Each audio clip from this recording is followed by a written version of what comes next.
गुरु साक्षात् परब्रह्म तस्मै श्री गुरवे नमः।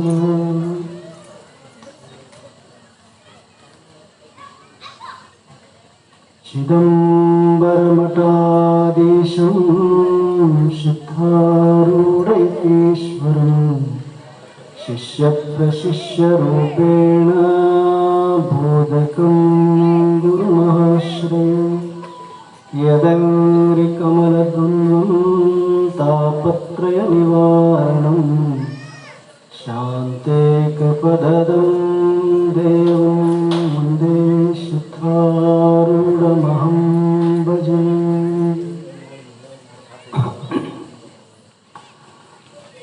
परम पूज्य ಸಾಕ್ಷಾತ್ ಪರಶಿವನ ಅವತಾರಿಗಳು ಸಾಧು ಚಕ್ರವರ್ತಿ ವೇದಾಂತ ಸಾರ್ವಭೌಮ ಜಗದ್ಗುರು ಶ್ರೀ ಸಿದ್ಧಾರೂಢ ಮಹಾಸ್ವಾಮಿಗಳ ಶ್ರೀಚರಣ ಕಮಲಗಳಲ್ಲಿ ಸಾಷ್ಟಾಂಗ ಪೂರ್ವಕವಾಗಿ ನಮನಗಳನ್ನು ನೀಡುತ್ತಾ ಪರಮ ಪೂಜ್ಯರು ಶ್ರೋತ್ರಿಯ ಬ್ರಹ್ಮನಿಷ್ಠರು ಬ್ರಹ್ಮಲೀನರಾದ ವೇದಾಂತ ಕೇಸರಿ ಆರೂಢ ಜ್ಯೋತಿ ಶ್ರೀ ಅಜ್ಜನವರ ಶ್ರೀಚರಣ ಕಮಲಗಳಲ್ಲಿಯೂ ಸಾಷ್ಟಾಂಗ ಪೂರ್ವಕವಾಗಿ ನಮನಗಳನ್ನು ಗೈಯುತ್ತಾ ಪರಮ ಪೂಜ್ಯರು ಶ್ರೋತ್ರಿಯ ಬ್ರಹ್ಮನಿಷ್ಠರು ಬ್ರಹ್ಮಲೀನರಾದ ಸದ್ಗುರು ಶ್ರೀ ಅಭಿನವ ಶಿವಪುತ್ರಪ್ಪ ಮಹಾಸ್ವಾಮಿಗಳ ಶ್ರೀಚರಣ ಕಮಲಗಳಲ್ಲಿ ಸಾಷ್ಟಾಂಗ ಪೂರ್ವಕವಾಗಿ ನಮನಗಳನ್ನು ಗೈಯುತ್ತಾ ಪರಮ ಪೂಜ್ಯ ಶ್ರೋತ್ರಿಯ ಬ್ರಹ್ಮನಿಷ್ಠರು ಮಾತೃಹೃದಯಗಳು ಸಕಲ ವಿದ್ಯಾಪಾರಂಗತರಾದ ನಮ್ಮೆಲ್ಲರ ಉದ್ಧಾರಕರ್ತರಾದ ಸದ್ಗುರು ಶ್ರೋತ್ರಿಯ ಬ್ರಹ್ಮನಿಷ್ಠರಾದ ಶ್ರೀ ಅಭಿನವ ಸಿದ್ಧಾರೂಢ ಮಹಾಸ್ವಾಮಿಗಳ ಶ್ರೀಚರಣ ಕಮಲಗಳಲ್ಲಿ ಸಾಷ್ಟಾಂಗ ಪೂರ್ವಕವಾಗಿ ನಮನಗಳನ್ನು ಗೈಯುತ್ತಾ ಪರಮ ಪೂಜ್ಯ ಶ್ರೋತ್ರಿಯ ಬ್ರಹ್ಮನಿಷ್ಠರು ಬ್ರಹ್ಮಲೀನರಾದ ಸದ್ಗುರು ಶ್ರೀ ಬಸವಾನಂದ ಅಜ್ಜವರ ಶ್ರೀಚರಣ ಕಮಲಗಳನ್ನು ಮನದೊಳು ಸ್ಮರಿಸಿಕೊಂಡು ಪರಮ ಪೂಜ್ಯ ನಾರಾಧ್ಯ ದೇವರಾದ ಸದ್ಗುರು ಶ್ರೀ ಅಭಿನವ ಅಪ್ಪಂಗಳ ಶ್ರೀಚರಣ ಕಮಲಗಳಲ್ಲಿ ಸಾಷ್ಟಾಂಗ ಪೂರ್ವಕವಾಗಿ ನಮನಗಳನ್ನು ಗೈಯುತ್ತಾ ಈ ವೇದಿಕೆಯ ಮೇಲೆ ಬ್ರಹ್ಮ ವೇದಿಕೆಯ ಮೇಲೆ ಆಸೀನರಾಗಿರುವಂಥ ಮಹಾತ್ಮರ ಪೂಜ್ಯರ ಶ್ರೀಚರಣ ಕಮಲಗಳಲ್ಲಿಯೂ ಅನೇಕ ಕೋಟಿ ಪ್ರಣಾಮಗಳನ್ನು ಸಮರ್ಪಿಸಿ ಈ ಕಾರ್ಯಕ್ರಮದಲ್ಲಿ ಭಾಗಿಯಾಗಿರುವ ಸರ್ವ ಶರಣರು ಮತ್ತು ಶರಣೆಯರಿಗೆ ಅನೇಕ ಶರಣಾರ್ಥಿಗಳನ್ನು ತಿಳಿಸುತ್ತಾ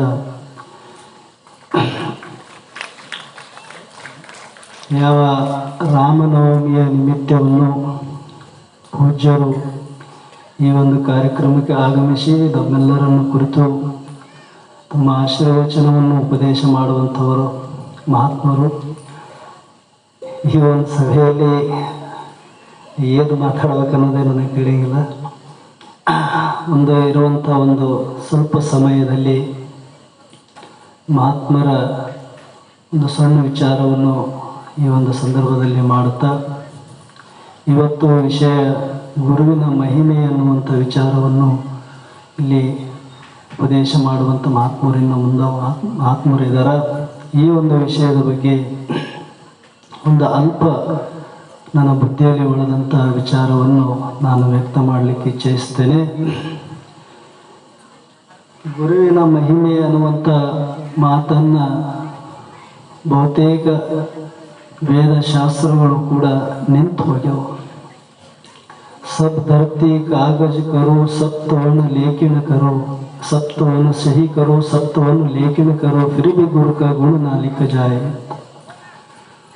ಅಂತ ಗುರುವಿನ ಮಹಿಮೆ ಅವನ ಗುರುವಿನ ಗುಣವನ್ನು ಹೇಳುವಂಥ ಸಾಕ್ಷಾತ್ ಆ ಶಾರದೆಗೆ ಅಸಾಧ್ಯವಾದಾಗ ಸಾಮಾನ್ಯರು ನಾವು ಎಷ್ಟು ಹೇಳಲಿಕ್ಕೆ ಸಾಧ್ಯ ಅಂತ ಮಹಾಮಹಿಮಾನು ಉಳ್ಳಂಥ ಒಬ್ಬ ಸದ್ಗುರುವಿನ ಮಹತ್ವ ಅನ್ನುವಂಥದ್ದು ಬಲ್ಲವರೇ ಬಲ್ಲರ ಅದನ್ನು ಅಂಥ ಮಹಿಮಾಶಾಲಿಗಳಾದಂಥ ಮಹಾತ್ಮರು ಈ ಜಗತ್ತಿನ ಕಲ್ಯಾಣಾರ್ಥವಾಗಿ ಹೇಗೆ ಅಂದರೆ ಅವರು ಏನಪ್ಪ ಅಂದರೆ ಒಂದು ನಿಮಿತ್ತವನ್ನಾಗಿ ಮಾಡಿಕೊಂಡು ಬರ್ಗೋ ಸಾಕ್ಷಾತ್ ನರ ಆಕೃತಿ ಅಂತ ಸಾಕ್ಷಾತ್ ಆ ಪರಮಾತ್ಮನೇ ಈ ನರನ ವೇಷವನ್ನು ಧರಿಸಿ ಈ ಲೋಕದಲ್ಲಿ ಅವತರಿಸಿ ಸಾಮಾನ್ಯ ನಮ್ಮಂಥ ಮಾನವರಿಗೆ ಜ್ಞಾನ, ವೈರಾಗ್ಯ, ಭಕ್ತಿ ಎಂಬ ಉಪದೇಶವನ್ನು ವರಿಸಿ ನಮ್ಮನ್ನು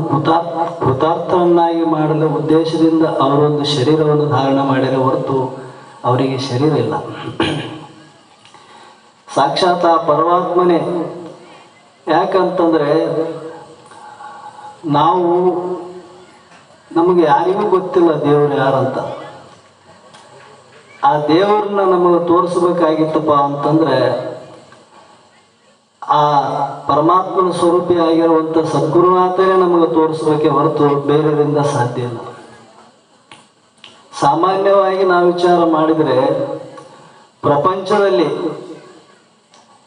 ಪ್ರಪಂಚದ ವಿಚಾರದಲ್ಲಿ ಹೋದಾಗ ನಮ್ಮ ಜನನಕ್ಕೆ ಕರ್ತನಾಗಿರುವಂಥ ತಂದೆ, ಆ ತಂದೆಯನ್ನು ನಮಗೆ ಯಾರು ತೋರಿಸ್ತಾರ? ತಾಯಿಯಿಂದನೇ ನಾವು ತಿಳಿತೀವಿ. ಇವನೇ ನಿನ್ನ ತಂದೆ ಅಂತ ನಮಗೆ ತಾಯಿ ಹೇಳಿಕೊಟ್ಟಾಗ ನಾವು ಆ ತಾಯಿಯ ಮಾತಿನ ಮೇಲೆ ವಿಶ್ವಾಸವನ್ನು ಮಾಡ್ತೀವಿ. ಇವನೇ ನಮ್ಮ ತಂದೆ. ನಾವು ನೋಡಿಲ್ಲ, ಆದರೆ ತಾಯಿಯ ಮಾತಿನ ಮೇಲೆ ನಾವು ವಿಶ್ವಾಸ ಮಾಡ್ತೀವಿ. ಈ ಜಗತ್ತಿನಾಗ ದೇವರು ಐದಾನ, ಆ ದೇವರು ಇಂಥ ನಿನ್ನ ಸ್ವರೂಪ ಐತೆ ಅಂತ ನಮಗೆ ತಿಳಿಸ್ಕೊಡ್ಬೇಕಾಗಿತ್ತಪ್ಪ ಅಂದ್ರೆ ಒಬ್ಬ ಸದ್ಗುರುನಾಥನಿಗೆ ಮಾತ್ರ ಸಾಧ್ಯ ಹೊರತು ಬೇರೆ ಯಾರಿಗೆ ತಿಳಿಸ್ಲಿಕ್ಕೆ ಅಸಾಧ್ಯ. ಹೆಂಗ ತಾಯಿಯ ಮಾತಿನ ಮೇಲೆ ನಾವು ವಿಶ್ವಾಸ ಇಟ್ಟು ತಂದೆಯನ್ನು ನಂಬುತ್ತೋ, ಅದರಂಗ ಗುರುವಿನ ವಾಕ್ಯದಲ್ಲಿ ನಾವು ವಿಶ್ವಾಸ ಇಟ್ಟಾಗ ಮಾತ್ರ ಆ ಪರಮಾತ್ಮನನ್ನು ಕಾಣಲಿಕ್ಕೆ ಬರ್ತದೆ ಹೊರತು ಅದು ಬಿಟ್ಟರೆ ಬೇರೆ ಮಾರ್ಗನೇ ಇಲ್ಲ. ಅದಕ್ಕಾಗಿ ನಿಜಗುಂಡ್ರು ಕೂಡ ಹೇಳಿದರು, ಶ್ರೀ ಗುರು ವಚನೋಪದೇಶವನ್ನು ಆಲಿಸಿದ ಆಗಳ ಹೌದು ನರರಿಗೆ ಮುಕ್ತಿ ಅಂತ.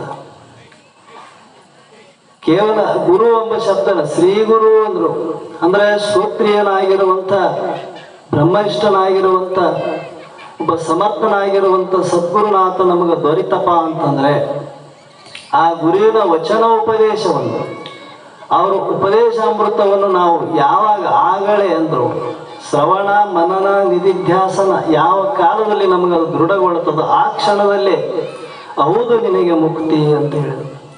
ನರರಿಗೆ ಎಂಬ ಪದವನ್ನು ಅವರು ಬಳಸ್ಯಾರ. ನರರು ಅಂದ್ರೆ ಯಾರಪ್ಪ ಈ ಜಗತ್ತಿನಲ್ಲಿ? ನರರು ಅಂದ್ರೆ ನಾವು ಮನುಷ್ಯರು, ಮಾನವರು ಅಂತ ಕರಿತೀವಿ. ಎಲ್ಲರೂ ಮಾನವರಂತೆ ನಾವು ತೋರಿದ್ರು ಕೂಡ ಮಾನವೀಯತೆ ಅನ್ನುವಂಥದ್ದು ಎಲ್ಲರಲ್ಲಿ ಇರಲಿಕ್ಕೆ ಬರಂಗಿಲ್ಲ. ಅದಕ್ಕೆ ಕೆಲವು ಕಡೆ ಹೇಳ್ಯಾರ, ನಿದ್ರಾ, ಆಹಾರ, ಭಯ, ಮೈಥುನಂಚ, ಈ 4 ಗುಣಗಳು ಪಶುವಿನಲ್ಲಿಯೂ ಕೂಡ ಉಂಟು. ಯಾವುದು? ನಿದ್ದೆ ಬಂದಾಗ ನಿದ್ದೆ ಮಾಡುವಂಥದ್ದು ಪಶು, ಮತ್ತು ಹಸುವಾದಾಗ ಊಟ ಮಾಡ್ತದ.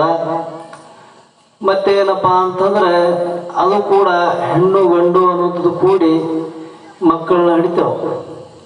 ಮತ್ತೆ ನಿದ್ರಾ, ಆಹಾರ, ಭಯ, ಅದಕ್ಕೂ ಭಯ ಅದ. ಜನನ ಭಯ ಅದ, ಮರಣ ಭಯ ಅದ. ಅದಕ್ಕೂ ನನಗೆ ಯಾರನ್ನು ಹೊಡೆದಾರು ಬಡದಾರು ಅಂತ ಭಯ ಅದ, ಮರಣದ ಭಯ ಅದ. ಮತ್ತೆ ಈ 4 ಗುಣ ಅವಕ್ಕೂ ಇದಾವ. ಅವು 4 ಗುಣ ನಮಗಿದ್ದು ಅಂದ್ರೆ ನಾವು ಮನುಷ್ಯರು ಅಲ್ಲ ಅಂದ್ರು, ಪಶು ಸಮಾನ ಅಂತ. ಆದರೆ ಯಾರು ಗುರುವಿನ ವಚನೋಪದೇಶವನ್ನು ಆಲಿಸಬೇಕು, ಈ ಜನ್ಮವನ್ನು ಪವಿತ್ರಗೊಳಿಸಿ ನಾನು ಕೃತಾರ್ಥನಾಗಬೇಕಂತ ಸದ್ಗುರು ಸಮ್ಮುಖದಲ್ಲಿ ಆಗಮಿಸ್ತಾರಲ್ಲ ಅವರು ನರರು ಅಂದ್ರೆ ಅವ್ರಿಗೆ ಆಗಲೇ ಹೌದು ನರರಿಗೆ ಮುಕ್ತಿ ಅಂತ ನಿಜಗುಂಡ್ರು ಹೇಳ್ಯಾರ. ಅಂಥವರಿಗೆ ಮೋಕ್ಷ ಸಾಧ್ಯ ಅದ. ಅದಕ್ಕಾಗಿ ಗುರು ನಮಗೆ ಯೋಗ್ಯನಾಗಿರಬೇಕು ಅಂತ ಬಹಳ ಕಡೆ ಹೇಳ್ಯಾರ ನಿಜಗುಂಡ್ರು. ಅಂತ ಮಹತ್ತಾದಂಥ ಗುರು ನಮಗೆ ದೊರೆಯಬೇಕಾಗಿತ್ತಪ್ಪ ಅಂತಂದ್ರೂ ಕೂಡ ಪೂರ್ವ ಜನ್ಮದ ಸುಕೃತ ಅನ್ನುವಂಥದ್ದು ನಮಗೆ ಲಭಿಸಿರಬೇಕು. ಆ ಪುಣ್ಯದ ಪ್ರಭಾವದಿಂದನೇ ಅಂಥ ಸದ್ಗುರುನಾಥ ನಮಗೆ ದೊರೆತಾನ. ಅಂಥ ಗುರುವಿಂದ ನಾವು ಕೃತಾರ್ಥರನ್ನಾಗಲಿಕ್ಕೆ ಬರ್ತದ. ಅದಕ್ಕೆ ಬಹಳ ಮಂದಿ ಗುರುಗಳು, ಬಹಳ ಮಂದಿ ಶಿಷ್ಯರಿಲ್ಲ ಅಂತಿಲ್ಲ ಜಗತ್ತಿನಲ್ಲಿ. ಗುರು ಶಿಷ್ಯರಿಗೆ ಏನು ಕೊರತೆ ಇಲ್ಲ, ಪರಂತು ಯೋಗ್ಯ ಗುರುಗಳು ಎಷ್ಟು ಮಂದಿ ಸಿಗ್ತಾರ, ಅಂಥ ಗುರುವಿನ ನಾವು ಲಾಭವನ್ನು ಎಷ್ಟು ಜನ ಪಡೆದಾರ ಅನ್ನುವಂಥದ್ದು ಬಹಳ ಮುಖ್ಯ ಅದ. ಇವತ್ತಿನ ಸಮಾಜದಲ್ಲಿ ಇದು ಬಹಳ ಮುಖ್ಯ ಅದ. ಇದು ಮ್ಯಾಲಿಂದ ಮೇಲೆ ಅಪ್ಪೋರನ್ನು ಶಾಸ್ತ್ರದ ಮುಖಾಂತರ ನಮಗೆ ತಿಳಿಸ್ತಾರ. ಬಹಳ ಸಲ ಗುರುಗಳನ್ನು ತಿಳಿಸ್ಯಾರ ಈ ವಿಚಾರವನ್ನು. ಯಾಕಂದ್ರೆ ಒಬ್ಬನು ಈ ಒಂದು ರೋಗ ಅನ್ನುವಂಥದ್ದು ಹಬ್ಬಿತ್ತದು. ಆ ರೋಗಕ್ಕೆ ಏನಾಗಿತ್ತು ಅಂದ್ರೆ ಇಬ್ಬರು ಗೆಳೆಯರಿಗೆ ಕಣ್ಣಿನ ರೋಗ ಬಂದಿತ್ತು. ಆ ರೋಗಕ್ಕೆ ಅವ್ರಿಗೆ ಏನಾಗ್ತದ್ದು ಅಂದ್ರೆ ಒಂದು ನೋಡಿದ್ರೆ ಎರಡು ಕಾಣ್ತದ್ದು. ಯಾವನ ವಸ್ತು ಒಂದು ನೋಡಕ್ ಹೋದ್ರೆ ಅವು ಎರಡೆರಡು ಕಾಣ್ತದ್ದು ಅವ್ರಿಗೆ.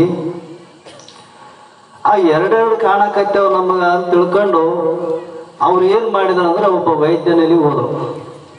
ಏನ್ರಿ ನಾವು ಏನನ್ನು ನೋಡ್ತೀವಿ ಎರಡೆರಡು ಕಾಣ್ತಾವ ನಮಗ, ಅದಕ್ಕೆ ನಾವು ಇದರ ಪರಿಹಾರಕ್ಕಾಗಿ ನಿಮ್ಮ ಹತ್ರ ಬಂದೀವಿ ಅಂತ ಡಾಕ್ಟ್ರಲ್ಲಿ ಹೋದಾಗ ಆ ಡಾಕ್ಟ್ರು ನೋಡಿದ, ಇಬ್ಬರು ಬಂದಿದ್ರು. ಅವಾಗ ಕೇಳಿದ, ಇಬ್ಬರನ್ನ ಒಳಗೆ ಕಳಿಸಿದ್ರು ಅವರು. ಅವಾಗ ಡಾಕ್ಟ್ರ್ ಕೇಳಿದಂತೆ, ಏನಾಗ್ತದಪ್ಪ ನಿಮ್ಗೆ ಅಂದ್ರೆ, ನಮಗೆ ಏನು ನೋಡ್ತವಲ್ರಿ ಒಂದು ನೋಡಿದ್ದು ಎರಡು ಕಾಣ್ತಾವ, ಮತ್ತು ಇದಕ್ಕೆ ಏನನ್ನ ಔಷಧ ಉಪಚಾರ ಮಾಡ್ರಿ, ಪರಿಹಾರ ಮಾಡಿ. ಅವಾಗ ಡಾಕ್ಟ್ರ್ ಕೇಳಿದಂತ, ಹೌದು ನಿಮ್ಗೆ ಇಬ್ಬರಿಗೆ ಹಂಗೆ ಕಾಣ್ತಿದ್ರೆ 3 ಜನ ಇಲ್ಲಿಗೆ ಯಾಕೆ ಬಂದಿರಿ, ನೀವು 3 ಯಾಕೆ ಇಲ್ಲಿಗೆ ಬಂದಿರಿ ಅಂತ ವೈದ್ಯ ಕೇಳಿದಂತ.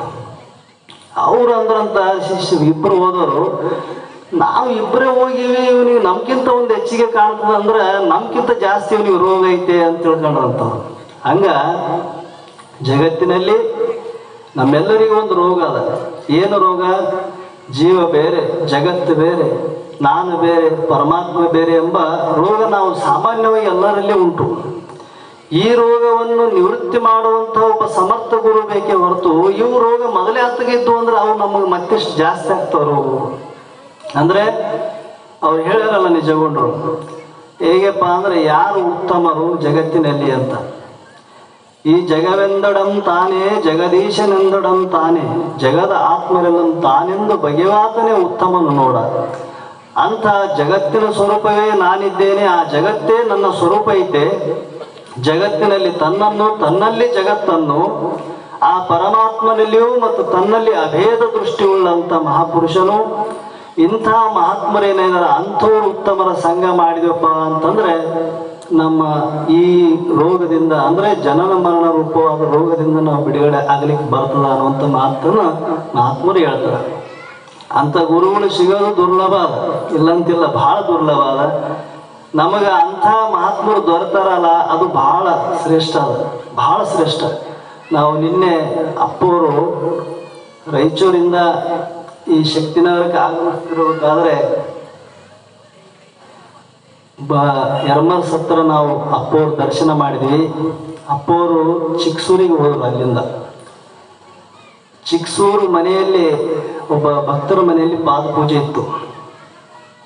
ಅವರು ಭಕ್ತರು ಬೇರೆ ಯಾರಲ್ಲ, ಅವರು ನನ್ನಲ್ಲೇ ನಾವು ಅವ್ರು ಕೂಡಿ ಕೆಲಸ ಮಾಡೋರು, ಒಂದೇ ಕಡೆ ಕೆಲಸ ಮಾಡ್ತೀವಿ. ಅವರು ಯಾಕೆ ವಿಷಯ ಹೇಳ್ತೀನಿ ಅಂತಂದ್ರೆ, ಜಗತ್ತಿನಲ್ಲಿ ಗುರುಗಳು ಸಿಗೋದು ಬಹಳ ಅಪರೂಪ. ಸಿಕ್ಕರು ಅಂದ್ರೆ ಅಂಥ ಗುರುಗಳನ್ನ ಜೀವನ ಕೊನೆಯವರೆಗೆ, ಪ್ರಾಣ ಇರೋವರೆಗೆ ಅವ್ರ ಸ್ಮರಣೆ ಬಿಡಬಾರ್ದು ಅನ್ನೋದು ನನ್ನ ಅಭಿಪ್ರಾಯ. ಯಾಕೆ ಅಂತಂದ್ರೆ ಅವರು ಎಂಥವ್ರು ಅಂದ್ರೆ, ಅವ್ರ ಮನೆಗೆ ಹೋಗಿದ್ರಲ್ಲ ಗುರುಗಳು, ಅವರು ಸಾಮಾನ್ಯವಾಗಿ ಕೂಲಿಯನ್ನು ದುಡಿದು ಕೇಸಿ ಜೀವನೋಪಾಯ ಮಾಡ್ತಕ್ಕಂಥವ್ರು, ಬಹಳ ಬಡತನದಲ್ಲಿದ್ದವರು. ನಾವು ಅವ್ರ ಸಮಯ ಸೇರಿ ಕೆಲಸ ಮಾಡ್ತೀವಿ, ಒಂದೇ ಜಾಗದಲ್ಲೇ ಮಾಡೋರು, ನಮ್ಮಲ್ಲೇ ಕೆಲಸ ಮಾಡ್ತಾರೆ ಅವರು. ಅವ್ರು ನಿನ್ನೆ ನಮಗೂ ಹೇಳಿದ್ರು, ನಾವು ಒಂದು ಕಾರಣಕ್ಕೆ ಈ ಕಡೆ ಬರಬೇಕಾಯ್ತು. ಆ ಮನೆಗೆ ಹೋಗ್ಬೇಕಾದ್ರೆ ಸುಮಾರು ಒಂದು 100-150 ಹೆಜ್ಜೆ ನಡ್ಕಂತ ಹೋಗ್ಬೇಕು, ಯಾಕಂದ್ರೆ ದಾರಿ ಇಲ್ಲ ಆ ಮನೆಗೆ. ಅಂಥ ಮನೆಯಲ್ಲಿ ಅಪ್ಪವ್ರು ಹೋಗಿ ಪಾದ ಪೂಜೆ ಮಾಡಿ ಸ್ವತಃ ತಾವೇ ಮಂಗಲ ಪದವನ್ನು ಮಾಡಿ, ತಾವೇ ಸ್ತೋತ್ರವನ್ನು ಮಾಡಿ, ಅವ್ರ ಭಕ್ತರಿಗೆ ಮನಸ್ಸು ದಣಿವಂಗ, ಅವರಿಗೆ ಅವರ ಇಷ್ಟಾರ್ಥವನ್ನು ಈಡೇರುವಂಗ ಕುಂತು ಅದನ್ನ ಈಡೇರಿಸ್ಕೊಟ್ಟಾರಲ್ಲ, ಇಂಥ ಗುರುಗಳು ಸಿಗೋದು ಬಹಳ ದುರ್ಲಭ. ನಾವು ಅದಿದ್ರೆ ಬರ್ತೀವ್ರಿ, ಇದಿದ್ರೆ ಬರ್ತೀವಿ ಅಂಬೋರು ಬಹಳ ಮಂದಿ ಯಾರ. ಆದ್ರೆ ನಾವು ಬಹಳ ಹೆಮ್ಮೆ ಪಡುವಂಥ ವಿಚಾರ, ನಮ್ಮ ಅಪ್ಪವರು ಬಹಳ ಸಲ ಶಾಸ್ತ್ರದಾಗ ಹೇಳ್ತಾರ, ನಮ್ಮ ಆರೂಢ ಪರಂಪರೆಯಲ್ಲಿ ನಮಗೆ ಅಪ್ಪೋರಂತ ಗುರುಗಳು ಸಿಕ್ಕಾರಲ್ಲ, ಇದು ನಮ್ಮ ಬಹಳ ದೊಡ್ಡ ಭಾಗ್ಯ ಅಂತಾರ. ಯಾಕಂದ್ರೆ ಮೃದು ಸ್ವಭಾವ, ಮಾತೃ ಹೃದಯ. ತಾಯಿ ತನ್ನ ಮಕ್ಕಳಲ್ಲಿ ಯಾವ ರೀತಿಯಿಂದ ಏನೊಂದು ಭೇದ ಬಗೆಯೋದಿಲ್ಲ. ಅವನನ್ನು ಉದ್ಧಾರ ಮಾಡಬೇಕೆಂಬ ಒಂದೇ ಗುರಿಯಿಂದ, ಅವನು ಎಷ್ಟೇ ಕೆಟ್ಟವನಾದ್ರೂ ಕೂಡ ಅವನು ಉದ್ಧಾರ ಆಗಲಿ, ಅವನು ಕೃತಾರ್ಥ ಆಗಲಿ ಎಂಬ ಉದ್ದೇಶಂಗ ತಾಯಿ ಬೈತಾಳೆ. ಅದರಂಗ ಗುರುಗಳು ಅಪ್ಪವ್ರು ಹೆಂಗಪ್ಪ ಅಂದ್ರೆ, ಅಂಥ ಭಕ್ತರನ್ನು ಕೂಡ ಅವರು ಸಮಾನ ಅವ್ರ ಸ್ಥಿತಿಗೆ ಹೋಗಿ ಅವರಿಗೆ ಆ ಒಂದು ಭಕ್ತಿ ಇಟ್ಟಂತ ವಿಶ್ವಾಸಕ್ಕೆ ಕುಂದು ಕೊರತೆ ಇಲ್ದಂಗೆ ಅವರಲ್ಲಿ ಭಾವವನ್ನು ಉತ್ಪತ್ತಿ ಮಾಡ್ತಾರಲ್ಲ, ಇಂಥ ಮಹಾತ್ಮರು ಸಿಗೋದು ಬಹಳ ದುರ್ಲಭ. ಒಂದು ಸಣ್ಣ ಉದಾಹರಣೆ ಹೇಳ್ತೀನಿ, ಗುರುಗಳು ಸಿಗೋದು ಬಹಳ ದುರ್ಲಭ ಅನ್ನೋದಕ್ಕೆ ಅಂತ ಗುರುಗಳು ಏನಾರ ಸಿಕ್ಕರಪ್ಪ ಅಂತಂದ್ರೆ ನಿಜಗುಂಟು ಹೇಳ್ತಾರ, ಗುರುವಿನ ಒಲಿಮೆ ದೊರಕೊಳ್ಳಲು ಬೇರೊಂದು ಪದವಿಯನ್ನು ಪಡೆಯುವೆ ಎಂಬ ಅಳಿಯಾಶೆ ದೋರೋದು ಗುರುವಿನ ಒಲಿಮೆ ದೊರಕೊಳ್ಳಲು. ಅಂತಹ ಗುರುಗಳ ಒಲಿಮೆ ಅಂದ್ರೆ ಜರಾ ಕೃಪಾ ನಮ್ಗೆ ಏನನ್ನ ಆತಪ್ಪ ಅಂತಂದ್ರೆ ಈ ಜಗತ್ತಿನಲ್ಲಿ ನಾವು ಪಡಿಬೇಕಾಗಿದ್ದು ಏನು ಉಳಿಯಂಗಿಲ್ಲ. ಅಂತ ಗುರುಗಳು ಎಲ್ಲರಿಗೆ ಅವಶ್ಯಕತೆ ಅದ, ದೇವತೆಗಳಿಗೆ ಕೂಡ ಅದರ ಅವಶ್ಯಕತೆ ಬಿತ್ತು. ಅವತಾರ ಪುರುಷರು ಕೂಡ ಗುರುವಿನ ಮಾಡ್ಕೋಬೇಕಾಗಿತ್ತು ಅಂದ ಮೇಲೆ ನಾವು ಗುರುಗಳು ಇಲ್ಲದೇನೆ ನಾವು ತಿಳಿಲಿಕ್ಕೆ ಸಾಧ್ಯ ಇಲ್ಲ. ಹಿಂದ ಒಬ್ಬ ಮಹಾನ್ ಋಷಿ ತನ್ನ ಶಿಷ್ಯನಿಗೆ ಅನೇಕ ಶಿಷ್ಯರನ್ನು ಒಡಗೂಡಿಸಿ ಅವರಿಗೆ ಆತ್ಮಜ್ಞಾನವನ್ನು ಬೋಧ ಮಾಡುತ್ತಿದ್ದರು. ಮಹಾನ್ ದೊಡ್ಡ ಜ್ಞಾನಿಗಳು, ಅನೇಕ ಶಿಷ್ಯರು, ಸಾವಿರಾರು ಶಿಷ್ಯರಲ್ಲಿ ಆ ಜ್ಞಾನವನ್ನು ಬೋಧ ಮಾಡುವಂಥ ಆ ಗುರುಗಳದು ನಿತ್ಯ ಇತ್ತು. ಅಂತ ಶಾಸ್ತ್ರವನ್ನು ಶ್ರವಣ ಮಾಡುವಂಥ ಅನೇಕ ಮುಮುಕ್ಷುಗಳು ಕೂಡ ಇದ್ದರು. ಅದರಲ್ಲಿ ಒಬ್ಬ ನಿಜ ಏನಪ್ಪ ಅಂದ್ರೆ ಶಿಷ್ಯರು ಬಹಳ ಮಂದಿ ಇದ್ರು ಕೂಡ ಆ ಗುರುವಿನ ನಿಜವಾದ ಪ್ರೇಮವನ್ನು ಪಡಿತಕ್ಕಂಥ ಶಿಷ್ಯ ಎಲ್ಲೇ ಒಬ್ಬರಿಬ್ಬರು ಇರ್ತಾರೆ. ಅಂತಹ ಗುರುಗಳ ಸೇವೆಯನ್ನು ಮಾಡಿ ಅವರಿಂದ ಶಾಸ್ತ್ರವನ್ನು ಶ್ರವಣ ಮಾಡ್ತಿದ್ರು. ಕಾಲ ನಿಮಿತ್ತವಾಗಿ ಏನಪ್ಪಾ ಅಂದ್ರೆ ಆ ಗುರುಗಳಿಗೆ ಒಂದು ರೋಗ ಬಂತು. ಆ ರೋಗದ ನಿಮಿತ್ತಿಂದ ಅವ್ರ ಮೈಯೆಲ್ಲ ಹುಣ್ಣಾಗಿ ಕಿವು ಸೋರಕತ್ತಿತ್ತು. ಆ ರೋಗ ಅಂಟು ರೋಗ ಆಗಿರೋದ್ರಿಂದ ಗುರುಗಳು ಅದನ್ನು ತಿಳ್ಕೊಂಡು ತಮ್ಮ ಎಲ್ಲ ಶಿಷ್ಯರು ಕರೆಸಿ ಹೇಳಿದ್ರು, ನೋಡಪ್ಪ ಇನ್ನು ಮುಂದೆ ಯಾರ್ಯಾರು ಇಲ್ಲಿವರೆಗೆ ನೀವು ಶಾಸ್ತ್ರ ಕೇಳಿರಿ, ಸೇವೆ ಮಾಡಿರಿ, ಒಳ್ಳೆಯದು. ಇನ್ನು ಮುಂದೆ ನೀವು ನಿಮ್ಮ ಸ್ಥಳಕ್ಕೆ ಹೋಗಿ ನಿಮ್ಮ ವಿಚಾರವನ್ನು ತಿಳ್ಕೊಂಡು ನೀವು ಕೃತಾರ್ಥರಾಗರಿ. ಇನ್ನು ಮುಂದೆ ಇಲ್ಲಿಂದ ನೀವು ಹೋಗ್ರಿ, ಯಾಕಂದ್ರೆ ನನಗೆ ಅಂಟು ರೋಗ ಬಂದದ. ನೀವು ನನ್ನ ಸಮೀಪ ಇದ್ರೆ ಈ ರೋಗ ನಿಮಗೂ ಬರ್ತದೆ. ಮತ್ತೆ ಅದಕ್ಕೆ ನೀವು ಅತಿ ಜಲ್ದಿ ನಿಮ್ಮ ಕೆಲಸವನ್ನು ಬಿಟ್ಟು ನೀವು ನಿಮ್ಮ ಮನೆಗೆ ಹೋಗ್ಬೋದು ಅಂತ ಗುರುಗಳು ಆದೇಶ ಮಾಡಿದರು. ಕೆಲವು ಶಿಷ್ಯರಿದ್ದರು, ಅವ್ರು ಹೇಳಿದರು, ಬರೋಬರಿ ಹೇಳ್ಯಾರ ಗುರುಗಳು, ಅವ್ರಿಗೆ ಬಂದು ರೋಗ ನಾವೇ ಕಚ್ಕೋಬೇಕು, ಹೆಂಗ ಅವ್ರು ನಿಭಾಯಿಸ್ತಾರ, ನಾವು ನಮ್ಮ ಪಾಡಿಗೆ ನಾವು ಹೋಗ್ಬಿಡಮ್ಮ, ಇಷ್ಟು ದಿವಸ ಆಯ್ತು ನಮ್ಮ ಕೆಲಸ ಅಂತ ತಿಳ್ಕೊಂಡು ಅವರು ಒಬ್ಬೊಬ್ರು ಜಾಗ ಖಾಲಿ ಮಾಡಿದ್ರಲ್ಲ, ಒಬ್ಬನೇ ಉಳ್ಕೊಂಡ. ಅವಾಗ ಗುರುಗಳು ಕರೆದು ಕೇಳಿದ್ರಂತ, ಅಲ್ಲೋ ಇಷ್ಟು ಮಂದಿ ಹೋಗ್ಯಾರ, ನೀ ಯಾಕೆ ನಿಂತಿದ್ದಿ, ನೀವು ಹೋಗುವ. ಇಲ್ಲಪ್ಪ ನಾವು ಹೋಗಂಗಿಲ್ಲ. ಯಾಕೆ ಹೋಗಂಗಿಲ್ಲ? ಇಲ್ಲವೇ ನಾನು ನಿಮ್ಮನ್ನು ಬಿಟ್ಟು ಹೋಗಂಗಿಲ್ಲ. ಅಲ್ಲೋ ಈ ರೋಗ ನಿನಗೂ ಬರ್ತದ, ಅದಕ್ಕೆ ನೀವು ಹೋಗುವ ಅಂತ ಹೇಳಿದಾಗ, ರೋಗ ನನಗೆ ಬಂದರೂ ಪರವಾಗಿಲ್ಲಪ್ಪ, ನಾ ಇಲ್ಲೇ ಸಾಯ್ತೀನಿ ಹೊರತು ನಿಮ್ಮ ಪಾದ ಬಿಟ್ಟು ನಾವು ಹೋಗಂಗಿಲ್ಲ ಅದು. ಅವಾಗ ಗುರುಗಳಿಗೆ ಅನಿವಾರ್ಯ ಆಯಿತು, ಸರಿ ಹಂಗಾದ್ರೆ ಇರು, ನಾವು ಈ ಊರಾಗ ಇರೋದು ಬೇಡ, ಬೇರೆ ಊರಿಗೆ ಅಲ್ಲಿ ಹೋಗಿ ನಾವಿರೋಣ ಅಂತಂದಾಗ ಒಂದು ಕಾಶಿ ಹತ್ರ ಒಂದು ನದಿಯ ಸಮೀಪ ಒಂದು ಕುಟೀರವನ್ನು ಹಾಕಿಕೊಂಡು ಆ ಶಿಷ್ಯ ಮತ್ತು ಗುರುಗಳು ಕೂಡಿದ್ರು. ಅಂತಹ ಸಂದರ್ಭದಲ್ಲಿ ಶಿಷ್ಯ ನಿತ್ಯ ಹೋಗಿ ಆ ಗುರುಗಳ ಸೇವೆಯನ್ನು ಮಾಡಿ ಅವರ ಬಟ್ಟೆಗಳನ್ನು ಒಗಿಬೇಕಂತಂದು ಆ ಗಂಗಾ ನದಿಗೆ ಹೋಗ್ತಿದ್ದವು. ಆ ಗಂಗಾ ನದಿಗೆ ಹೋಗಿ ಬಟ್ಟೆಯನ್ನು ಒಕ್ಕೊಂಡು ಬರುವಾಗ ಅವನ ಒಂದು ನಿಜವಾದ ಭಕ್ತಿಯನ್ನು ಪರೀಕ್ಷೆ ಮಾಡಬೇಕು ಅಂತ ಸಾಕ್ಷಾತ್ ಪರಮಾತ್ಮನೇ, ಆ ಕಾಶಿ ವಿಶ್ವನಾಥನೇ ಒಂದು ಸಲ ಇವನ ಭಕ್ತಿ ನಿಜವಾದೈತು ಇಲ್ಲ ಅಂತ ಪರೀಕ್ಷೆ ಮಾಡಬೇಕಂತ ಅವನ ಸಮೀಪ ಬಂದ ನೋಡ್ರಿ. ಕಾಶಿ ವಿಶ್ವನಾಥ ಒಬ್ಬ ಸಾಮಾನ್ಯ ವೇಷ ಹಾಕ್ಕೊಂಡು ಆ ಶಿಷ್ಯನ ಸಮ್ಮುಖದಲ್ಲಿ ಬಂದು ಕೇಸಿ ಅವಾಗ ಕೇಳಿದ, ಏನಪ್ಪ ಎಂಥ ಭಕ್ತ ನೀನು, ಎಂಥ ಶಿಷ್ಯ ನೀನು, ನಿನ್ನ ಸೇವೆ ನನಗೆ ಬಹಳ ಪ್ರಸನ್ನ ತಂದು ಕೊಟ್ಟದ, ಅದಕ್ಕಾಗಿ ನೀನು ಇಲ್ಲಿಗೆ ಬಂದಿದ್ದೆಲ್ಲ ಬಹಳ ಚಲೋ ಆಯಿತು. ಮತ್ತು ನೀನು ನಿಮ್ಮ ಗುರುಗಳನ್ನ ಕರ್ಕೊಂಡು ನಮ್ಮ ಗುಡಿಗೆ ಕರ್ಕೊಂಡು ಬಾ, ಮತ್ತು ನಿಮ್ಮ ಗುರುಗಳಿಗೆ ರೋಗ ವಾಸಿ ಆಗ್ತದ ಅಂತ ಹೇಳಿದ್ರು. ಅವಾಗ ಅವ್ರ ಶಿಷ್ಯ ನಂತರ ಆಯ್ತು ರೀ, ನಾನು ನಮ್ಮ ಗುರುಗಳಿಗೆ ಕೇಳ್ತೀನಿ, ಅವ್ರು ಬರ್ತು ಅಂದ್ರೆ ಕರ್ಕೊಂಬರ್ತೀನಿ. ಅವ್ ಕೇಳಲ್ಲ, ನೀ ಯಾರು, ಎಲ್ಲಿಂದ ಬಂದಿದ್ದಿ, ಯಾರು ನಿನ್ನ ಅಂತ ಏನೂ ಕೇಳಲ್ಲ ಶಿಷ್ಯ. ಅವಾಗ ಎಲ್ಲ ಬಟ್ಟೆ ಗಿಟ್ಟೆ ಹೊಕ್ಕೊಂಡು ಗುರುಗಳಲ್ಲಿ ಹೋದಾಗ ಗುರುಗಳು ಸೇವೆ ಮಾಡಕತ್ತಿದ್ದ. ಅವಾಗ ಗುರುಗಳನ್ನ ಕೇಳಿದಪ್ಪ, ನಾನು ಇವತ್ತು ಬಟ್ಟೆ ಒಗಿಬೇಕಾದ್ರೆ ಹಿಂಗೆ ಒಬ್ಬರು ಬಂದಿದ್ರು, ಯಾರೋ ಕಾಶಿ ವಿಶ್ವನಾಥ ಅಂತ, ಅವ್ರು ಬಂದು ನನಗೆ ಕೇಳಿದ್ರು, ನಿಮ್ಮ ಗುರುಗಳನ್ನ ಇಲ್ಲಿ ಕರ್ಕೊಂಬ, ನಾ ರೋಗ ವಾಸಿ ಮಾಡ್ತೀನಿ ಅಂತ ಅವ್ನ ಶಿಷ್ಯ ಹಿಂಗೆ ಹೇಳಿದ ಗುರುಗಳಿಗೆ. ಗುರುಗಳು ಜಾಡಿಸಿ ಹೋದ್ರಂತ ಶಿಷ್ಯ. ಇಷ್ಟೆಲ್ಲ ಶಾಸ್ತ್ರ ಕೇಳಿ, ಇಷ್ಟೆಲ್ಲ ನಾನು ವೇದಾಂತ ಚಿಂತನವನ್ನು ಮಾಡಿಸಿ, ಇಷ್ಟೆಲ್ಲ ನಿನಗೆ ಆತ್ಮಜ್ಞಾನವನ್ನು ಬೋಧಿಸಿದ್ದು ಇದಕ್ಕೆ ಏನು? ಇಂಥ ಒಂದು ನಶ್ವರವಾದ ದೇಹ ಅನ್ನುವಂಥದ್ದು ಅನಿತ್ಯ ಆಗ್ಯದ ಅಂತ ನಿನಗೆ ಗೊತ್ತಿದ್ದು ವಿಚಾರ ಮಾಡಿ ಕೂಡ ಇಂಥ ನಶ್ವರ ರೂಪವಾದ ದೇಹವನ್ನು ಬೇಡಲಿಕ್ಕೆ ನೀವು ಆ ಕಾಶಿ ವಿಶ್ವನಾಥನ ಮುಂದೆ ಹೋಗ್ತಿದ್ದ ನಿನ್ನಂತ ತಿಳಿಗೇಡಿ ಶಿಷ್ಯ ನನಗೆ ಬೇಡ, ಮೊದಲು ಇಲ್ಲಿನ ಜಾಗ ಖಾಲಿ ಮಾಡ. ಆವಾಗ ಅವನ ಶಿಷ್ಯ ಬಹಳ ದುಃಖ ಆಯ್ತು. ಅಪ್ಪ, ನಾನು ಏನೋ ತಿಳಿಲಾರ್ದೆ ನನ್ನ ಮೂರ್ಖತನದಿಂದ ಈ ವಿಚಾರವನ್ನು ಮಾಡಿದೆ, ಆಗಲಿ ಇದೊಂದ್ಸಲ ಕ್ಷಮ ಮಾಡ್ರಿ, ಇನ್ನು ಮೇಲೆ ಎಂಥ ಸಂದರ್ಭ ಬಂದರೂ ಕೂಡ ನಾನು ಇದಕ್ಕೂ ಉಪಯೋಗಂಗಿಲ್ಲ ಅಂತ ಕ್ಷಮ ಬೇಡಿದಾಗ ಆ ಗುರುಗಳು ಇರಲಿ ಅಂತ ದಯೆಯನ್ನು ತೋರಿಸಿದ್ರು. ತಿರ್ಗಾ ಮತ್ತೆ ಹೋದ ಅವನು ತಿರುಗಿ ಹೊಳಿಗೆ. ಆ ಹೊಳಿಗೆ ಹೋದಾಗ ಬಟ್ಟೆ ಹೋದಾಗ ಮತ್ತೆ ಅವಾಗ ವಿಶ್ವನಾಥನ ಪರೀಕ್ಷೆ ಆಯ್ತು. ಈಗ ಸಾಕ್ಷಾತ್ ವಿಷ್ಣು ಬಂದ ಪರೀಕ್ಷೆ ಮಾಡಕ್ಕೆ. ವಿಷ್ಣು ಬಂದು ಪರೀಕ್ಷೆ ಮಾಡಿ ಕೇಶಿ ಆ ಭಕ್ತನ ಸ್ಥಿತಿಯನ್ನು ನೋಡಿ ಕೊಂಡಾಡಿದ. ನಿನ್ನ ಭಕ್ತಿಗೆ ನಾನು ಪ್ರಸನ್ನ ಆಗಿ ನೀವು ಏನು ವರ ಬೇಡದ್ದು ಬೇಡ ಅದನ್ನು ನಾನು ನಿನಗೆ ಕೊಡ್ತೀನಿ, ನಾನು ಸಾಕ್ಷಾತ್ ವಿಷ್ಣು ಬಂದೀನಿ ಅಂತ ಹೇಳಿದಾಗ, ನೀವು ವರ ಕೊಡ್ತೀನೋ? ಕೊಡ್ತೀನಿ. ಈಗ ನಾನು ಬೇಡಿದ್ದೇ ಕೊಡ್ತೀರಿ ಅನ್ನ, ಏನು ಬೇಡ್ತದೆ ಅದೇ ಕೊಡ್ತೀನಿ ಅಂತ. ಈಗ ದರ್ಶನ ಕೊಟ್ಟಿದ್ದೆ, ತಿರುಗಿ ಇನ್ನೊಮ್ಮೆ ನನಗೆ ದರ್ಶನ ಕೊಡಕ್ಕೆ ಹೋಗೋಣ, ಇದೇ ನನ್ನ ವರ ಅಂತ ಅವನ ಶಿಷ್ಯ ಕೇಳಿದ. ಅದಕ್ಕೆ ಆ ಪರಮಾತ್ಮನಿಗೆ ಆ ಭಕ್ತಿಯನ್ನ ಅವರ ಮನಸ್ಸಿಗೆ ನೋಡಿ ಆ ಪರಮಾತ್ಮನೇ ಒಂದು ವಚನವನ್ನು ಕೊಟ್ಟಾಲಿ.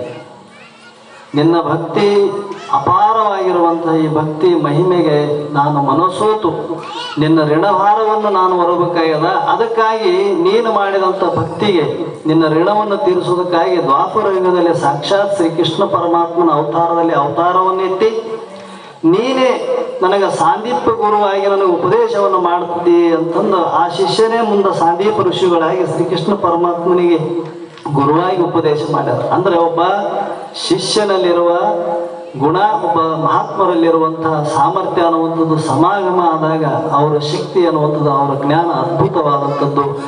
ಅಂಥ ಮಹಿಮಾನುಳ್ಳಂಥ ಮಹಾತ್ಮರು ಈ ಒಂದು ವೇದಿಕೆಯ ಮೇಲೆ ಆಗಮಿಸಿ ನಮ್ಮೆಲ್ಲರನ್ನು ಉಪದೇಶಾಮೃತವನ್ನು ನೀಡಿ ಕೃತಾರ್ಥರನ್ನು ಮಾಡುವರು ಅಂತ ಬಂದಿರತಕ್ಕಂಥ ಮಹಾತ್ಮರಲ್ಲಿ ಪುನಃ ಮತ್ತೊಮ್ಮೆ ನಾನು ವಿನಯಪೂರ್ವಕವಾಗಿ ನಮನಗಳನ್ನು ಸಮರ್ಪಿಸಿ ತಮ್ಮೆಲ್ಲರಿಗೂ ಶರಣಾರ್ಥಿಯನ್ನು ತಿಳಿಸಿ ನನ್ನೆರಡು ಮಾತುಗಳು ವಿರಾಮ.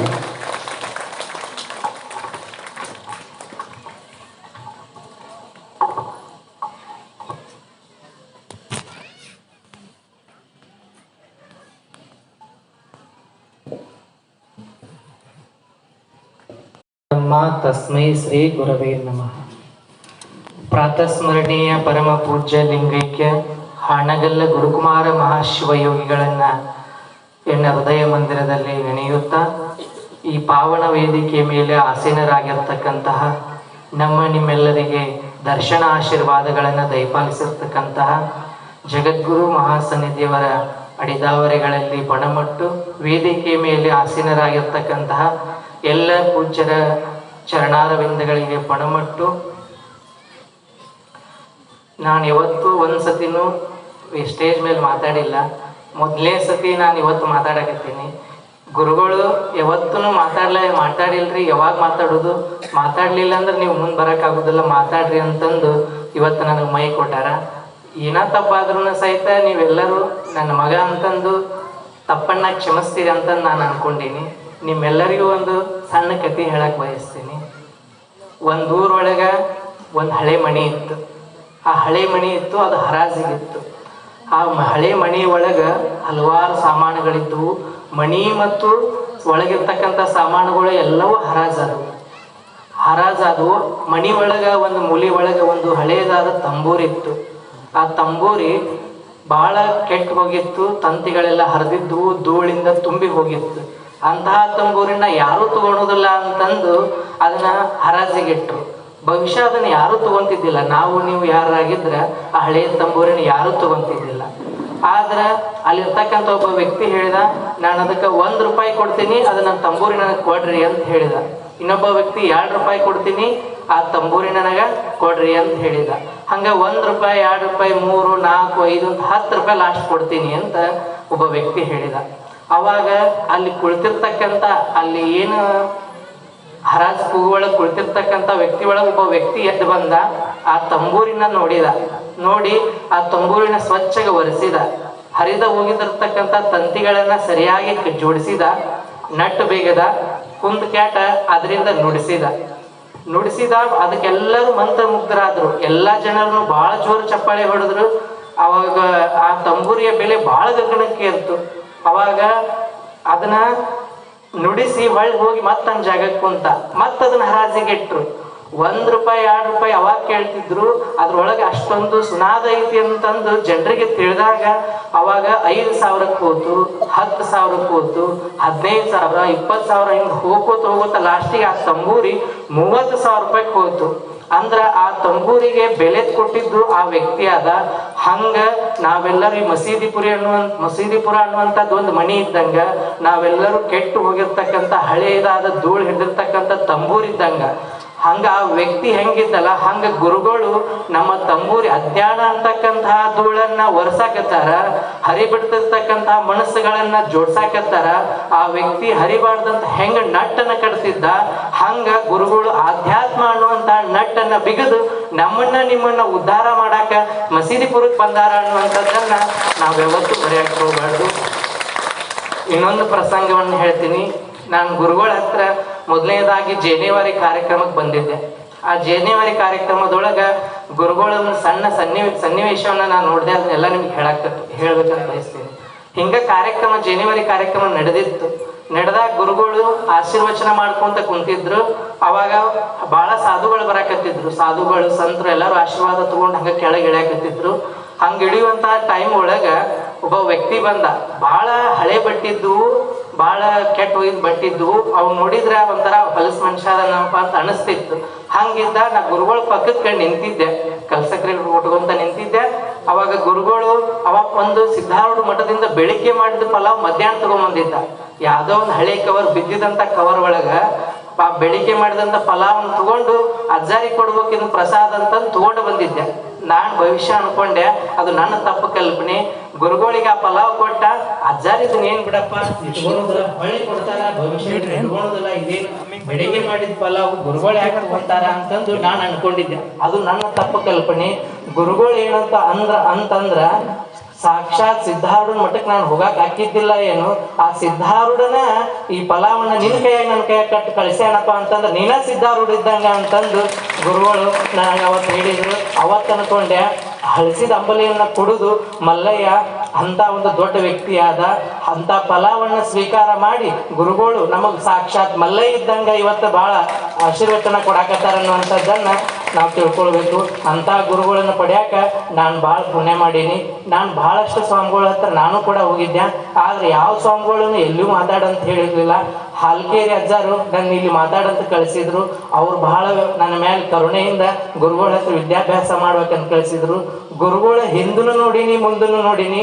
ಯಾವತ್ತೂ ಸಹಿತ ಗುರುಗಳಿಂದ ಏನನ್ನೂ ಅಪೇಕ್ಷೆ ಮಾಡಿಲ್ಲ. ಅವರು ಯಾವತ್ತು ₹1 ಕೊಡ ಅಂತ ಹೇಳಿಲ್ಲ, ನನಗೆ ಅಂತದ್ ಬೇಕಂತ ಹೇಳಿಲ್ಲ. ಅವರು ಭಕ್ತರಿಂದ ಏನು ಬಯಸ್ತಾರಪ್ಪ ಅಂತಂದ್ರೆ, ನೀವೆಲ್ಲರೂ ಚರಿತಾಮೃತವನ್ನ ಕಲಿಬೇಕು, ಮಂತ್ರಗಳನ್ನ ಕಲಿಬೇಕು, ಸ್ತೋತ್ರಗಳನ್ನ ಕಲಿಬೇಕು, ಶಾಸ್ತ್ರ ಕೇಳಬೇಕು ಅನ್ನುವಂಥದ್ದು ಬಯಸುವಂತ ಗುರುಗಳು ಯಾರು ಇದ್ರ ಅವ್ರು ನಮ್ಮ ಗುರುಗಳು ಅನ್ನುವಂಥದ್ದನ್ನ ನಾವ್ ಯಾವತ್ತೂ ಮರಿಬಾರ್ದು.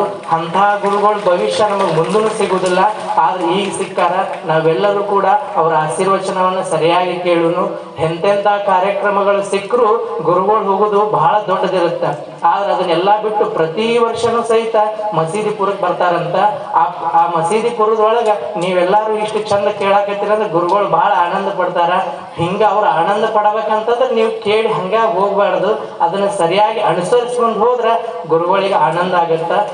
ನಾವು ಭವಿಷ್ಯ ಇಲ್ಲಿ ಎಲ್ಲ ಕುಂತಂತವ್ರು ನಾವ್ ಯಾರು ಸಿದ್ಧಾರೂಢ ನೋಡಿಲ್ಲ. ನಾನು ಸಹಿತ ಅಭಿನವ ಅಜ್ಜಾರ್ ನೋಡಿಲ್ಲ. ನೀವು ನೋಡಿರ್ತೀರಿ, ಅದು ನಿಮ್ಮ ಪುಣ್ಯ. ನನಗ ಆ ಪುಣ್ಯ ಸಿಕ್ಕಿಲ್ಲ. ಆದ್ರೆ ನಾನು ಸಿದ್ಧಾರೂಢ ಅಜ್ಜಾರು ನೋಡಿಲ್ಲ, ಅಭಿನವ ಶಿವಪುತ್ರ ಸ್ವಾಮಿಗಳು ನೋಡಿಲ್ಲ. ಅವ್ರನ್ನ ಗುರುಗಳ ಪಾದ ಕಮಲದೊಳಗೆ ನಾನು ನೋಡ್ತೀನಿ ಅನ್ನುವಂಥದ್ದನ್ನ ನಾನು ಇಲ್ಲಿ ಹೇಳಕ್ ಇಷ್ಟಪಡ್ತೀನಿ. ಇಷ್ಟು ಹೇಳಿ ನಾನು ಯಾವತ್ತೂ ಮಾತಾಡಿದ್ದಿಲ್ಲ. ಆದ್ರೆ ಗುರುಗಳು ಇವತ್ತು ಮಾತಾಡಕ್ಕೆ ಹೆಚ್ಚಿದ್ರು. ನನ್ನ ಭಾಷಣ ಯಾವಾಗ ಮುಕ್ತಾಯ ಆಗುತ್ತೋ ಗೊತ್ತಿಲ್ಲ. ಅದು ನನ್ನ ಕೊನೆಯ ದಿನಗಳೆಲ್ಲ ಮುಕ್ತಾಯ ಆಗೋದು. ಆದ್ರೆ ನನ್ನ ಭಾಷಣ ಮಸೀದಿಪುರದೊಳಗನ ಆರಂಭ ಆಯ್ತು ಅನ್ನುವಂಥದ್ದು ನಾನು ಸಾಯುವವರೆಗೂ ನೆನಪಿಟ್ಕೊಂಡಿರ್ತೀನಿ ಅನ್ನುವಂಥದ್ದನ್ನ ನಾನು ಇಲ್ಲಿ ಹೇಳಕ್ಕೆ ಇಷ್ಟಪಡ್ತೀನಿ. ಇಷ್ಟು ಹೇಳಿ ನನ್ನ ತೊದಲು ನುಡಿಗಳನ್ನ ಶ್ರೀ ಗುರುಗಳ ಪಾದಕ್ಕೆ ಅರ್ಪಿಸಿ ಒಂದೆರಡು ಮಾತುಗಳನ್ನು ಮುಗಿಸ್ತೀನಿ.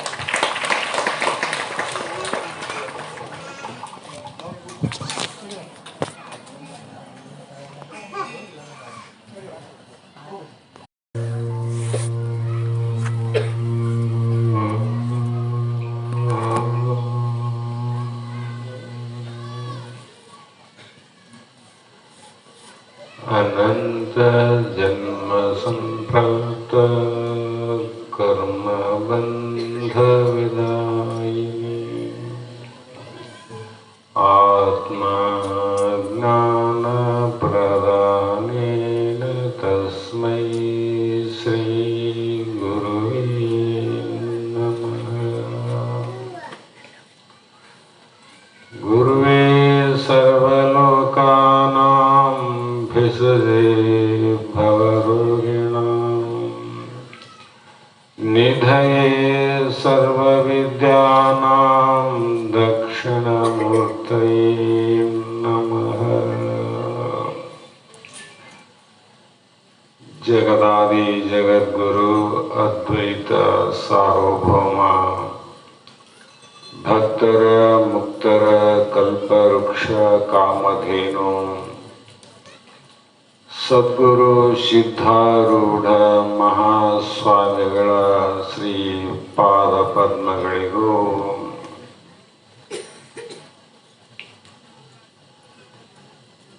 ಶ್ರೀ ಸದ್ಗುರು ಶ್ರೋತ್ರಿಯ ಬ್ರಹ್ಮನಿಷ್ಠರು ಬ್ರಹ್ಮಲೀನರು ಸಿದ್ಧಾರೂಢ ಮಹಾಸ್ವಾಮಿಗಳ ಕರಕಮಲ ಸಂಜಾತರಾಗಿ ಸದ್ಗುರುವಿನ ಕೃಪೆಯನ್ನು ಪ್ರಾಪ್ತಿ ಮಾಡಿಕೊಂಡು ಆ ಕೃಪೆಯಿಂದ ಆದಂಥ ಅನುಭವವನ್ನು ತಮ್ಮ ಸ್ತೋತ್ರ ಮುಖಾಂತರವಾಗಿ ಶಾಸ್ತ್ರಗಳ ಮುಖಾಂತರವಾಗಿ ಶ್ರೀಮನ್ ನಿಜಗುಣ ಶಿವಯೋಗಿಗಳು ರಚಿಸಿದ ಶಾಸ್ತ್ರಗಳಿಗೆ ಟೀಕಾ ತಾತ್ಪರ್ಯವನ್ನು ರಚಿಸಿ ಮುಮುಕ್ಷಗಳ ಮನಸ್ಸಿಗೆ ತಲುಪಿಸಿದಂಥ ಆರೂಢ ಜ್ಯೋತಿ ಶಿವಪುತ್ರ ಮಹಾಸ್ವಾಮಿಗಳ ಶ್ರೀ ಪಾದ ಪದ್ಮಗಳಿಗೂ ಅವರ ಕರಕಮಲ ಸಂಜಾತರಾದ ಶಾಂತಾಶ್ರಮ ಹುಬ್ಬಳ್ಳಿ ಷಣ್ಮುಖ ಆರೂಢ ಮಠ ವಿಜಯಪುರದ ಒಡೆಯರು ಪೀಠಾಧಿಪತಿಗಳು ಬ್ರಹ್ಮಲೀನರಾದಂಥ ಅಭಿನವ ಶಿವಪುತ್ರ ಮಹಾಸ್ವಾಮಿಗಳ ಶ್ರೀಪಾದಗಳಿಗೂ ಎನ್ನ ಆತ್ಮ ಕಲ್ಯಾಣಕರ್ತರು ಆರೂಢ ಪರಂಪರೆಯಲ್ಲಿ ದಿವ್ಯ ಬೆಳಕನ್ನು ಜ್ಯೋತಿಯನ್ನು ಬೆಳೆಸಿದಂಥ ಸದ್ಗುರು ಬಸವಾನಂದ ಮಹಾಸ್ವಾಮಿಗಳ ಚರಣ ಕಮಲಗಳಿಗೂ ಅನಂತ ಅನಂತ ದೀರ್ಘ ದಂಡ ಪ್ರಣಾಮಗಳನ್ನು ಸಮರ್ಪಿಸುತ್ತ ಪ್ರಸ್ತುತ ವರ್ತಮಾನ ಕಾಲದಲ್ಲಿ ನಮ್ಮ ನಿಮ್ಮ ಕಣ್ಣೆದುರಿಗೆ ಆಕಾಶದಲ್ಲಿ ಸೂರ್ಯನಂತೆ ವೇದಿಕೆ ಮೇಲೆ ತಮ್ಮ ದಿವ್ಯವಾದ ತೇಜಸ್ಸಿನಿಂದ ತಮ್ಮೆಲ್ಲರನ್ನ ನೋಡುವ ಜ್ಞಾನ ದೃಷ್ಟಿಯುಳ್ಳಂಥ ಹಾಗೂ ಅಭಿನವ ಶಿವಪುತ್ರ ಮಹಾಸ್ವಾಮಿಗಳ ಕರಕಮಲ ಸಂಜಾತರಾದಂಥ ಭಕ್ತರ ಕಲ್ಪವೃಕ್ಷವಾಗಿ ಸತತವಾಗಿ ಕಲ್ಯಾಣ ಕಾರ್ಯದಲ್ಲಿ ತೊಡಗಿ ತಮ್ಮ ದಣಿವೆಯನ್ನು ಮರೆತು ಹಗಲು ರಾತ್ರಿ ಪ್ರಯತ್ನವನ್ನು ಮಾಡುವಂಥ ಸದ್ಗುರುಗಳು ಶ್ರೋತ್ರಿಯ ಬ್ರಹ್ಮನಿಷ್ಠರಾದ ಅಭಿನವ ಸಿದ್ಧಾರೂಢ ಮಹಾಸ್ವಾಮಿಗಳ ಶ್ರೀಪಾದಕ್ಕೂ ಅನಂತ ದೀರ್ಘದಂಡ ಪ್ರಣಾಮಗಳನ್ನು ಸಮರ್ಪಿಸಿ ಇದೀಗ ವೇದಿಕೆಯ ಮುಖಾಂತರವಾಗಿ ತಮ್ಮೆಲ್ಲರಿಗೂ ಮೂರ್ತಿ ಚಿಕ್ಕದಾದರೂ ಕೀರ್ತಿ ದೊಡ್ಡದು ಎನ್ನುವಂತೆ ಎಲ್ಲರನ್ನ ನಾಲ್ಕೇ ಮಾತುಗಳಲ್ಲಿ ಮಂತ್ರ ಮುಗ್ಧರನ್ನಾಗಿ ಮಾಡಿದಂಥ ಬಾಲಪೂಜ್ಯರಿಗೂ ವೇದಿಕೆ ಮೇಲೆ ಆಸೀನರಾದಂಥ ಎಲ್ಲ ಮಹಾತ್ಮರಿಗೂ ಇಲ್ಲಿ ಆಗಮಿಸಿದಂಥ ಎಲ್ಲ ಶರಣರಿಗೂ ಶರಣೀಯರಿಗೂ ಅನಂತ ಪ್ರಣಾಮಗಳನ್ನು ಸಮರ್ಪಿಸುತ್ತಾ ಈ ದಿನ ಈಗಾಗಲೇ ಜಗತ್ತಿನಲ್ಲಿ ಯಾರು ಶ್ರೇಷ್ಠ ಅಂತ ವಿಚಾರ ಬಂದಾಗ ವಿಚಾರವಂತರು ಬಲ್ಲಂತವರು ಯಾರು ಶ್ರೇಷ್ಠ ಅಂದ್ರೆ ನ ಗುರುರಧಿಕಂ, ಗುರುವಿಗಿಂತ ಶ್ರೇಷ್ಠವಾದಂಥ ವಸ್ತು ಇನ್ನೊಂದು ಈ ಲೋಕದಲ್ಲಿ ಇಲ್ಲ, ಈ ಜಗತ್ತಿನಲ್ಲಿ ಇಲ್ಲ. ಅದಕ್ಕಾಗಿ ಅಂಥ ಗುರುವಿನ ಸ್ತುತಿಯನ್ನ, ಸ್ತೋತ್ರವನ್ನ, ಧ್ಯಾನವನ್ನ, ಚಿಂತನೆಯನ್ನ ಯಾಕೆ ಮಾಡಬೇಕು ಅಂದ್ರೆ ನಾವು ಯಾವಾಗಲೂ ಅಲ್ಪ ವಿಷಯಗಳ ಚಿಂತೆಯನ್ನ ಮಾಡಿ ಅಲ್ಪರಾಗಿವಿ, ನಾವು ಬಹಳ ಚಿಕ್ಕವರಾಗಿವಿ. ಯಾವಾಗಲೂ ದೊಡ್ಡವರ ಚಿಂತನೆಯನ್ನ, ಶ್ರೇಷ್ಠವಾದ ವಸ್ತುವಿನ ಚಿಂತನೆಯನ್ನು ಮಾಡಿದಾಗ ನಮಗೇನಾಗ್ತದ? ಆನಂದ ಆಗ್ತದ. ಆನಂದ ಯಾವಾಗ ಆಗ್ತದ, ದುಃಖ ಯಾವಾಗ ಆಗ್ತದ ಅಂದ್ರೆ ಎರಡೇ ವಿಚಾರಗಳು. ನಮಗೆ ಬಹಳ ಕಷ್ಟ ಬಂದಾಗ ಅಥವಾ ಮನಸ್ಸಿಗೆ ದುಃಖ ಆದಾಗ ತಿಳ್ಕೋಬೇಕು, ನಾವು ಯಾವ ಚಿಂತನೆಯನ್ನ, ಯಾರ ಸ್ತುತಿಯನ್ನ, ಯಾರ ಸ್ತೋತ್ರವನ್ನು ಮಾಡಕತ್ತೀವಂದ್ರೆ ಬಹಳ ಅಂದ್ರೆ ಬಂಧು ಬಾಂಧವರ ಸ್ತುತಿ ಇರ್ಬೋದು, ಹೊಲ ಮನೆ ಆಸ್ತಿ ವಿಷಯಾದಿಗಳ ಚಿಂತೆ ಮಾಡೋದಕ್ಕೋಸ್ಕರವಾಗಿ ದುಃಖ ಬಂದವ ಅಂತ ಅನ್ಕೋಬೇಕು. ಯಾರು ಹೇಳಬೇಕಾಗಿಲ್ಲ. ಮತ್ತೆ ಮನಸ್ಸಿಗೆ ಯಾವಾಗ ಆನಂದ ಆಗ್ತದಂದ್ರೆ ನಾವು ಮಹಾತ್ಮರ ಸ್ತುತಿಯನ್ನ, ಮಹಾತ್ಮರ ಧ್ಯಾನವನ್ನ, ಮಹಾತ್ಮರ ಚಿಂತನೆಯನ್ನ, ಮಹಾತ್ಮರ ಬದುಕನ್ನ ವಿಚಾರ ಮಾಡಕತ್ತದ ಮನಸ್ಸು ಅಂತ ತಿಳ್ಕೋಬೇಕು. ಆವಾಗ ಆ ಮನಸ್ಸಿಗೆ ಸುಖ ಆಗ್ತದ, ಇಲ್ಲಂದ್ರೆ ದುಃಖ ಆಗ್ತದೆ. ಈ ಸುಖ ದುಃಖವನ್ನ ತಿಳ್ಕೋಬೇಕಾದ್ರೆ ನಮ್ಮಲ್ಲಿ ಆಗ್ತಕ್ಕಂಥ ವಿಚಾರಗಳನ್ನ ನೋಡಿ ನಾವೇ ತಿಳ್ಕೋಬೇಕು. ವೈದ್ಯರಲ್ಲಿ ಯಾವಾಗ ಹೋಗ್ತೀವಿ ನಾವು? ನಮ್ಮ ಮೈಗೆ ಬಂದಂತ ಜ್ವರವನ್ನ ನಾವೇ ಮೊದಲು ನೋಡಿ ವೈದ್ಯರಲ್ಲಿ ಹೋಗ್ತೀವಿ. ಡಾಕ್ಟರ್ ನಮ್ಮ ಮನೆಗೆ ಬರಂಗಿಲ್ಲ, ನಿಮ್ಗೆ ಜ್ವರ ಬಂದವಂತ ಕೇಳಂಗಿಲ್ಲ ಅವ್ರು. ನಮಗೆ ಜ್ವರ ಬಂದವ ಅಂತ ನಮಗೆ ಗೊತ್ತಾಗ್ತದೆ, ಆವಾಗ ನಾವು ವೈದ್ಯರಲ್ಲಿ ಹೋಗ್ತೀವಲ್ಲ.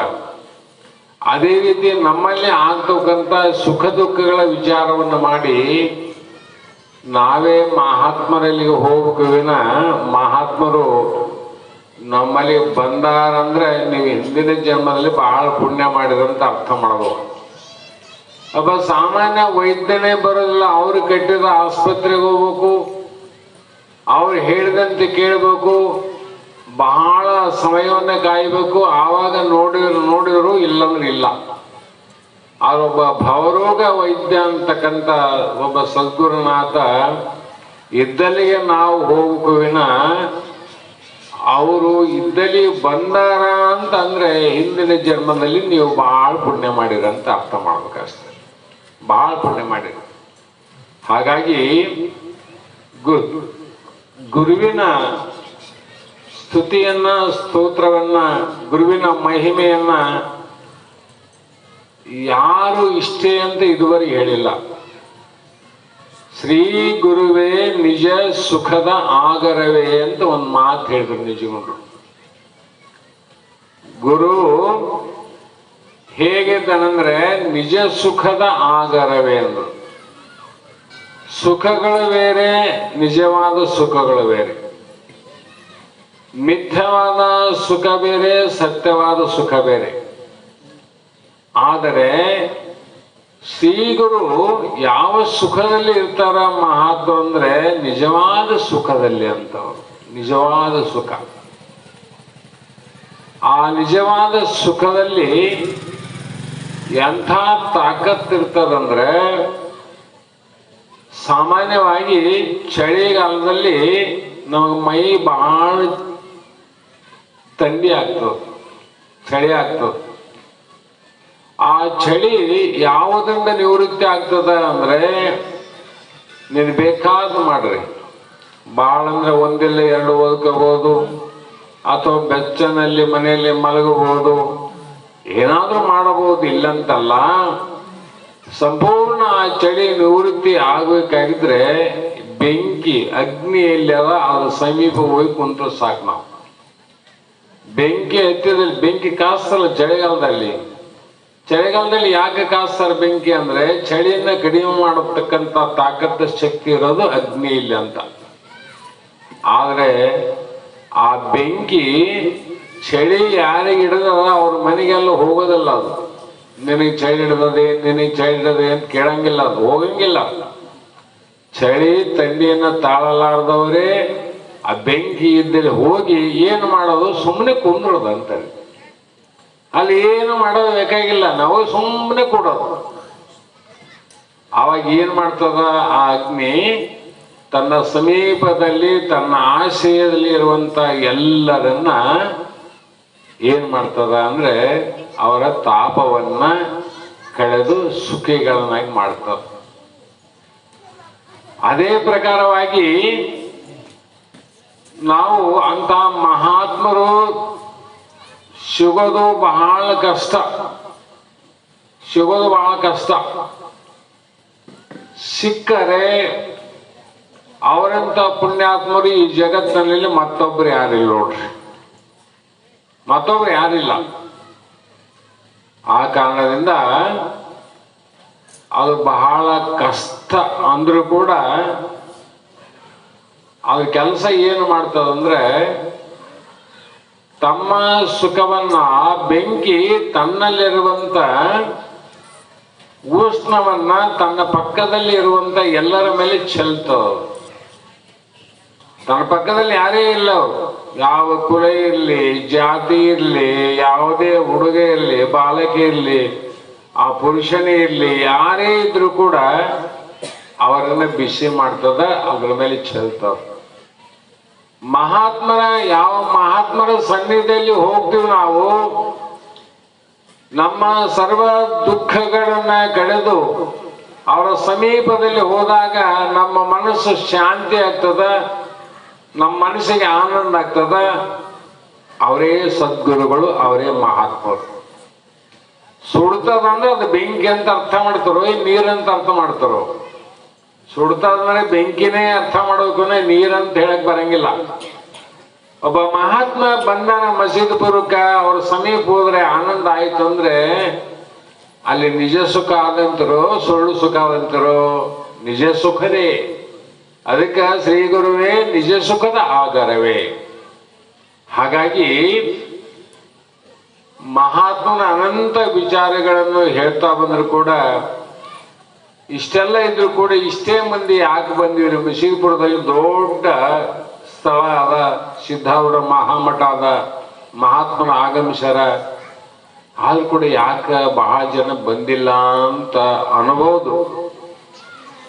ಆದ್ರೆ ಕೆಲವು ಮನುಷ್ಯರು ಹೇಗಿದ್ದಾರಂದ್ರೆ, ಸಗಣಿಯ ಹುಳುವಿನಂತೆ ಅಂತ ಬರೀತಾರೆ. ಸಗಣಿ ಅಂದ್ರೆ ನಮ್ ಕಡೆ ಎಂಡೆ ಅಂತೀವಿ. ಆ ಸಗಣಿಯ ಹುಳು ಎಲ್ಲಿ ಹುಟ್ಟುತ್ತದ ಅಂದ್ರೆ ಅದು ಆ ಸಗಣಿಯಲ್ಲೇ ಹುಟ್ಟುತ್ತದ, ಸಗಣಿಯಲ್ಲೇ ತಿಂತದ, ಸಗಣಿಯಲ್ಲೇ ಸತ್ತು ಹೋಗ್ತದ. ಎಂಡೆಯಲ್ಲೇ ಹುಡಿದು ಅದನ್ನೇ ತಿಂತು ಅದರಲ್ಲೇ ಸತ್ತು ಪ್ರಾಣ ಬಿಟ್ಟು ಹೋಯ್ತು ನೋಡ್ರಿ. ಆವಾಗ ಒಬ್ಬ ವ್ಯಕ್ತಿ ಬಂದ, ಸಗಣಿ ಹುಳು ಬದುಕಬೇಕಾದ್ರೆ ಸಗಣಿಯಲ್ಲಿ ಇದ್ರೆ ಸತ್ತು ಹೋಗ್ತದ, ಇದನ್ನು ಹೇಗಾದ್ರೂ ಮಾಡಿ ಬದುಕಿಸ್ಬೇಕು ಅಂತ ವಿಚಾರ ಮಾಡಿ ಏನ್ ಮಾಡಿದ, ಆ ಬೆಲ್ಲದ ಪೆಂಟೆ ಇತ್ತು, ಆ ಬೆಲ್ಲದಲ್ಲಿ ಸಗಣಿಯ ಹುಳವನ್ನು ಒಯ್ದು ಬೆಲ್ಲದ ಪಾನಕದ ಸಮೀಪ ಇಟ್ಟ ನೋಡ್ರಿ. ಆವಾಗ ಅದು ಸಗಣಿಯಲ್ಲಿ ಇನ್ನ ಒಂದಿನ ಬದುಕತ್ತೋ ಇಲ್ಲ ಗೊತ್ತಿಲ್ಲ, ಯಾವಾಗ ಬೆಲ್ಲದ ಸಮೀಪ ಬಂತಿಲ್ಲ ಆ ಹುಳ ಸತ್ತ ಹೋಯ್ತು ನೋಡ್ರಿ. ಎಲ್ಲಿ ಸತ್ತೋಯ್ತ್ರಿ? ಬೆಲ್ಲದ ಸಮೀಪ ಬಂದ್ರೆ ಹುಳ ಸತ್ತೋಯ್ತು. ಸಗಣಿ ಸಮೀಪ ಇದ್ರೆ ಇನ್ನೊಂದು 2 ದಿನ 3 ದಿನ ಬದುಕುತ್ತೆ ಗೊತ್ತಿಲ್ಲ. ಅದರಂತೆ ಈ ಜಗತ್ತಿನಲ್ಲಿ ಮಾನವರಲ್ಲಿ ಬಹಳ ಭಾಗಗಳ, ಎಲ್ಲರೂ ಮನುಷ್ಯರಂತ ಕಂಡು ಕೂಡ ಎಲ್ಲರೂ ಮನುಷ್ಯರಲ್ಲ, ಮೊದಲೇ ಹೇಳ್ಯಾರ. ಕೆಲವು ಜನಕ್ಕೆ ಈ ಸಂಸಾರ ಅಂತಕ್ಕಂಥ ಏನು ಸಗಣಿ ಅದಲ್ಲ, ಸಂಸಾರದಲ್ಲಿರ್ತಕ್ಕಂಥ ವಿಷಯಗಳೇನವ ಇವೆಲ್ಲ ಸಗಣಿ ಇದ್ದಂಗ. ಶಬ್ದ, ಸ್ಪರ್ಶ, ರೂಪ, ರಸ, ಗಂಧ. ಆ 25 ತತ್ವದಿಂದ ಪಂಚಮಹಾಭೂತಗಳ ಪಂಚೀಕೃತಗೊಂಡು 25 ತತ್ವಗಳಿಂದ ಕೂಡಿದಂತ ಸಪ್ತಧಾತು ಸಮಪಿಂಡಂ. ಇದರಲ್ಲಿ ಏನಾದ್ರಿ ಎಲುಬು, ಚರ್ಮ, ರಕ್ತ, ಮಲ, ಮೂತ್ರ, ಇನ್ನೂ ಕೆಲವು ಹೊಲಸಿನ ವಸ್ತುಗಳಿಂದ ಕೂಡಿ ಈ ದೇಹ ಆಗ್ಯದ. ನಿಮ್ಮ ದೇಹದಾಗ ಬಂಗಾರ ಅದೇ, ಪುರುಷರ ದೇಹದಲ್ಲಿ ಬೆಳ್ಳಿ ಅದೇ, ಮಹಾತ್ಮನ ದೇಹದಲ್ಲಿ ವಜ್ರ ಅದೇ, ಎಲ್ಲರ ದೇಹದಲ್ಲಿ ಇರುವಂಥದ್ದೇ ಸಪ್ತಧಾತು ಸಮಪಿಂಡ. ಇದು ಏನು ಹೊಲಸಾದಂದ್ರೆ ಇದು ಸಗಣಿ ಇದ್ದಂಗಂತ. ಈ ದೇಹ ಸಗಣಿ. ಆದ್ರೆ ಜೀವಾತ್ಮನಿಗೆ ಏನಾಗ್ಯದ, ಭ್ರಮೆ ಆಗ್ಯದ, ಅವನಿಗೆ ಭ್ರಾಂತಿ ಅಧ್ಯಾಸ ಆಗ್ಯದಲ್ಲ. ಬಹುಜನ್ಮ, ನೂರಾರು ಕೋಟಿ ಕೋಟಿ ಜನ್ಮಗಳ ಪರಂಪರೆಯಿಂದ ಈ ದೇಹ ವಾಸನೆಯಿಂದ ವಿಷಯಾದಿಗಳಿಗೆ ದಾಸನಾಗಿ ಅನಿತ್ಯವಾದ ಸುಖಗಳೇ ನಿತ್ಯವಾದ ಸುಖಗಳಂತ ಭಾವಿಸಿ ಅವನು ಇಲ್ಲೇ ವಾಸ ಮಾಡಿದರೆ ಬಹಳ ಚಲೋ ಅಂತ ಹುಳು ಹೆಂಡೆಯಲ್ಲಿ ಇರ್ಬೇಕಂತ ಹೆಂಗ ಪ್ರಯತ್ನ ಮಾಡ್ತದ, ಅದರಂತೆ ಅಜ್ಞಾನದಲ್ಲಿರುವಂತ ಜೀವಿಗಳು ಅಜ್ಞಾನದಲ್ಲಿ ಇರಬೇಕಂತ ಪ್ರಯತ್ನ ಮಾಡ್ತವಿನ ಬೆಲ್ಲದ ಕಡೆ ಅವು ಬರಂಗಿಲ್ಲ. ಬೆಲ್ಲದ ಕಡೆ ಬರಂಗಿಲ್ಲ. ಅದರಂತೆ ಜ್ಞಾನಿಗಳು ಬೆಲ್ಲ ಇದ್ದಂತೆ, ಮಹಾತ್ಮರು, ಶರಣರು, ಸಂತರು ಬೆಲ್ಲ ಇದ್ದಂಗ ಅವರು. ಆ ಬೆಲ್ಲದ ಕಡೆ ಬಂದಾಗ ಅಲ್ಲಿ ಸಿಹಿನೇ ಆದವಿನ ಅಲ್ಲಿ ಸಗಣಿ ಇಲ್ಲ ಅಂತ. ಬೆಲ್ಲದಲ್ಲಿ ಸಗಣಿ ಇಲ್ಲ, ಸಗಣಿಯಲ್ಲಿ ಬೆಲ್ಲ ಇಲ್ಲ. ಆದರೆ ಸಗಣಿಯ ವಾಸನೆಯಲ್ಲಿ ಬದುಕುವ ಜೀವಿಗಳು ಬಹಳವ, ಬೆಲ್ಲದ ವಾಸನೆಯಲ್ಲಿ ಬದುಕುವ ಜೀವಿಗಳು ಬಹಳ ಕಡಿಮೆ ಅವ. ಆ ಕಾರಣದಿಂದ ಈ ಜಗತ್ತಿನಲ್ಲಿ ಎಲ್ಲರೂ ಮನುಷ್ಯರಾಗಿ ಮಾನವರಾಗಿ ಕಂಡರೂ ಕೂಡ ನಿಜವಾದ ಒಂದು ಸುಖ ಅದು ಹೇಗಿದೆ ಅಂದ್ರೆ, ಸುಮ್ಮನೆ ಪ್ರಮಾಣ ಕೊಡ್ತಾರೆ, ಅಳತೆ ಇಲ್ಲ ಅಂದ್ರೆ ಅಪ್ರಮಾಣ ನಮ್ಮ ಕೂಡಲ ಸಂಗಮ ದೇವ ಅಂತ ಇರ್ಬೋದು. ಅದು ಅನುಭವದಿಂದ ನೋಡು ಮನುಜ ಅಂತ ಮಹಾತ್ಮ ಬಾಯಲ್ಲಿ ಹೇಳೋದಲ್ಲ. ಅದು ನಿಜ ಸುಖ ಹೇಗಿದೆ ಅಂದ್ರೆ ಬಾಯಲ್ಲಿ ಹೇಳೋದಲ್ಲ, ಅನುಭವದಿಂದ ನೋಡೋದು. ಅಂಥ ಅನುಭವವನ್ನು ಮಾಡಿಕೊಂಡಂತ ಮಹಾತ್ಮರು ಅವರ ಸ್ತುತಿಯನ್ನ, ಅವರ ಧ್ಯಾನವನ್ನ, ಅವರ ಚಿಂತನೆಯನ್ನು ಯಾಕೆ ಮಾಡಬೇಕು ನಾವಂದ್ರೆ, ನಮಗ ಆಗುವಂತ ಜನನ ಮರಣ ಅನ್ನುವಂತ ಬಂಧನ ಭೀತಿ ಏನದ, ಆ ಜನನ ಮರಣದ ಬಂಧನದ ಭೀತಿಯನ್ನ ಕಡೆದು ನಮಗ ಮರಣವೇ ನಿನಗಿಲ್ಲ ಅಂದು ನಾವೇನ್ ತಕೊಂಡ್ವಿ. ಬಹಳ ಮಂದಿ 2 ವರ್ಷ ಆಯ್ತು, 4 ವರ್ಷ ಆಯ್ತು, 10 ವರ್ಷ ಆಯ್ತು, ಇಲ್ಲ ಇನ್ನ 4 ವರ್ಷ, ಇನ್ನು 10-20 ವರ್ಷದಾಗ ಸಾಯ್ತೀವಂತ ಎಲ್ಲರೂ ತಿಳ್ಕೊಂಡ್ವಿ. ಯಾರು ಏನೇ ತಿಳ್ಕೊಂಡ್ರು ಕೂಡ ಎಲ್ಲರೂ ಸಮವಾಗಿ ತಿಳ್ಕೊಂಡದ್ದು ಒಂದು, ನಾವು ಸತ್ತೋತೀವಂತ. ಉಳಿದದ್ದು ಬೇರೆ ಬೇರೆ ತಕೊಂಡೀವಿ, ಬೇರೆ ಬೇರೆ ಆದ ಜ್ಞಾನ. ಆದ್ರೆ ಸರ್ವರಿಗೂ ಸಮಾನವಾದ ಜ್ಞಾನ ಯಾವುದು ಅಂದ್ರೆ ನಾವು ಸತ್ತೋತೀವಿ, ಸಾಯ್ತೀವಿ ನಾವು. ಆದರೆ ಇದಕ್ಕೆ ಮಹಾತ್ಮರು ನೀನು ಸಾಯುವುದಿಲ್ಲ, ಯಾಕಂದ್ರೆ ನೀನು ಹುಟ್ಟೇ ಇಲ್ಲಲ್ಲ ಅಂತ. ಜಾತಸ್ಯ ಮರಣಂ ಧ್ರುವಂ. ಯಾವುದು ಜಗತ್ತಿನಲ್ಲಿ ಹುಟ್ಟಿ ತೋರ್ತದ ಅದು ವಸ್ತು ಇವತ್ತಿಲ್ಲ, ಹಿಂದಿಲ್ಲ, ನಾಳೆ ಒಂದು ದಿನ ಅದು ನಾಶ ಆಗ್ಲೇಬೇಕಾಗಿದೆ. ಆದರೆ ಜೀವಾತ್ಮ ಪರಮಾತ್ಮನೇ, ಪರಮಾತ್ಮ ಜೀವಾತ್ಮ. ಈ ಜೀವ ಪರಮಾತ್ಮನನ್ನ ಭೇದ ಮಾಡಿದ್ದು ಯಾವುದು ಅಂದ್ರೆ, ಅದಕ್ಕೆ ಅಜ್ಞಾನ ಅಂತ ಕರೆದರು, ಅಥವಾ ಮಾಯೆ ಅಂತ ಕರೆದರು, ಅಥವಾ ಅವಿದ್ಯೆ ಅಂತ ಶಾಸ್ತ್ರಗಳಲ್ಲಿ ಅನಂತ ರೀತಿ ಕರೆದರು. ಅದು ಒಂದಿದ್ದನ್ನ ಎರಡು ಮಾಡಿದ್ ನೋಡ್ರಿ. ಮೊದಲೇ ಒಂದಾದ ಈಗ ಎರಡು ಮಾಡ್ಯಾರ.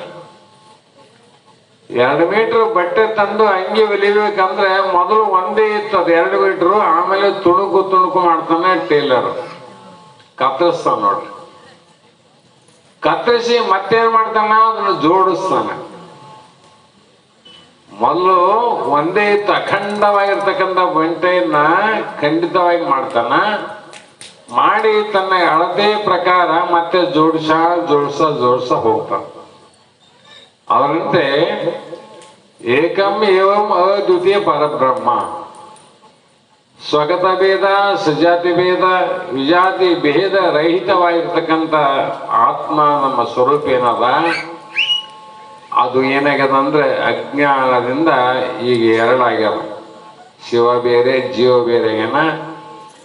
ಎಂಥ ಬೇರೆ ಆದಂತ ಶಿವಜೀವ ಬೇರೆ ಆದಾಗ ಕೂಡಿಸೋದು ಬಹಳ ಕಷ್ಟ. ಅಣ್ಣತಮ್ಮರು ಬೇರೆ ಆದ್ರೆ ಕೂಡಂಗಿಲ್ಲ ಜಲ್ದಿ, ನಾವು ಅಕ್ಕ ತಂಗರು ಬೇರೆ ಆದ್ರೆ ಜಲ್ದಿ ಕೂಡಂಗಿಲ್ಲ. ಒಂದೊಂದು ಮನೆತನ ಒಂದೊಂದು ತಲೆ ಹಾಕಿ 2 ತಲೆ 3 ತಲೆ ಆದ್ರೂ ಕೂಡ ವೈಷಮ್ಯ ಹೋಗಿಲ್ಲ, ಕೂಡಂಗಿಲ್ಲ ಅಂತ. ಈ ವರ್ತಮಾನ ಕಾಲದಲ್ಲಿ ಹಿಂದೆ 30 ವರ್ಷದ ಕೆಳಗೆ ಹುಟ್ಟಿದಂತ ಅಣ್ಣ ತಮ್ಮ ಅಕ್ಕ ತಂಗಿಯರೇ ಜಲ್ದಿ ಕೂಡಂಗಿಲ್ಲ ಅಂದ್ರೆ ನೀವ್ ಯಾವಾಗ ಹುಟ್ಟಿರಿ? ಇನ್ನು 20-30 ವರ್ಷದ ನೀವು ಅಲ್ಲ, ನೀವೆಲ್ಲರೂ ಯಾವತ್ತು ಬ್ರಹ್ಮ ಸೃಷ್ಟಿಯಿಂದ ಪ್ರಾರಂಭ ಏನಾಯ್ತು ಅವತ್ತಿನಿಂದ ನಾವು ಹುಟ್ಟಿದವ್ರೆ. ಎಷ್ಟು ಕಾಲ ಆಗ್ಯಾವಂತ ನೀವು ಲೆಕ್ಕ ಹಾಕ್ರಿ, ಎಷ್ಟು ಯುಗಗಳು ಹೋಗಿರ್ಬೇಕಂತ ಲೆಕ್ಕ ಹಾಕ್ರಿ. ಅಷ್ಟು ಯುಗಗಳಿಂದ ನಾವು ಪರಮಾತ್ಮ ಬೇರೆ ನಾನು ಬೇರೆ, ದೇವರು ಬೇರೆ ನಾನು ಬೇರೆ ಅಂತಕ್ಕಂಥ ಭೇದದಿಂದ ಬಂದೀವಿ ನಾವು. ಒಂದು ಜನ್ಮ ಅಲ್ಲ, 20 ವರ್ಷ ಅಲ್ಲ, ಎಷ್ಟು ಯುಗಗಳ ಪರ್ಯಂತರವಾಗಿ ಭೇದದಿಂದ ಬೇರೆಯಾಗಿ ನೀನು ಬೇರೆ ನಾನು ಬೇರೆ, ನಾನು ಹುಟ್ಟಿದವನು ನಾನು ಸಾಯುವವನು, ನೀನು ಹುಟ್ಟಲಾರದವನು ನಿನಗೆ ಸಾವಿಲ್ಲ ಅನ್ನುವಂತ ಭೇದ ಬುದ್ಧಿ ಏನಲ್ಲ. ಈ ಭೇದ ಬುದ್ಧಿ ಅನ್ನುವಂಥದ್ದು 10-20 ವರ್ಷದ ನ್ಯಾಯ ಅಲ್ಲ ಮಾಯಮ್ಮ. ಇದು ಕೋಟಿ ವರ್ಷಗಳ ನ್ಯಾಯವನ್ನ ಸಮ ಮಾಡಿ ನೀವಿಬ್ಬರು ಒಂದಾಗರಪ್ಪ ಅಂತ ಹೇಳ್ಬೇಕಾದ್ರೆ ಇಂಥ ಸದ್ಗುರುಗಳು ಬೇಕು, ವಿನ ಬದಲೋದ್ರಿಂದ ಸಾಧ್ಯ ಇಲ್ಲ ಅಂತ. ಮನ್ಯಾಗ ಬೇರೆ ಆದ್ರೆ ಹಿರಿಯರು ಕರೆಸಲ್ಲ, 4 ಮಂದಿ ಹಿರಿಯರು ಬೇರೆಪ್ಪ ನಮ್ಮ ಮನ್ಯಾಗ ವ್ಯಾಜ್ಯ ಅದ ಬಗೆಹರಿಸಂತೀವಿ, ಅದನ್ನ ಬಗೆಹರಿಸ್ಬೋದು, ಅರಿಬಹುದು ಅಥವಾ ಬಿಡಬಹುದು, ಆ ಪ್ರಶ್ನೆ ಬೇರೆ. ಇಷ್ಟು ಜನ್ಮಗಳ ಪರ್ಯಂತರ ಬಿದ್ದಂತ ನ್ಯಾಯ ಅದಲ್ಲ. ಈ ನ್ಯಾಯವನ್ನು ಸಮರ್ಥವಾಗಿ ನೀವು ಒಂದೇ, ನಿಮ್ಮಲ್ಲಿ ಯಾವ ಭೇದ ಇಲ್ಲ, ಭಿನ್ನತೆ ಇಲ್ಲ ಅಂತ ನಮಗ ಬೋಧವನ್ನ ಮಾಡಿ ಉಪದೇಶವನ್ನ ಮಾಡಿ ಸ್ವಾನುಭವಕ್ಕೆ ತಂದು ಕೊಡ್ತಕ್ಕಂಥ ಶಕ್ತಿ ಯಾರಿಗಿದೆ ಅಂದ್ರೆ ಅಂತ ಸ್ತುತಿಯನ್ನ ಸ್ತೋತ್ರವನ್ನ ಮಾಡಿಸಿಕೊಳ್ಳುವ ಯೋಗ್ಯತೆ ಯಾರಿಗಿದೆ ಅದು ಪರಮಾತ್ಮನಿಗೆ ಮಾತ್ರ ಇದೆ, ಅದು ಭಗವಂತನಿಗೆ ಮಾತ್ರ ಇದೆ. ಅದಕ್ಕಾಗಿ ಈಗ ನಾವು ಏನ್ ಮಾಡ್ಬೇಕಂದ್ರೆ ಭಗವಂತನ ಪರಮಾತ್ಮನ ಸ್ತುತಿಯನ್ನ ಸ್ತೋತ್ರವನ್ನು ಮಾಡಬೇಕು, ನೆನಪನ್ನು ಮಾಡಬೇಕು, ಧ್ಯಾನ ಮಾಡ್ಬೇಕಾಗ್ಯದ. ಇಲ್ಲೊಂದು ದೊಡ್ಡ ಸಮಸ್ಯೆ ಅದ. ಪರಮಾತ್ಮನ ಧ್ಯಾನವನ್ನ ಮಾಡ್ಬೇಕಂತ ಅದ. ಪರಮಾತ್ಮನ ನೋಡಿರೇನು? ನೋಡಿಲ್ಲ. ಮತ್ತೆ ಯಾರ ವ್ಯಕ್ತಿ ಹೆಸರು ಗೊತ್ತಿಲ್ಲ ಅಂತ ನೀವು ಕೂಗಿದ್ರೆ ಅವ್ರು ಓ ಅಂತಾರೆ ನಿಮಗೆ. ಎಷ್ಟು ಮಂದಿಯಾಗ ಕೂಗ್ತೀವಿ ಹೆಸರು, ಗೊತ್ತಿದ್ದವ್ರ ಹೆಸರು ಕೂಗಿದ್ರೆ ಅವ್ರು ಹೋಗು ಅಂತ ನಮ್ಮ ಕಡೆ ಬರ್ತಾರೆ ನೋಡ್ರಿ. ಸುಮ್ಮನೆ ಕೂಗ್ಯ ಅಂತ ಹೋದ್ರೆ ಹುಚ್ಚ ಅಂತ, ಹುಚ್ಚಂತ್ರಿಲ್ಲ. ಅದೇ ಪ್ರಕಾರವಾಗಿ ಇಲ್ಲಿ ಕೂಡ ನಮಗೆ ಏನಾಗಿದೆ ಅಂದ್ರೆ ಪರಮಾತ್ಮ ಯಾರು, ಅವನ ಲಕ್ಷಣ ಏನು, ಅವನು ಹೇಗಿದ್ದಾನೆ, ಅವನ ಸ್ವರೂಪ ಏನು ಅನ್ನುವುದನ್ನ ಮೊದಲು ನಮ್ಮ ಲಕ್ಷ್ಯಕ್ಕೆ ತಂದು ಕೊಡ್ತಕ್ಕಂಥ ಶಕ್ತಿ ಯಾರಿಗಿದೆ ಅಂದ್ರೆ ಅದು ಶ್ರೋತ್ರಿ ಬ್ರಹ್ಮನಿಷ್ಠ ಸದ್ಗುರು ಆರೂಢ ಪರಂಪರೆಯಲ್ಲಿ ಮಾತ್ರ ಅದು ಸಾಧ್ಯ ಅಂತ ಕೈ ತಟ್ಟಿ ಹೇಳ್ತೇವೆ ನಾವು. ಆ ಪರಂಪರೆ ಹಂಗ ಬಂದಿದೆ ಅಂತ. ಹಾಗಾಗಿ ನಾವು ಎಲ್ಲ ದೇಹ ವಾಸನೆಯನ್ನ ಬಿಡಬೇಕು ಅಂತ ಬಹಳ ಹೇಳ್ತೀವಿ. ಲೋಕ ವಾಸನೆ, ದೇಹ ವಾಸನೆ ಇನ್ನೂ ಬಹಳ.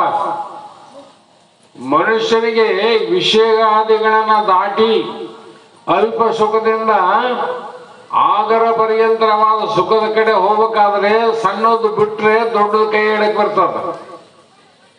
ಈ ಕೈಯಲ್ಲಿ ಏನಾರ ಗುಂಡು ಹಿಡಿದೇವಂದ್ರೆ ಇದೇ ಕೈಯಲ್ಲಿ ಮತ್ತೊಂದು ಹಿಡಿಬೇಕಾಗಿದ್ರೆ ಮೊದಲು ಹಿಡಿದನ್ನ ಬಿಡಬೇಕು, ಆಮೇಲೆ ಹಿಡಿಯಕ್ ಬರ್ತದ. ಇದನ್ನೇ ಬಿಡಲಾರ್ದೆ ಮತ್ತೆ ಹಿಡಿಬೇಕಂದ್ರೆ ಸಾಧ್ಯ ಇಲ್ಲ. ಒಂದು ಹಿಡಿಬೇಕಾದ್ರೆ ಒಂದು ಬಿಡಬೇಕು.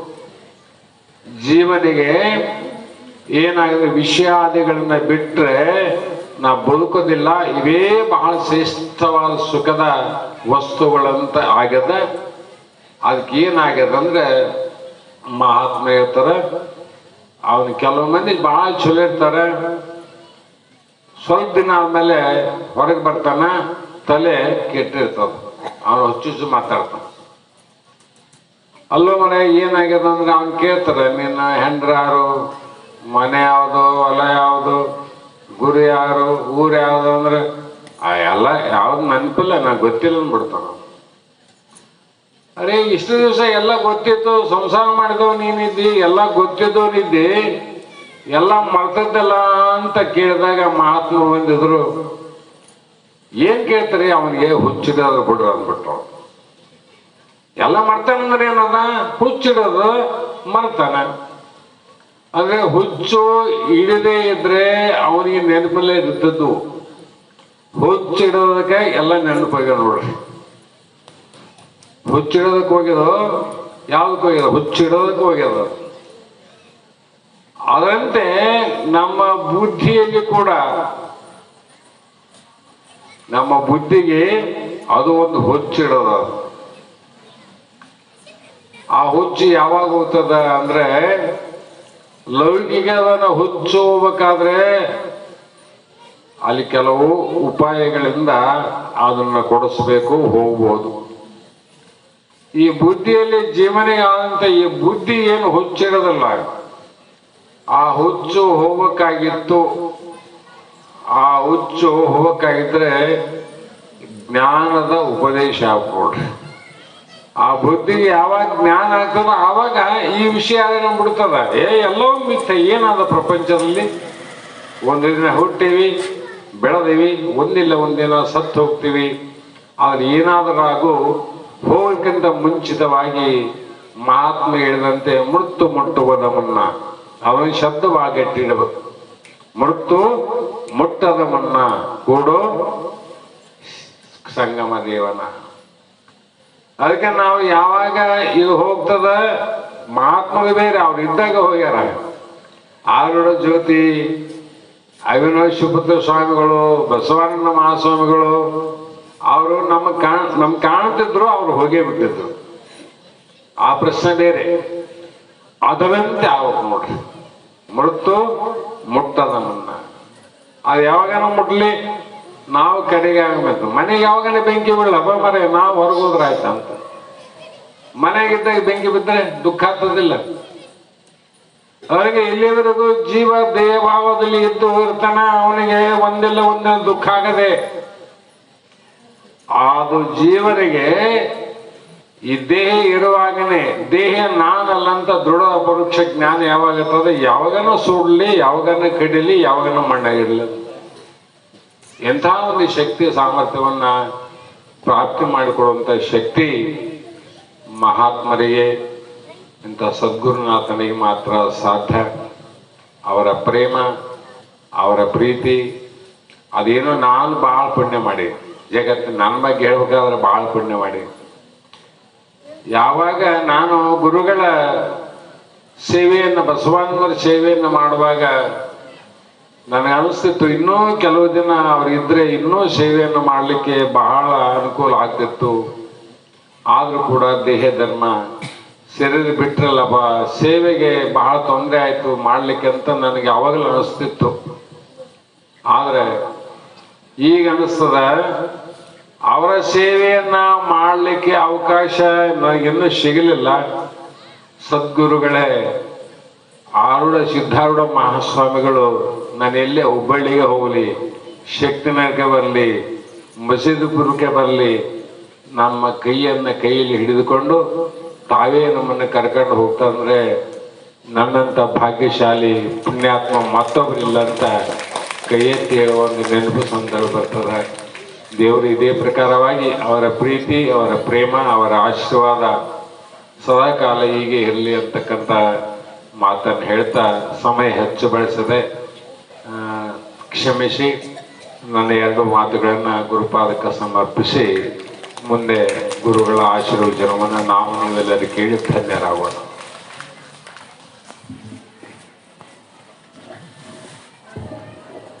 ಸುರೂಪಂ ತಥಾ ವಾ ಕಲತ್ರಂ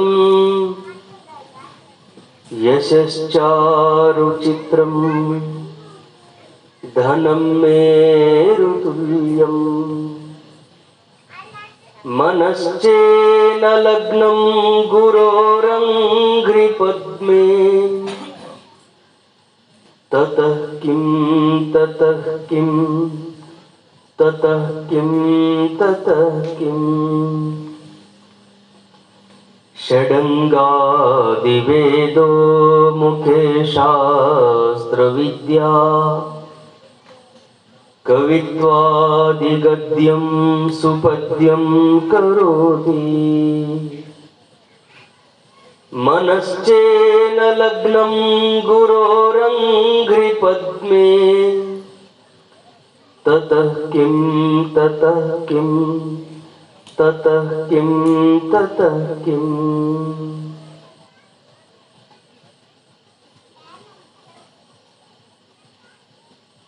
ಸದಾವಕಾಲ ಸ್ಮರಣೀಯರಾದ ಮಹಾತ್ಮ ಜಗದ್ಗುರು ಸಿದ್ಧಾರೂಢ ಮಹಾಸ್ವಾಮಿಯನ್ನ ಸದ್ಗುರು ಷಣ್ಮುಖಾರೂಢ ಯತಿಗಳನ್ನ ಪರಮಾರಾಧ್ಯ ಶ್ರೀಮನ್ ನಿಜಗುಣ ಶಿವಯೋಗಿಯ ಕೈವಲ್ಯ ಸಾಹಿತ್ಯಕ್ಕೆ ಟೀಕಾ ತಾತ್ಪರ್ಯವನ್ನ ರಚಿಸಿ ಶತಾಯುಷ್ಯ ಪರ್ಯಂತರ ಹಳ್ಳಿ ಪಟ್ಟಣಗಳನ್ನು ಸಂಚರಿಸಿ ನಿಜಗುಣರ ಶಾಸ್ತ್ರ ಬೋಧಿಸಿ ಅನಂತ ಮುಮುಕ್ಷುಗಳ ಉದ್ಧಾರ ಕರ್ತೃಗಳಾಗಿ ನಾಡ ಬೆಳಗಿದ ಆರೂಢ ಜ್ಯೋತಿ ಶಿವಪುತ್ರ ಅಜ್ಜನವರ ಪಾವನ ಸನ್ನಿಧಾನವನ್ನು ಭಕ್ತಿಯಿಂದ ಪ್ರಾರ್ಥಿಸಿ ನಮ್ಮ ನಿಮ್ಮೆಲ್ಲರ ಉದ್ಧಾರ ಕರ್ತೃಗಳು ಶರೀರ ಸ್ವಾಸ್ಥ್ಯದ ಅನಾನುಕೂಲತೆಗಳ ಮಧ್ಯದಲ್ಲೂ ಸದಾವಕಾಲ ಮಸೀದಿಪುರ ಗ್ರಾಮಕ್ಕೆ ದಯಮಾಡಿಸಿ ಇಲ್ಲಿಂದ ಭಕ್ತರನ್ನ ತಮ್ಮ ಹತ್ತಿರಕ್ಕೆ ಕರೆದುಕೊಂಡು ಸದಾವಕಾಲ ದರ್ಶನ ಆಶೀರ್ವಚನಗಳಿಂದ ಪವಿತ್ರಗೊಳಿಸಿದಂಥ ಗುರುಗಳವರ ಪಾವನ ಚರಣಗಳನ್ನು ಹೃತ್ಸರೋಜದಲ್ಲಿ ಪ್ರತಿಷ್ಠಾಪಿಸಿ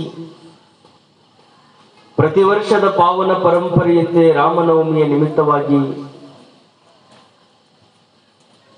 ಶ್ರೀಮದ್ ಜಗದ್ಗುರು ಸಿದ್ಧಾರೂಢ ಶಾಂತಾಶ್ರಮದ ಪವಿತ್ರ ಪರಿಸರದಲ್ಲಿ ನಡೆದಿರುವಂತಹ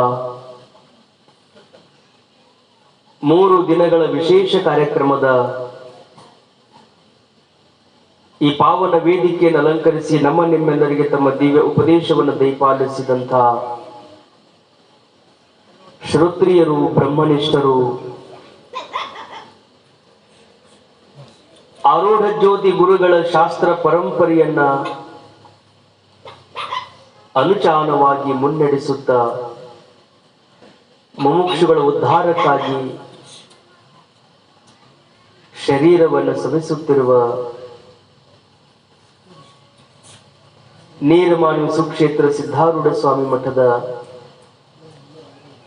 ಪರಮ ಪೂಜ್ಯ ಅಭಿನವ ನಿಜಗುಣಪ್ಪಗಳವರ ಪವಿತ್ರ ಸನ್ನಿಧಾನದಲ್ಲೂ ಅನಂತ ಪ್ರಣಾಮಗಳನ್ನು ಆಚರಿಸಿ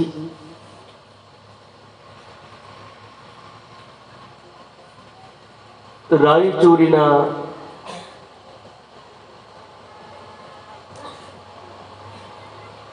ಜಗದ್ಗುರು ಸಿದ್ಧಾರೂಢ ಸ್ವಾಮಿಯ ಶ್ರೀಮಠದ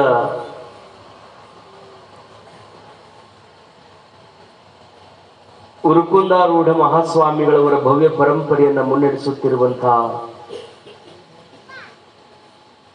ಪೂಜ್ಯ ಗುರುಪಾದ ಸ್ವಾಮಿಗಳವರಲ್ಲಿ ಮೊದಲನೇ ದಿನವಾದರೂ ಬಹಳ ಆಶ್ಚರ್ಯ ಅನ್ನುವಂತೆ ಒಮ್ಮೊಮ್ಮೆ ನಿಮ್ಗೆ ಲೌಕಿಕದಲ್ಲಿ ನಿಮ್ಗೆ ಅರ್ಥ ಆಗ್ತದೆ. ಬಹಳ ಪ್ರೀತಿಯಿಂದ ನೀವೆಲ್ಲ ಹೂಗಳನ್ನ ತಗೊಂಡು ಬಂದಿರ್ತೀರಿ, ಅವು ಇನ್ನೂ ಮೊಗ್ಗಿರ್ತಾವ. ಅಂದ್ರೆ ಗಿಡದಾಗ ಜಲ್ದಿನ ಹರ್ಕೊಂಡು ಬಂದಿರ್ತೀರಿ, ಇನ್ನೂ ಮೊಗ್ಗು ಇರ್ತಾವ.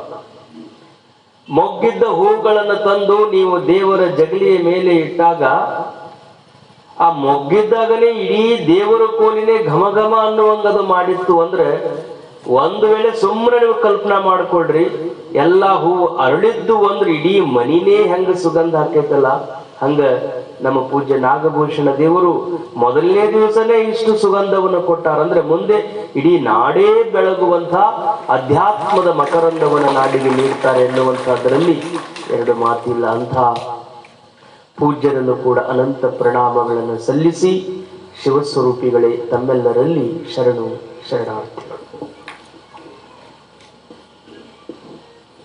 ನೀವೆಲ್ಲ ಬಹಳ ಆನಂದದಿಂದ ಕೂತ್ಕೊಂಡಿರಿ.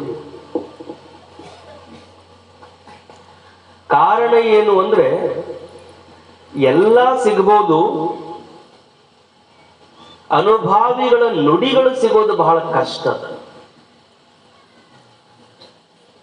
ಮನಸ್ಸು ಹೊಲಸು ಮಾಡುವುದಕ್ಕೆ ಏನು ಬೇಕು, ನೀವೆಲ್ಲಿಗೂ ಹೋಗಬೇಕಾಗಿಲ್ಲ. ನಮ್ಮ ಕೈ ಒಳಗೊಂದು ಮೊಬೈಲ್ ಇದ್ರೆ ಸಾಕು, ಎಷ್ಟು ಮನಸ್ಸು ಕೆಡಕ ಸಾಧ್ಯದ ಅಷ್ಟೆಲ್ಲ ಕೆಡಿಸುವಂತ ದೃಶ್ಯಗಳು, ವಿದ್ಯೆಗಳು ಮೊಬೈಲ್ ನಲ್ಲಿ ನಮಗೆ ಸಿಗ್ತಾವ.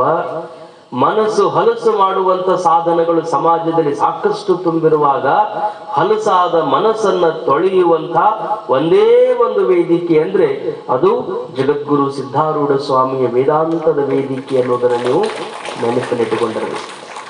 ಇದನ್ನ ಬಿಟ್ರೆ ಬೇರೆ ಎಲ್ಲಿ ಹೋದ್ರೂ ನಮ್ಮ ಮನಸ್ಸನ್ನ ತೊಳ್ಕೊಳ್ಳೋದಕ್ಕೆ ನಮ್ಮ ಕಡೆಯಿಂದ ಸಾಧ್ಯ ಇಲ್ಲ. ತಲೆ ತೊಳ್ಕೊಳ್ಳೋದಕ್ಕೆ ಶಾಂಪೂ ಅದಾವ, ಬಟ್ಟೆ ತೊಳೆಯೋದಕ್ಕೆ ಸೋಪ್ ಅದಾವ, ಮೈ ತೊಳ್ಕೊಳ್ಳೋದಕ್ಕೆ ಸೋಪ್ ಹಚ್ಕೋಬಹುದು. ಆದ್ರ ಲಕ್ಷ್ಯ ಇರ್ಲಿ, ಮನಸ್ಸು ತೊಳೆಯುವುದಕ್ಕೆ ಯಾವ ಸೋಪ್ ಹಚ್ಚೋರು ನೀವು, ಯಾವ ಶಾಂಪೂ ಹಚ್ಕೊಳ್ಳೋರು? ಮನಸ್ಸು ತೊಳೆಯಕ ಸೋಪು ಶಾಂಪೂಗಳಿಂದ ಸಾಧ್ಯ ಇಲ್ಲ. ಬಟ್ಟಿ ತೊಳೆಯುವುದಕ್ಕೆ ಅವು ಬರ್ತಾವೆ ಹೊರತು ಮನಸ್ಸು ತೊಳೆಯುವುದಕ್ಕೆ ಇರುವಂತ ಒಂದೇ ಒಂದು ಶಾಂಪೂ ಸೋಪು ಅಂದ್ರೆ ಅದು ಮಹಾತ್ಮರ ಅನುಭವ. ಆ ಕಾರಣದಿಂದ ಎಲ್ಲಿ ಅನುಭವ, ಎಲ್ಲಿ ಚಿಂತನೆಗಳು, ನಮ್ಮ ಸ್ವಸ್ವರೂಪ ಜ್ಞಾನವನ್ನ ಮಾಡಿಕೊಡುವಂತಹ ಪ್ರವಚನಗಳು ಎಲ್ಲಿ ನಡೀತಾವ, 1000 ಕೆಲಸಗಳನ್ನ ಬಿಟ್ಟು ಮೊದಲು ಅಲ್ಲಿಗೆ ನಾವು ಹೋಗ್ಬೇಕು. ಟೈಮ್ ಸಿಕ್ಕ ಹೋಗೋದಲ್ಲ, ಟೈಮ್ ಮಾಡಿಕೊಂಡು ಹೋಗ್ಬೇಕು. ಬೀಗರದೊಂದು ಮದುವೆ ಐತಂದ್ರೆ ಎಷ್ಟು ದಿವಸ ಪ್ಲಾನ್ ಮಾಡ್ತೀರಿ ನೀವು? ಎಷ್ಟು ದಿವಸ ಪ್ಲಾನ್ ಮಾಡ್ತೀರಿ? ಈಗಿಂದನೇ ಚಲೋ ಯಾವ ಬಟ್ಟೆ ಹಾಕೊಂಡು ಹೋಗಬೇಕು ಅನ್ನೋದ್ರಿಂದ ಹಿಡ್ಕೊಂಡು ಲಗ್ನ ಇನ್ನೂ 1 ತಿಂಗಳು ಐತಂದ್ರೆ ಈಗಿನಿಂದನೇ ಅವ್ರಿನ್ನೂ ಹೇಳಕ್ಕೂ ಬಂದಿಲ್ಲ, ಕಾರ್ಡು ಕೊಟ್ಟಿಲ್ಲ, ಏನೂ ಇಲ್ಲ. ನಿಮಗ್ ಗೊತ್ತದ ಏನಂತ? ನಮ್ಮ ಮನೆಗೆ ಬರ್ತಾರ, ನಮ್ಮ ಮನೆಗೆ ಹೇಳ್ತಾರ. ಅವಾಗ ಅವ್ರು 8 ದಿವಸದಾಗ ಬಂದು ಹೇಳಿದ್ರಂದ್ರೆ ಹೊಸ ಬಟ್ಟೆ ತಗೊಳಕ್ ಆಗೋದಿಲ್ಲ, ಈಗ ಇವ್ನು ತೆಗೆದಿಟ್ಟುಕೊಳ್ಳೋಣಂತ. ಬರೀ ಒಂದು ಮದುವೆಗೆ ಹೋಗ್ಬೇಕಂದ್ರೆ ಇಷ್ಟು ತಯಾರಿ ನಡೆಸಿರ್ತೀರಿ. ಲೌಕಿಕವಾಗಿರುವಂತ ಬಂಧನಕಾರಿಯಾಗಿರುವಂತ ಮದುವೆಗೆ ಇಷ್ಟು ತಯಾರಿ ನಡೆಸುವುದಾದ್ರೆ ಅಲೌಕಿಕವಾಗಿರುವಂತ ಬಂಧನದಿಂದ ಬಿಡುಗಡೆಗೊಳಿಸುವಂತ ಸದ್ಗುರುನಾಥನ ಪ್ರವಚನ ಕೇಳುವುದಕ್ಕಾಗಿ ಎಷ್ಟು ನಮ್ಮ ಮಸೀದಪುರದ ಜನ ಅಂದ್ರೆ, ಯಾವಾಗ ರಾಮನವಮಿ ಬರ್ತದೆ, ಯಾವಾಗ ಮಹಾತ್ಮರು ಬರ್ತಾರೆ, ಅವರ ನುಡಿಗಳಿಗೆ ನಾವು ಕಿವಿ ಆಗಬೇಕು ಅಂತ ಎಲ್ಲರೂ ಕಾದು ಕೂತ್ಕೊಂಡಿರಿ ಅನ್ನುವ ಕಾರಣಕ್ಕೆ 9 ಗಂಟೆ ಆದ್ರೂ ನೀವು ಯಾರು ಎದ್ದಿಲ್ಲ. ಒಳಗಿರುವ ಆಸಕ್ತಿ ಬಹಳ ದೊಡ್ಡ. ನಾನು ಕೇಳ್ತೀನಿ, ಭಾರತದೊಳಗೆ ಒಂದು ಸಮೀಕ್ಷೆ ನಡೆದ. ಈಗ ಹೆಂಗ ಪೆಟ್ರೋಲ್, ಡೀಸೆಲ್, ಗ್ಯಾಸ್ ಸಣ್ಣಗೆ ಬಂದಾಗತ್ತವಲ್ಲ, ಹಂಗೆ ನೋಟ್ ಬ್ಯಾನ್ ಮಾಡಿದ್ರು. ನೋಟ್ ಬ್ಯಾನ್ ಆ ಕಾಲದಲ್ಲಿ ಇದ್ದಂಥ 500, 1000 ನೋಟ್ ಎಲ್ಲ ಏನಾದ್ರು ರಾತ್ರಿ ಬಂದ್ರು 12 ಗಂಟೆಗೆ ಮೋದಿ ಆಜಸೆ ನೋಟ್ ಬ್ಯಾನ್. ಇಲ್ಲಿಂದ ಮೊದಲು ಏನು ಪ್ರಿಂಟ್ ಮಾಡಿದ್ರು ಇವೆಲ್ಲ ನೋಟ್ ಬಂದ್ ಮಾಡಿವಿ, ಇನ್ನು ಮುಂದೆ ಹೊಸ ಅದಾವು ಅಂತ ಏಕದಮ್ ಬಂದು ನೋಟ್ ಬಂದ್ ಆದ್ರ ಬಗ್ಗೆ ಅವ್ರ ಮಾಹಿತಿ ಹೇಳಿದ್ರಲ್ಲ, ಹಂಗ ಇವತ್ತು ರಾತ್ರಿ ಅವ್ರು 12 ಗಂಟೆಗೆ ಬಂದು ಒಂದು ಮೆಸೇಜ್ ಕೊಡೋರದಾರ. ಏನು?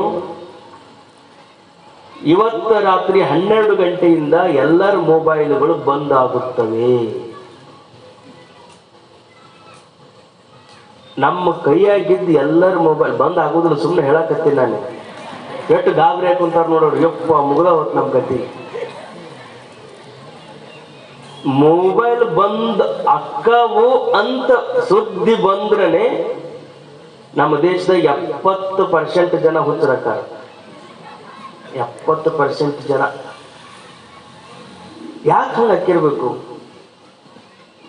70% ಮಂದಿ ಹುಚ್ಚರಾದ್ರಾಗೋಡ್ರಿ, ಇನ್ನು 30% ಮಂದಿ ಯಾಕೆ ಹುಚ್ಚರಾಗೋದಿಲ್ಲ ಹೇಳ್ರಿ ಅಂತ ಒಂದು ಪ್ರಶ್ನೆ.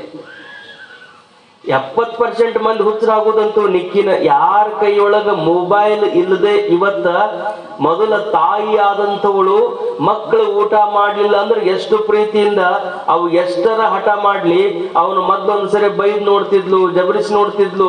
ಅದು ಯಾವ್ದಕ್ಕೂ ಮಣಿಲಿಲ್ಲ ಅಂದ್ರ ಆ ಹುಡುಗನ ಎತ್ಕೊಂತಿದ್ಲು, ಹೊರ ಕರ್ಕೊಂಡು ಬರ್ತಿದ್ಲು. ಗಿಡ ತೋರಿಸೋದು, ಕಾಗಿ ತೋರಿಸೋದು, ಕೋಗಿಲಿ ತೋರಿಸೋದು, ಊಟ ಮಾಡಿಸೋದ್ರ ಸಲುವಾಗಿ ಏನು ಹರಸಾಹಸವನ್ನು ಮಾಡಿ ಮಕ್ಕಳಿಗೆ ತಾಯಿ ಪ್ರೀತಿಯ ಭೋಜನವನ್ನು ಮಾಡಿಸ್ತಿದ್ಲು. ಆದ್ರೆ ಇವತ್ತು ಮಕ್ಕಳು ಊಟ ಮಾಡಂಗಿಲ್ಲ ಅಂತ ಗೊತ್ತಾದ ತಕ್ಷಣ ಏನ್ ಮಾಡಿಬಿಡ್ತಾರ? ಮೊಬೈಲ್ ಹಚ್ಚಿ ತಾಯಿಯ ಪ್ರೀತಿಗಿಂತಲೂ ಮೊಬೈಲ್ ಪ್ರೀತಿ ಹೆಚ್ಚಾದ ಕಾರಣದಿಂದಾಗಿ ತಾಯಿಗಿಂತಲೂ ಮಕ್ಕಳು ಯಾರ ಮೇಲೆ ಪ್ರೀತದಾರ? ಈಗ ಮೊಬೈಲ್ ಮೇಲೆ ಪ್ರೀತದ. ನೀವಿರ್ಲಿಕ್ಕರೆ ನಡೀತದ, ಮೊಬೈಲ್ ಇರ್ಲಿಕ್ಕರೆ ನಡೆಯುವುದಿಲ್ಲ ಅನ್ನುವಂತ ಕಾಲಘಟ್ಟದಲ್ಲಿ ನಾವು ಬಂದು ಕೂತ್ಕೊಂಡಿವಿ. ಲಕ್ಷ್ಯದಲ್ಲಿರ್ಲಿ, ಕರ್ನಾಟಕ ಸರ್ಕಾರ 18 ವರ್ಷಗಳ ಕಾಲ ಮಕ್ಕಳಿಗೆ ಮೊಬೈಲ್ ಕೊಡಬಾರ್ದು ಅನ್ನುವುದನ್ನ ಶಾಸನ ಮಾಡಕತ್ತದೆ. ಕಾರಣ ಏನು ಅಂದ್ರೆ ಮೊಬೈಲ್ ನಮ್ಮ ಮನಸ್ಸನ್ನ ಘಾಸಿಗೊಳಿಸ್ತದೆ, ಮೊಬೈಲ್ ನಮ್ಮ ಮನಸ್ಸನ್ನ ಹೊಲಸು ಮಾಡುತ್ತದೆ. ಅಂಥ ಹೊಲಸಾದ ಮನಸ್ಸನ್ನ ತೊಳೆಯುವಂತ ಸಾಧನ ಯಾವುದು ಅಂದ್ರೆ ಇಲ್ಲಿ ಏನು ಬಂದು ನಾವು ಕೂತ್ಕೊಂಡಿವಲ್ಲ, ನಮ್ಮ ಮನಸ್ಸು ಎಂದೂ ಹೊಲಸಾಗುವುದಿಲ್ಲ. ಅಪ್ಪಿ ತಪ್ಪಿ ಸ್ವಲ್ಪ ಹೊಲಸಾಗಿತ್ತು ಅಂದ್ರೆ ಅದನ್ನ ಸದ್ಗುರುನಾಥ ತನ್ನ ಅನುಭವದಿಂದ ಕಳೆದು ಹಾಕ್ತಾನೆ ಎನ್ನುವ ಕಾರಣಕ್ಕಾಗಿ ಯಾರು ನಿರಂತರವಾಗಿ ಶಾಸ್ತ್ರ ಚಿಂತನೆಯಲ್ಲಿ, ಅಧ್ಯಾತ್ಮ ಚಿಂತನೆಯಲ್ಲಿ ಒಳ್ಳೆಯ ಮಾತುಗಳನ್ನು ಕೇಳುವುದಕ್ಕಾಗಿ ತಮ್ಮ ಸಮಯವನ್ನು ಮೀಸಲಿಟ್ಟಿರ್ತಾರಲ್ಲ, ಅವರಿಗೆ ಮೊಬೈಲ್ ಇರ್ಲಿಕ್ಕೂ ಚಿಂತೆ ಇಲ್ಲ, ಅವ್ರದ್ದು ಯಾರ್ದು ತಲಿ ಕೆಡುವುದಿಲ್ಲ. ಆ 30% ಜನ ಎಲ್ಲಿ ಕೂತ್ಕೊಂಡಾರ ಅಂದ್ರ ಅವರು ವೇದಾಂತ ಪರಿಷತ್ತಿನೊಳಗೆ ಕೂತ್ಕೊಂಡಾರ ಅನ್ನೋದು ನಿಮ್ಮ ಲಕ್ಷ್ಯದಲ್ಲಿರಬೇಕು. ಅಂದ್ರೆ ಅಧ್ಯಾತ್ಮದ ಚಿಂತನೆಯಲ್ಲಿ ಯಾರು ತೊಡಗಿರ್ತಾರೆ ಅವರಿಗೆ ಶರೀರ ಇಲ್ಲ ಅಂದ್ರೆ ನಡೀತಿದೆ ಅನ್ನುವಂಥ ವ್ಯಕ್ತಿಗೆ ಮೊಬೈಲ್ ಯಾವುದು ಲೆಕ್ಕ. ಶರೀರ ಇಲ್ದನೆ ನಾನು ಇರ್ತೀನಿ ಅನ್ನುವಂಥವನಿಗೆ ಮೊಬೈಲ್ ಇಲ್ದ ಬದುಕಲಿಕ್ಕೆ ಸಾಧ್ಯ ಇಲ್ಲ ಅನ್ನುವಂಥ ಪ್ರಶ್ನೆ ಮಾಡಿದ್ರೆ ಅವ ಪ್ರಪಂಚದಿಂದನೇ ಘಟಂ ದೃಷ್ಟ ಘಟಾತ್ ಭಿನ್ನ ಎಂಬಂತೆ ಇಡೀ ಪ್ರಪಂಚದಿಂದನೇ ಅವನು ಭಿನ್ನವಾಗಿ ಇದ್ದಾಗ ಲೌಕಿಕದ ಯಾವ ಪದಾರ್ಥಗಳು ಆತನನ್ನ ಬಂಧಿಸಲಿಕ್ಕೆ ಸಾಧ್ಯ ಇಲ್ಲ. ಹೀಗೆ ಅಧ್ಯಾತ್ಮದ ಅನುಭವವನ್ನ ನಾಡಿಗೆ ನೀಡುವಂಥವ್ರು ಯಾರು ಅಂದ್ರೆ ಸದ್ಗುರುಗಳು. ಅದಕ್ಕೆ ಆರಂಭದಲ್ಲಿ ಅವರು ನ ಗುರೋರಧಿಕಂ ನ ಗುರೋರಧಿಕಂ ನ ಗುರೋರಧಿಕಂ ಶಿವಶಾಸನತಃ ಶಿವಶಾಸನತಃ ಶಿವಶಾಸನತಃ. ಗುರುಗಳಿಗಿಂತ ದೊಡ್ಡವರು ಯಾರು ಇಲ್ಲ. ಯಾಕಿಲ್ಲ ಅಂದ್ರೆ ಜ್ಞಾನದಿಂದ ಮರೆವೆ ಎಳೆಯುವುದು, ಮರೆವೆಯ ಹಾನಿಯಿಂದ ಭೇದ ಬುದ್ಧಿ ಕೆಡುವುದು, ಭೇದ ಬುದ್ಧಿ ಕೆಡಲೊಡನೆ ಹಾನೋಪಾದಾನವನ್ನುಳ್ಳ ವಿಷಯವದಿದೆಂಬ ಅನುಮಾನ ವಿಕೃತಿ ಪೋಪುದು, ವಿಕೃತಿ ಪೋಗಲೊಡನೆ ರಾಗ ವೈರವದು ತೊಲಗೆ. ಒಂದೊಂದು ಕ್ರಮ ಕ್ರಮ ಕ್ರಮ ಕ್ರಮ. ಸದ್ಗುರುನಾಥನಿಂದ ನಮಗಾಗುವಂತ ದೊಡ್ಡ ಉಪಕಾರ ಯಾವುದು ಅಂದ್ರೆ ನಮಗೆ ಬಂದ ಮರೆವೆಯನ್ನ ಹರಿಯುತ್ತಾನೆ. ಜ್ಞಾನದಿಂದೇ ಮರೆವೆ ಅಳಿವುದು. ಮರೆವೆ ಅಂದ್ರೆ ಅಜ್ಞಾನ. ಅರಿವು ಮತ್ತು ಮರೆವು ಎರಡು ಶಬ್ದದ. ಅರಿವು ಅಂದ್ರೆ ಜ್ಞಾನ, ಮರೆವು ಅಂದ್ರೆ ಅಜ್ಞಾನ. ಅರಿವು ದೊಡ್ಡದಂತೀರ, ಮರೆವು ದೊಡ್ಡದಂತೀರಿ? ಸಾಮಾನ್ಯವಾಗಿ ನಿಮಗೂ ಮುಂದೊಂದು ಪ್ರಶ್ನೆ ಇಟ್ರೆ ಅರಿವು ದೊಡ್ಡದು ಮರಿವು ದೊಡ್ಡದು? ಲೌಕಿಕರಿಗೆ ಮರಿವು ದೊಡ್ಡದು, ಮರಿಬೇಕು. ಎಲ್ಲದೂ ನೀವು ನೆನಪಿಟ್ಟುಕೊಂಡು ಬಿಟ್ರಿ ಅಂದ್ರ ಊರಿಗೊಂದೊಂದು ಮಠ ಅಲ್ಲ, ಊರಿಗೊಂದೊಂದು ಹುಚ್ಚ ಆಸ್ಪತ್ರೆ ತಯಾರು ಮಾಡ್ಬೇಕಾಗ್ತೈತಿ. ಮರಿಬೇಕು. ಮರಿವು ಬಹಳ ದೊಡ್ಡದು. ಎಷ್ಟೋ ಮಂದಿಗೆ ಮರಿವು ಇಲ್ಲದ ಕಾರಣಕ್ಕಾಗಿನ ಅವ್ರಿಗೇನು ಬರುದಿಲ್ಲ, ನಿದ್ದೆ ಬರುದಿಲ್ಲ. ನಿದ್ದೆ ಬರಬೇಕಾಗಿತ್ತು ಅಂದ್ರೆ ಏನಾಗ್ಬೇಕು? ಮರಿಬೇಕು. ಏನು ಮರಿಬೇಕು? ಶರೀರವನ್ನ ಮರಿಬೇಕು, ಇಂದ್ರಿಯಗಳನ್ನ ಮರಿಬೇಕು, ಮನಸ್ಸನ್ನ ಮರಿಬೇಕು. ಶರೀರ, ಇಂದ್ರಿಯ, ಮನಸ್ಸು ಇವು ಎಲ್ಲವನ್ನು ಮರೆತು ನಿಶ್ಚಿಂತ ಆಗಿದ್ವಿ ಅಂದ್ರೆ ಮಾತ್ರ ನಮಗೆ ನಿದ್ದೆ ಹತ್ತಕ್ ಸಾಧ್ಯ. ಆ ನಿದ್ದೆ ಯಾಕೆ ಹತ್ತುವುದಿಲ್ಲ ಅಂದ್ರ ಒಂದಲ್ಲ ಒಂದು ನಾವು ಹಂಗ ನೆನಪು ಮಾಡ್ಕೋತೀವಿ. ಬೇಕಾದದ್ದು ನೆನಪು ಮಾಡ್ಕೋತೀವಿ, ಬೇಡಾಗಿದ್ದು ನೆನಪು ಮಾಡ್ಕೋತೀವಿ. ಹಂಗ ನೆನಪು ಅನ್ನೋದೇನೈತಲ್ಲ, ನೆನಪು ಅನ್ನೋದು ದೊಡ್ಡದಾಗಿದ್ರು ನೆನಪಿಗಿಂತಲೂ ಬಹಳ ದೊಡ್ಡ ಶಕ್ತಿ ಯಾವುದಕ್ಕದಂದ್ರ ಮರೆವೇಗದ. ಮರೆವೇ ಇರಬೇಕು. ಮರಿವು ಇದ್ರನೆ ನಾವು ನೀವೆಲ್ಲ ಆನಂದದಿಂದ ಇರಕ್ ಸಾಧ್ಯ. ಆದ್ರ ಯಾವುದನ್ನ ಮರಿಬೇಕು, ಯಾವುದನ್ನ ಅರಿಬೇಕು ಅನ್ನೋದು ಗೊತ್ತಿರಬೇಕು. ನಾವು ನೀವೆಲ್ಲ ಯಾವುದು ಮರಿಬೇಕು ಅಂದ್ರ ಪ್ರಪಂಚವನ್ನ ಮರಿಬೇಕು, ಪರಮಾತ್ಮನನ್ನ ಅರಿಬೇಕು. ಆದ್ರೆ ನಮ್ದು ಉಲ್ಟಾ ಆಗ್ಯದ. ಪರಮಾತ್ಮನನ್ನ ಮರೆತೀವಿ, ಪ್ರಪಂಚವನ್ನ ಅರಿತೀವಿ. ಯಾವ ಬೈಗುಳಗಳನ್ನ ಕೇಳಿದ್ವಿ ಅದನ್ನ ಅಲ್ಲೇ ಮರೆತು ಬರಬೇಕಾಗಿದ್ದು, ಮರೆತು ಬರಬೇಕಾದ ಬೈಗುಳಗಳನ್ನ ತಲೆಯಾಗ ತುಂಬಿಕೊಂಡು ಬಂದೀವಿ. ಸದ್ಗುರುನಾಥ ಜ್ಞಾನದ ದೀಕ್ಷೆಯನ್ನು ನೀಡಿ ಎಂದೂ ಮರಿಬೇಡ ಅಂತ ತನ್ನ ಹತ್ರಕ್ಕೆ ಕರ್ಕೊಂಡು ತಲೆ ಮೇಲೆ ಕೈ ಇಟ್ಟು ಯಾರೂ ಇಲ್ಲದಾಗ ಕಿವಿಯೊಳಗ ಮಂತ್ರೋಪದೇಶ ಮಾಡಿದ್ರು ಎಷ್ಟೋ ಮಂದಿ ಬಂದು ಮತ್ತೆ ಕೇಳ್ತಾರಪ್ಪ, ಅವ್ರ ಏನೇ ಹೇಳಿದ್ರಿ ಗುರುಗಳು ಮರ್ತ ಬಿಟ್ಟಿದ್ರಿ ಅಂತ. ಒಬ್ಬನ್ನ ಕರೆದು ಪ್ರೀತಿಯಿಂದ ಹಸ್ತವನ್ನ ತಲೆಯ ಮೇಲಿರಿಸಿ ಕಿವಿಯೊಳಗ ಮಾಡಿದ ಮಂತ್ರೋಪದೇಶ ನಮಗ ಮರೆತು ಹೊಕ್ಕದ. ಎಂದೋ ಬೈದ ಬೇಗಳುಗಳ ನೆನಪುಳಿತಾವಂದ್ರ ಕಾರಣ ಏನು ಅಂದ್ರೆ ಲೌಕಿಕವನ್ನ ಮರೆಯಬೇಕಾದದ್ದನ್ನ ನಾವು ನೆನಪಿಟ್ಟುಕೊಳ್ಳಕತ್ತೀವಿ. ನೆನಪಿಟ್ಟುಕೋಬೇಕಾಗಿರುವಂತ ಪರಮಾತ್ಮನನ್ನ ಮರೆಯಾಕತ್ತೀವಿ. ಅದಕ್ಕೆ ಸದ್ಗುರುನಾಥ ಬಂದು ಎಚ್ಚರಿಕೆಯನ್ನ ನಮಗ ನೀಡ್ತಾನ. ಮರೆಯುವಂತಿದ್ದರೆ ನೀನು ಪ್ರಪಂಚವನ್ನ ಮರೆಯಪ್ಪ, ಆದ್ರೆ ಪರಮಾತ್ಮನನ್ನ ಎಂದೂ ನೀನು ಮರೀಲಿಕ್ಕೆ ಹೋಗಬೇಡ ಅಂತ ಗುರು ಬಂದು ಎಚ್ಚರವನ್ನ ನಿಮ್ಮೆಲ್ಲರಿಗೂ ನೀಡ್ತಾನ. ಯಾಕೆ ಸದ್ಗುರು ಪರಮಾತ್ಮನ ಜ್ಞಾನವನ್ನ ಮಾಡಿಕೊಡ್ತಾನಂದ್ರೆ ನಾವು ನೀವೆಲ್ಲ ಪರಮಾತ್ಮನ ಅಂಶ ಇರುವ ಕಾರಣದಿಂದಾಗಿ. ಗುರುಗಳು ಯಾವಾಗ್ಲೂ ಒಂದು ಉದಾಹರಣೆ ಹೇಳೋರು. ಇಲ್ಲಿ ಬಂದು ನಾವೆಲ್ಲ ಏನು ಕೂತ್ಕೊಂಡಿವಲ್ಲ, ನಾವ್ಯಾರು ಬೇರೆ ಅಲ್ಲ, ನಾವೆಲ್ಲರೂ ಪರಮಾತ್ಮನ ಮಕ್ಕಳೇ. ಅಲ್ಲಿನೇ ಒಂದು ಅಂಶ ಇಲ್ಲಿ ಬಂದದ್ದು, ಅಲ್ಲಿ ಇಲ್ಲಿ ಅನ್ನುವಂಥದ್ದು ಆಗ್ಯದ.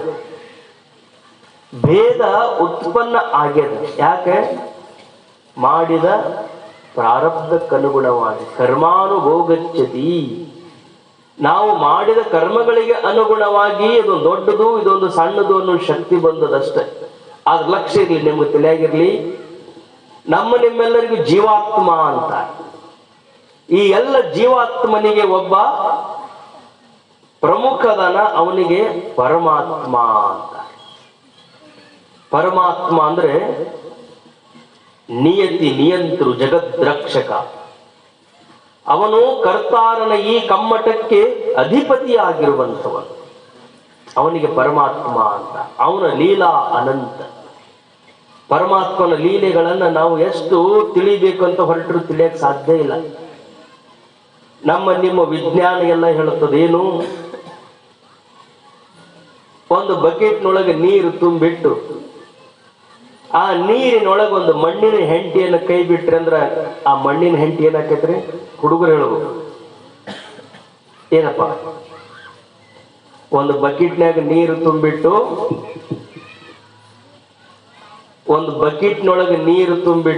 ಆ ನೀರಿನೊಳಗೆ ಒಂದು ಮಣ್ಣಿನ ಹೆಂಟಿಯನ್ನು ಕೈ ಬಿಟ್ರ ಮಣ್ಣಿನ ಹೆಂಟಿ ಏನಾಕದ? ನೀರಾಗ ಏನಾಕೈತಿ? ಮಣ್ಣಿನ ಹೆಂಟಿ ಕರಗಬೇಕು. ನೀರಿನೊಳಗ ಮಣ್ಣಿನ ಹೆಂಟಿಯನ್ನ ಕೈ ಬಿಟ್ರಿ ಅಂದ್ರ ಮಣ್ಣಿನ ಹೆಂಟಿ ಏನಾಗಬೇಕು? ಕರಗಬೇಕು. ಇದು ಜಗತ್ತಿನ ವಿಜ್ಞಾನದ ಇದು. ಆದ್ರ ಲಕ್ಷ್ಯದಲ್ಲಿರ್ಲಿ, ಇಡೀ ಭೂಮಂಡಲ ಯಾವುದರ ಮ್ಯಾಲ ನಿಂತ್ಕೊಂಡದಂದ್ರ ನೀರಿನ ಮ್ಯಾಲನ ನಿಂತದ. ಆಳಕ್ಕೆ ನಾವು ಬೋರ್ ಹಾಕಿದ್ರಂದ್ರೆ ಕೆಳಗಿನಿಂದ ನೀರು ತಾನು ಹೊರಗೆ ಬರ್ತದ. ಭೂಮಿ ಒಂದು ಪಟ್ಟಿದ್ರೆ ನೀರು 3 ಪಟ್ಟು ತುಂಬಿಕೊಂಡದ. ನೀರಿನ ಮೇಲೆ ಈ ಭೂಮಿ ತೇಲುವಂಗ ಮಾಡಿ ಎಷ್ಟು ಲಕ್ಷ ವರ್ಷಗಳಾಯ್ತು. ನಮ್ಮ ಮನೆಯಾಗ ಬಕೆಟ್ನ್ಯಾಗ ನೀರ್ ಹಾಕಿ ಹೆಂಟಿ ಕೈ ಬಿಟ್ರೆ ಆಗನ ಅದು ಮುಳುಗಿ ಕರಗಿ ಹೋಗಿ ಬಿಡ್ತದ.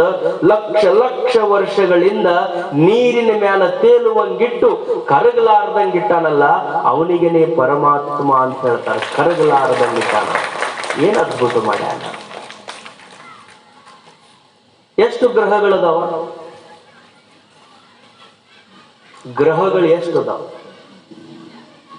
8, 9. ನಾವು ಶಾಲ್ಯಾಗ ಓದು 8, 9 ಅದಾವ. ಆದ್ರೆ ಈಗ ನಾಸಾ ವಿಜ್ಞಾನಿಗಳು ನಮ್ಮ ಅಧ್ಯಯನಕ್ಕೆ ಸಿಕ್ಕಿರುವಂತ 8, 9 ಗ್ರಹಗಳು ಅಧ್ಯಯನವನ್ನು ಮಾಡ್ತಾ ಹೋದಾಗ 50,000 ಗ್ರಹಗಳನ್ನ ಅವರು ಗುರುತು ಮಾಡಿಕೊಂಡಾರ. ನಮ್ದು ಮಸೀದ್ಪುರದ ಹೆಂಗ ಒಂದು ಬಸ್ ಬಂದು ನಿಂದ್ರಾಕ ಒಂದು ಬಸ್ ಸ್ಟೇಷನ್ ಐತಲ್ಲ, ಹಂಗ ಸ್ಪೇಸ್ ಸ್ಟೇಷನ್. ಆಕಾಶದೊಳಗನ ಎಲ್ಲಾ ದೇಶದ ರಾಕೆಟ್ಗಳೆಲ್ಲ ಹೋಗಿ ಅಲ್ಲಿ ನಿಂದಿರ್ತಾವ. ಸುನಿತಾ ವಿಲಿಯಮ್ಸ್ ಅಲ್ಲಿ ಹೋಗಿದ್ದು ನೋಡಿ. ಸ್ಪೇಸ್ ಸ್ಟೇಷನ್ ನಲ್ಲಿ ಇದ್ದು ಎಷ್ಟು ಗ್ರಹಗಳದವ ಏನದವ ಅಭ್ಯಾಸ ಮಾಡ್ತಿರ್ತಾರೆ. ಹಂಗ ವಿಜ್ಞಾನಿಗಳು ಇವತ್ತು ಗುರುತು ಮಾಡಿದಂಥದ್ದು 50,000 ಗ್ರಹಗಳದಾವಂತ. ಅಂದ್ರೆ ನಮ್ಮ ಭೂಮಿ ಸಣ್ಣದು, ಇಂಥ ಭೂಮಿ ಅಂತ 50,000 ಅದಾವಂತ. ಅವುಗಳನ್ನ ಇನ್ನೂ ಅಭ್ಯಾಸ ಮಾಡಕತ್ತಾರ. ಇನ್ನೂ ಅವ್ರ ಕಣ್ಣಿಗೆ ಕಾಣದೇ ಇರುವಂತವ್ ಎಷ್ಟು ಗ್ರಹಗಳದಾವ ಗೊತ್ತಿಲ್ಲ. ಅಷ್ಟು ಗ್ರಹಗಳಿದ್ರು ಅವು ಯಾವ ಸುಮ್ಮ ಕುಂತಿಲ್ಲ. ಏನ್ ಮಾಡಕತ್ತಾವ? ಭೂಮಿ ಸುಮ್ಮನೆ ಐತತ್ ಮಾಡಿರ ನೀವು? ಭೂಮಿ ಏನ್ ಮಾಡಕತ್ತದ? ಈಗ ನಾವಿಲ್ಲೇ ಕೂತ್ಕೊಂಡಿವಿ, ನಮಗ್ ಗೊತ್ತಾಗ್ಲಾರ್ದಂಗನ ಭೂಮಿ ತಿರ್ಗಾಕತ್ತದ. ಭೂಮಿ ಮುಂಜಾನಿಂದ ಸಂಜೆ ತನಕ ತಿರುಗೈತೆ ಅಂತ ಈಗ ನಾವು ಕತ್ತಲ್ದಾಗ ಬಂದಿ. ನಿಂತದ್ದು ನಿಂತಂಗ ಇತ್ತಂದ್ರೆ ಸೂರ್ಯ ನಮ್ಮ ಊರ್ ಬಿಟ್ಟು ಬೇರೆ ಎಲ್ಲಿ ಹೋಗತ್ತಿದ್ದಿಲ್ಲ ಅವ. ಈಗ ಅಮೆರಿಕದೊಳಗೆ ಬೆಳಕದ, ಭಾರತದೊಳಗೆ ಕತ್ತಲದ. ಕಾರಣ ಏನು ಅಂದ್ರ ಸೂರ್ಯ ಅಲ್ಲೇ ಅದಾನ, ಈ ಭೂಮಿ ತಿರುಗಾಕತ್ತದ. ಸೂರ್ಯನು ತಿರುಗ್ತಾನ, ಆದ್ರೆ ಭೂಮಿ ಅಷ್ಟು ವೇಗವಾಗಿ ತಿರುಗಂಗಿಲ್ಲ. ಎಷ್ಟು 50,000 ಗ್ರಹಗಳಿದ್ರು ಒಂದು ಯಾವ ನಿಂತ್ಕೊಂಡಿಲ್ಲ. ತಮ್ಮ ಪೂರ್ತಿಯಾಗಿ ತಾವು ಕೆಲಸ ಮಾಡ್ಕೊತಾನದವ, ತಿರುಗ್ಕೊತಾನದವ. 50,000 ಗ್ರಹಗಳು ಭೂಮಿಗಿಂತಲೂ ದೊಡ್ಡ ದೊಡ್ಡ ಗ್ರಹಗಳಿದ್ರು ತಿರುಗಿಕೊಂತ ಇದ್ರು ನಿಮಗೆ ಆಶ್ಚರ್ಯ ಅಂದ್ರೆ, ನಾವು ನೀವೆಲ್ಲ ಗಾಡಿ ಕಂಡು ಹಿಡಿದೀವಿ. ಹೋಗುದೊಂದು ದಾರಿ ಬೇರೆ, ಬರುವುದೊಂದು ದಾರಿ ಬೇರೆ. ಹೋಗೋರು ಹೋಗ್ತಾನೆ ಇರ್ಬೇಕು, ಬರೋರು ಬರ್ತಾನೆ ಇರ್ಬೇಕು. ಹಿಂಗಿದ್ರು ನಮ್ಮ ಗಾಡಿ ಏನಾಕಾವ ಅಂದ್ರೆ ಒಂದಕ್ಕೊಂದು ಎದರ ಬದ್ರ ಬಡದಾಡಿ ಆಕ್ಸಿಡೆಂಟ್ ಆಕಾವ. ದಿನ 10-20 ಜನ ನಮ್ಮ ದೇಶದೊಳಗ ಬರೀ ಆಕ್ಸಿಡೆಂಟ್ದೊಳಗೆ ಸಾಯ್ತಾರ. ನಾವು ಕಂಡು ಹಿಡಿದ ಗಾಡಿ ದಾರಿ ಬೇರೆ ಬೇರೆ ಇದ್ರು ಆಕ್ಸಿಡೆಂಟ್ ಒಳಗೆ ಇಷ್ಟು ಮಂದಿ ಸಾಯ್ತಾರೆ. ಆದ್ರ ಲಕ್ಷದಲ್ಲಿರ್ಲಿ, ಎಷ್ಟು ಲಕ್ಷ ವರ್ಷ ಆಯ್ತು ಈ ಪ್ರಪಂಚವನ್ನು ಪರಮಾತ್ಮ ಸೃಷ್ಟಿ ಮಾಡಿ. 50,000ಕ್ಕಿಂತಲೂ ಹೆಚ್ಚು ಗ್ರಹಗಳಿದ್ರು ಒಂದಕ್ಕೊಂದು ಗ್ರಹಗಳು ಎಂದೂ ಡಿಕ್ಕಿ ಹೊಡೆದಿಲ್ಲ, ಎಂದೂ ಆಕ್ಸಿಡೆಂಟ್ ಆಗ್ಲಾರ್ದಂಗೆ ಇಟ್ಟಾನಂದ್ರೆ ಪರಮಾತ್ಮ ಎಷ್ಟು ದೊಡ್ಡ ಆಗಿರ್ಬೇಕು, ಅಷ್ಟು ದೊಡ್ಡ ಆಗಿರ್ಬೇಕು. ನಮ್ಮ ಮನೆಯೊಳಗ ಎಂಥ ಫಿಲ್ಟರ್ ನೀರ್ ಅದಾವಂದ್ರು ನಾವು ತೊಳೆದ ಬಟ್ಟೆಯ ನೀರು, ಕೊಳಕಾಗಿರುವ ನೀರು ಹರಿದು ಹೋದ ಜಾಗದೊಳಗೆ ಒಂದು ತೆಂಗಿನ ಗಿಡ ಹಚ್ಚಿದ್ರಿ ಅಂದ್ರೆ ನಾವೆಷ್ಟು ಫಿಲ್ಟರ್ ಮಾಡಿದ್ರು ಪರಮಾತ್ಮ ಏನ್ ಫಿಲ್ಟರ್ ಮಾಡಿ ಗಟಾರ್ ನೀರನ್ನ ಬೇರುಗಳ ಮೂಲಕ ಮ್ಯಾಲಕ್ಕೆ ಎತ್ಕೊಂಡು ಯಾರ ಕಣ್ಣಿಗೂ ಕಾಣಲಾರ್ದಂಗ ಅದನ್ನ ಗಿಡದ ಮ್ಯಾಲ ಏರಿಸಿ ಒಂದು ತೆಂಗಿನಕಾಯಿ ಒಳಗ ಎಂಥ ರೋಗ ಐತಂದ್ರು ಆ ರೋಗವನ್ನ ಕಡಿಮೆ ಮಾಡಬಲ್ಲಂತ ದೊಡ್ಡ ಶಕ್ತಿ ಯಾವುದಂದ್ರೆ ಗ್ಲುಕೋಸ್ ರೂಪದಲ್ಲಿರುವಂತಹ ಎಳೆನೀರಿನೊಳಗ ಆ ಶಕ್ತಿ ಐತಂದ್ರೆ, ಗಟಾರದ ನೀರನ್ನ ಇಷ್ಟು ಪ್ಯೂರಿಫೈ ಮಾಡಿ ಮನುಷ್ಯನನ್ನ ಬದುಕಿಸುವಂತ ತಿಳಿ ನೀರನ್ನ ಮಾಡುವಂತ ದೊಡ್ಡ ಶಕ್ತಿ ಯಾರೊಳಗದಂದ್ರೆ ಅದು ಪರಮಾತ್ಮನಲ್ಲಿ ಮಾತ್ರ ಸಾಧ್ಯ ಇದೆ. ಅಂತ ಪರಮಾತ್ಮ ಬಹಳ ದೊಡ್ಡವನು, ಬಹಳ ದೊಡ್ಡವನು. ಆ ಆತನ ಲೀಲಾ ಬಹಳ ವಿಚಿತ್ರವಾಗಿರುವಂತ ಲೀಲಾ. ನಮ್ಮ ಗಾಡಿ ಅದಾವಲ್ರಿ, ಗಾಡಿ ಇವಕ್ಕೆ ಟೈರ್ ಅದ, ಅದ್ರೊಳಗೆ ಏನದಂದ್ರ ಗಾಳಿ. ಆ ಟೈರಿಗೆ ಬರೀ ಒಂದು ಮಳಿ ನಟಿಸ್ತೀವಿ ಅಂತ ತಿಳ್ಕೊಡ್ರಿ, ಮುಳ್ಳು ನಟಿಸ್ತೀವಿ ಅಂದ್ರೆ ಆ ಟೈರ್ನೊಳಗಿದ್ದಂತ ಹವಾ ಎಲ್ಲ ಏನಾಗ್ತದ ಹೊರಗೋಗ. ಗಾಡಿ ನಡೆಯಂಗಿಲ್ಲ. ಗಾಡಿ ಗಾಲಿಗೆ ಹಾಕಿದ ಹವಾ ಒಂದು ಮುಳ್ಳು ನಟ್ರ, ಒಂದು ಮಳಿ ನಟ್ರ, ಎಲ್ಲರ ಒಂದು ಕಡೆಗೆ ಅದು ಪಂಚರ್ ಆಯ್ತು ಅಂದ್ರ ಗಾಡಿ ನಡೆಯಂಗಿಲ್ಲ.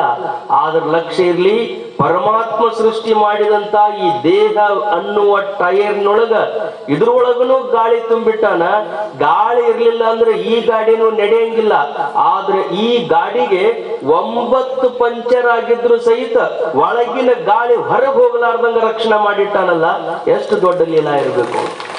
ನಮ್ಗ ನಾವು ವಿಚಾರ ಮಾಡ್ಕೊತ ಹೋದ್ರೆ ಪರಮಾತ್ಮ ಅಂದ್ರೆ ಏನು ಅನ್ನೋದು ಗೊತ್ತಾಗ್ತದೆ. ಒಂದು ಅದ್ಭುತವಾಗಿರುವಂತ ಶಕ್ತಿ. ಅಂತ ಪರಮಾತ್ಮನನ್ನ ಅರಿಬೇಕು ಅಂತ ಪ್ರತಿ ಜೀವನ ಇಚ್ಛೆ ಆಗಿರ್ತದೆ. ಇದೇನು ನಿಸರ್ಗದಲ್ಲಿ ಒಂದು ಅದ್ಭುತವಾಗಿರುವ ಶಕ್ತಿ ಐತಲ್ಲ, ಈ ಶಕ್ತಿಯನ್ನ ತಿಳಿಬೇಕು ಅಂತ ಪ್ರತಿ ಜೀವಾತ್ಮನು ವಿಚಾರವನ್ನ ಮಾಡ್ತಾನೆ. ಹಂಗ ವಿಚಾರ ಮಾಡುವಂತ ಜೀವನಿಗೆ ಸದ್ಗುರುನಾಥ ಉಪದೇಶ ಮಾಡ್ತಾನ, ನೀನು ಬೇರೆ ಯಾರು ಅಲ್ಲಪ್ಪ, ಏನು ಜಗತ್ತಿನ ಈ ವಿಸ್ಮಯಗಳನ್ನು ಕಾಣುವಂತ ದಿವ್ಯ ಶಕ್ತಿ ಐತಲ್ಲ, ಆ ದಿವ್ಯ ಶಕ್ತಿಯ ಒಂದು ಅಂಶವೇ ನೀನಾಗಿ ಈ ಮರ್ತ್ಯದಲ್ಲಿ ಜನ್ಮವನ್ನು ತೊಟ್ಟಿ ಅಂತ ಸದ್ಗುರು ಉಪದೇಶ ಮಾಡ್ತಾನೆ. ಹೆಂಗ್ ಹೇಳ್ತಾನೆ? ತಿಳುವಳಿಕೆ ತನ್ನ ಸ್ವಾನುಭವ ಶ್ರುತಿ ಯುಕ್ತಿ ತರ್ಕಗಳಿಂದ ತಿಳಿಸಿಕೊಡ್ತಾನೆ. ಕುಂಭೋತ್ಸವ ಐತೆ ಅಂತ ತಿಳ್ಕೊಡ್ರಿ, ಕುಂಭಮೇಳ ಮಾಡಾಕತ್ತೀರಿ, 1000 ಮಂದಿಗೆ ಕುಂಭ ತಗೊಂಡ್ ಬರ್ರಿ ಅಂತ ಹೇಳ್ಯಾರ. ಎಲ್ಲರೂ ಮನೆಯಾಗಿಂದ ಕೊಡದೊಳಗೆ ನೀರು ತುಂಬಿಕೊಂಡು ಈ ಸ್ಟೇಜ್ ಮುಂದೆ ತಂದು ಎಲ್ಲರೂ ಇಟ್ಟಿರಿ. 11:11ವರೆಗೆ ಕಾರ್ಯಕ್ರಮ ಬೆಳಿಗ್ಗೆ ಚಲೋ ಆಗ್ಬೇಕಾಗ್ಯದ. ಅದ್ರ ಮೇಲೆ ಇನ್ನು ನೀವು ಏನಿಟ್ಟಿಲ್ಲ, ಕಾಯಿ ಇಟ್ಟಿಲ್ಲ, ಕಣ ಹಾಕಿಲ್ಲ. ಕೊಟ್ಟ ಮೇಲೆ ಅದನ್ನ ಹಾಕಿ ಇಡಬೇಕು ಅಂತ ಎಲ್ಲರೂ ಕೊಡ ತುಂಬಿಕೊಂಡು ಬಂದು ಇಡೀ ಸ್ಟೇಜಿನ ಮೇಲೆ ಇಟ್ಕೊಂಡು ಕುಂತೀರಿ. 11:30 12 ಗಂಟೆ ಸುಮಾರು ಬಂದು ಆ ಕೊಡದೊಳಗೆ ನೀವು ಹಣಿಕೆ ಹಾಕಿದ್ರೆ ಅಂದ್ರೆ ಮಧ್ಯಾಹ್ನ ಬಿಸಿಲಾಗ ಯಾರು ಕಾಣಿಸ್ತಾರೆ? ನಿಮ್ಮೂರಾಗಂತರೂ ಎಷ್ಟು ಪಕ್ಕ ಕಾಣಿಸ್ತಾನಲ್ಲ, ಯಾಕೆ ಅಷ್ಟು ಬಿಸಿಲು ಇರ್ತದೆ?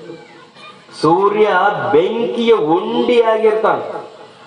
1000 ಕೊಡ ತುಂಬಿಟ್ಟಿರಂದ್ರೆ 1000 ಕೊಡದೊಳಗೆ ಹಿಂಗ ಹಣಿಕೆ ಹಾಕಿದ್ರಂದ್ರೆ ಯಾರು ಕಾಣಿಸ್ತಾರ? ಸೂರ್ಯ ಕಾಣಿಸ್ತಾರ. 1000 ಕೊಡ ಇಟ್ಟಿರಂದ್ರೆ ಎಷ್ಟು ಮಂದಿ ಸೂರ್ಯ ಕಾಣಿಸ್ತಾರ? 1000 ಮಂದಿ ಕಾಣಿಸ್ತಾರ. ಎಲ್ಲರ ಕೊಡದಾಗ ಒಬ್ಬೊಬ್ಬ ಇರ್ತಾನಿಲ್ಲ.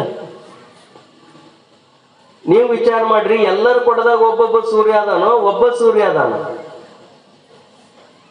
ಸೂರ್ಯನ ಎಷ್ಟು ಮಂದಿ ಅದಾರ? ಒಬ್ಬನೇ. ಆದ್ರೆ ಎಷ್ಟು ಮಂದಿ ಕಾಣಿಸ್ತಾರ? 1000 ಆಗಿ ಕಾಣಿಸ್ತಾನ. 1000 ಇದ್ದಂಗ ಕಾಣಿಸ್ತಾನ. ಆದ್ರ ಅವ ಒಬ್ಬನ ಹೆಂಗದಾನಲ್ಲ, ಹಂಗ ಇಲ್ಲಿ ಏನು ನಾವು 1000 ಮಂದಿ ಕೂತ್ಕೊಂಡು ಶಾಸ್ತ್ರ ಶ್ರವಣ ಮಾಡಾಕತ್ತೀವಲ್ಲ, ನಮ್ಮ ಕೊಡ ಅನ್ನುವಂತ ಈ ಶರೀರದೊಳಗ, ಮನಸ್ಸೆಂಬ ಅಂತಃಕರಣದೊಳಗ ಪರಮಾತ್ಮ ಅನ್ನುವಂಥವನು ಪ್ರತಿಬಿಂಬಿತನಾಗ್ಯದಾನ. ಸೂರ್ಯ ಹೆಂಗ ಒಬ್ಬ ಅದಾನಲ್ಲ, ನಮ್ಮ ಎಲ್ಲರ ಹೃದಯದೊಳಗಿರುವಂತ ಪರಮಾತ್ಮ ಒಬ್ಬನೇ ಇದ್ದಾನೆ ಅನ್ನುವಂಥದ್ದನ್ನು ನಾವೆಲ್ಲರೂ ನೆನಪಿನಿಟ್ಟುಕೊಂಡಿರ್ಬೇಕು. ಅದು ಗಂಡಿರ್ಲಿ ಹೆಣ್ಣಿರ್ಲಿ, ಅದು ಕೂಸಿರ್ಲಿ ಮುದುಕಿರ್ಲಿ, ವಯಸ್ಸು ಕಾರಣ ಇಲ್ಲ, ಅದಕ್ಕೆ ಲಿಂಗ ಕಾರಣ ಇಲ್ಲ, ಅದಕ್ಕೆ ಗಂಡು ಹೆಣ್ಣು ಅನ್ನುವಂತ ಯಾವ ಭೇದಗಳು ಇಲ್ಲ. ಎಲ್ಲರ ಹೃದಯದಲ್ಲಿ ಪ್ರತಿಬಿಂಬಿತರಾಗಿರುವಂತ ಪರಮಾತ್ಮ ಒಬ್ಬನೇ ಇದ್ದ. ಅದು ಹೆಂಗ ಅಂದ್ರೆ ನಮ್ಮ ಗುರುಗಳು ಉದಾಹರಣೆ ಹೇಳೋ, ನಿಮ್ಗೆಲ್ಲ ಅಕ್ಕಿ ರಾಶಿ ಮಾಡ್ತೀರಿ, ಜೋಳದ ರಾಶಿ, ಗೋಧಿ ರಾಶಿ, ಹಂಗ ಅಕ್ಕಿ ರಾಶಿ ಮಾಡ್ತಿರ್ತೀರಿ. ಜೋಳದ ರಾಶಿ ಮಾಡಿರಿ ಅಂತ ತಿಳ್ಕೊಡ್ರಿ. ರಾಶಿ ಅಂದ ತಕ್ಷಣನೇ ಎಲ್ಲಾ ರೈತರ ಕಲ್ಪನೆಗೆ ಬರ್ತದೆ. ರಾಶಿ ಅಂದ್ರೆ ಅದು ಲೆಕ್ಕಕ್ಕಿಲ್ಲದ, ಲೆಕ್ಕ ಮಾಡ್ಲಾರ್ದಕ್ಕೆ ಏನಂತಾರ? ರಾಶಿ ಅಂತ. ಅದನ್ನ ನಾವು ಚೀಲದಾಗ ತುಂಬಿದೀವಿ ಅಂದ್ರ ಲೆಕ್ಕಕ್ಕೆ ಬಂತು ಅಂತ ಅರ್ಥ. ಚೀಲದಾಗ ಇದ್ದದ್ದನ್ನ ಬುಟ್ಟಿ ಒಳಗೆ ತುಂಬಿಕೊಂಡ್ವಿ ಅಂದ್ರ ಇನ್ನೂ ಲೆಕ್ಕಕ್ಕೆ ಸಿಕ್ತು ಅಂತ ಅರ್ಥ. ಚೀಲದಾಗಿದ್ದದ್ದು ದೊಡ್ಡದು, ಬುಟ್ಟಿ ಒಳಗಿದ್ದದ್ದು 1 ಬುಟ್ಟಿ, 2 ಬುಟ್ಟಿ, 3 ಬುಟ್ಟಿ ಅಂದ್ರ ಗಿರಣಿಗೆ ತಗೊಂಡು ಹೋಗಿ ಅದನ್ನ ರೊಟ್ಟಿ ಮಾಡಿ ಊಟ ಮಾಡೋದಕ್ಕೆ ಏನ್ ಬೇಕಲ್ಲ ಬುಟ್ಟಿಯಾಗ ತುಂಬಿಟ್ಟಿವಿ ಅಂದ್ರೆ ಬಹಳ ಸಣ್ಣದಾಗೈತಿ ಅಂತ ಅರ್ಥ. ರಾಶಿ ಒಳಗಿದ್ದಾಗ ಲೆಕ್ಕ ಇದ್ದಿಲ್ಲ, ಬುಟ್ಟಿಗೆ ಬಂದಾಗ ಲೆಕ್ಕಕ್ಕೆ ಬಂದದ್ದು. ರಾಶಿ ಒಳಗಿದ್ದಾಗ ದೊಡ್ಡದು ಅಂದ್ವಿ, ಬುಟ್ಟಿ ಒಳಗಿದ್ದಾಗ ಅದಕ್ಕ ಸಣ್ಣದು ಅಂದ್ವಿ. ಹಂಗೆ ಅದ್ರ ಲಕ್ಷ್ಯ ಇರ್ಬೇಕು. ರಾಶಿ ಒಳಗಿದ್ದು ಜ್ವಾಳನ ಬುಟ್ಟಿ ಒಳಗೆ ಬಂದ. ನಿಮ್ಗೆ ಲಕ್ಷ್ಯ ಕೊಟ್ರೆ ಮಾತ್ರ ಇದು ತಿಳಿತದೆ. ವೇದಾಂತದ ಕಥೆಗಳು ಅಂದ್ರೆ ಬಹಳ ವಿಶೇಷ ಇರ್ತಾವಪ್ಪ, ಅವ್ರು ಎಷ್ಟು ಚಂದ ಅಷ್ಟೇ. ರಾಶಿಯೊಳಗಿದ್ದಂಥ ಜ್ವಾಳನ ಬುಟ್ಟಿಯಾಗ ಬಂದು ಕೂತ್ಕೊಂಡ. ಬುಟ್ಟಿಯಾಗಿರೋ ಜ್ವಾಳ ರಾಶಿ ಒಳಗಿರೋ ಜ್ವಾಳ ಎರಡು ಬೇರೆ ಬೇರೆನ ಒಂದ ಅದಾವ? ರಾಶಿಯಾಗಿನ ಜ್ವಾಳ ಬುಟ್ಟಿಯಾಗಿನ ಜ್ವಾಳ ಬೇರೆ ಬೇರೆನೋ ಒಂದೇನೋ? ಒಂದೇ. ರಾಶಿಯಾಗಿದ್ದಿದ್ವನ ಬುಟ್ಟಿಯಾಗ ಬಂದಾವ.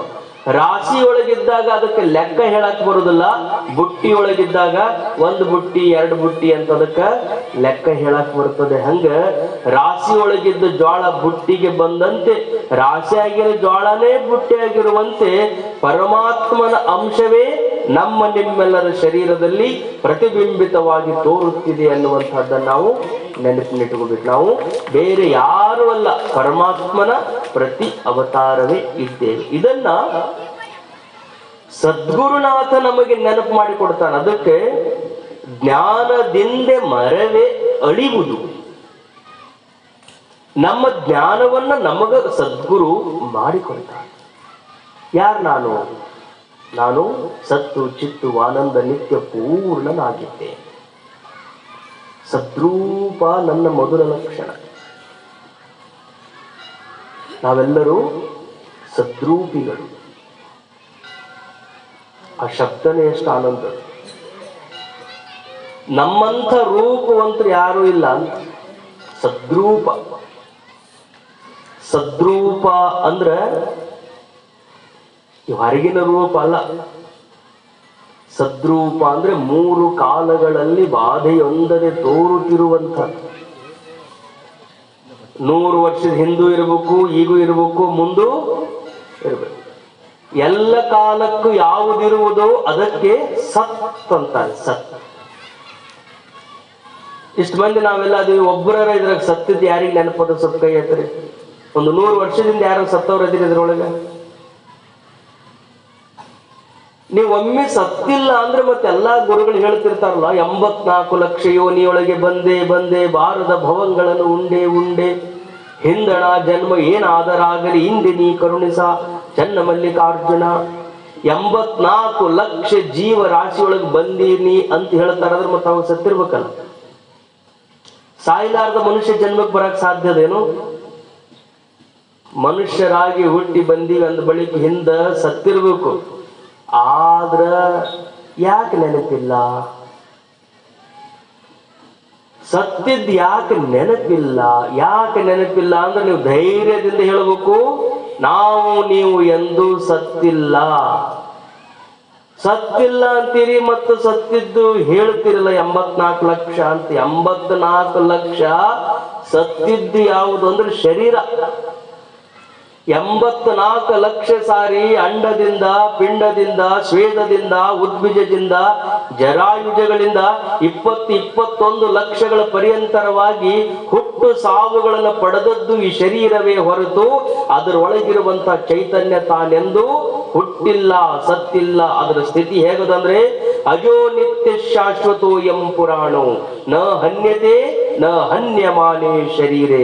ಇಂತಹ ಶರೀರಗಳು ಹನನಾಗಿ ಹೋಗ್ತಾವ, ಶರೀರಗಳು ಸೊರಗ್ತಾವ, ಶರೀರಗಳು ಕರಗ್ತಾವ, ಶರೀರಗಳು ನಾಶ ಆಗ್ತವೆ ಹೊರತು ಶರೀರದ ಒಳಗಿರುವಂತ ಶರೀರಿ ಅವನು ಯಾವಾಗಲೂ ಇರುವಂತವನು ಅನ್ನುವಂತಹದ್ದನ್ನ ಸದ್ಗುರುನಾಥ ತನ್ನ ಸ್ವಾನುಭವದಿಂದ ಶಿಷ್ಯರಿಗೆ ಉಪದೇಶ ಮಾಡುವ ಮೂಲಕ ನೈನಂ ಚಿಂದಂತಿ ಶಸ್ತ್ರಾಣಿ ನೈನಂ ದಹತಿ ಪಾವಕಃ ನ ಚೈನಂ ಕ್ಲೇದಯಂತಾಪಃ ನ ಶೋಷಯತಿ ಮಾರುತಃ.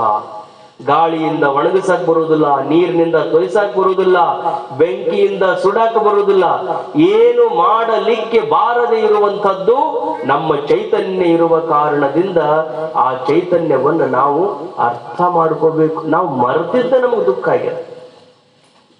ಇಂಥ ಚೈತನ್ಯ ಸ್ವರೂಪನಾವಾಗಿ ಸಾಯ್ತೀನಿ ಸೊರಗ್ತೀನಿ ಅಂತ ದುಃಖಕ್ಕೆ ಒಳಗಾಗಿವಲ್ಲ, ನಮ್ಮ ಸ್ವರೂಪದ ಮರವೇ ಆಗಿದೆ. ಕಾಡಿನೊಳಗ ಕುರಿ ಮೇಯ್ಸಕ್ ಹೋಗಿದ್ರು. ತಪ್ಪಿ ಏನಾಗ್ಬಿಡಿತ್ತು ಅಂದ್ರೆ, ಹುಲಿ ಸಿಂಹ ಏನಾಯ್ತು, ತಾನು ಒಂದು ಮರಿಗೆ ಜನ್ಮ ಕೊಟ್ಟಿತ್ತು. ಅದು ಸಣ್ಣದು, ಅದು ನಿಸರ್ಗದೊಳಗೆ ಎಷ್ಟು ಅದ್ಭುತದ ನೋಡ್ರಿ. ಸಿಂಹ ಒಮ್ಮೆ ಮರಿಗೆ ಜನ್ಮ ಕೊಡಿತ್ತಂದ್ರ ಒಂದು 5-6 ಮರಿಗಳು ಹುಟ್ಟುತ್ತಾವ. ಆದ್ರೆ ಬದುಕುದು ಬಹಳ ಕಡಿಮೆ.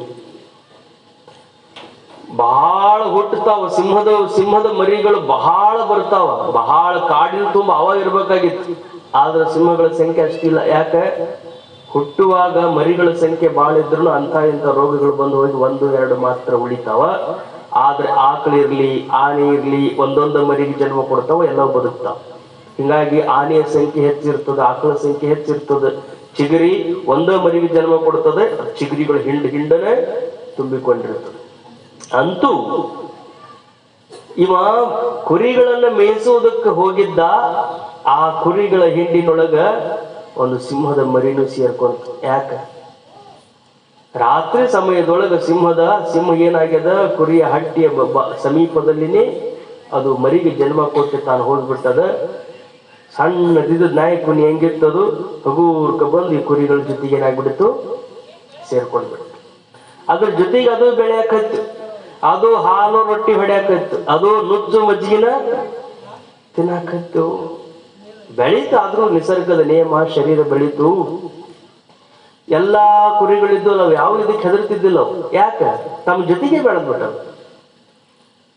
ಒಮ್ಮೆ ಪ್ರಸಂಗ ಹಿಂಗ್ ಬಂತು.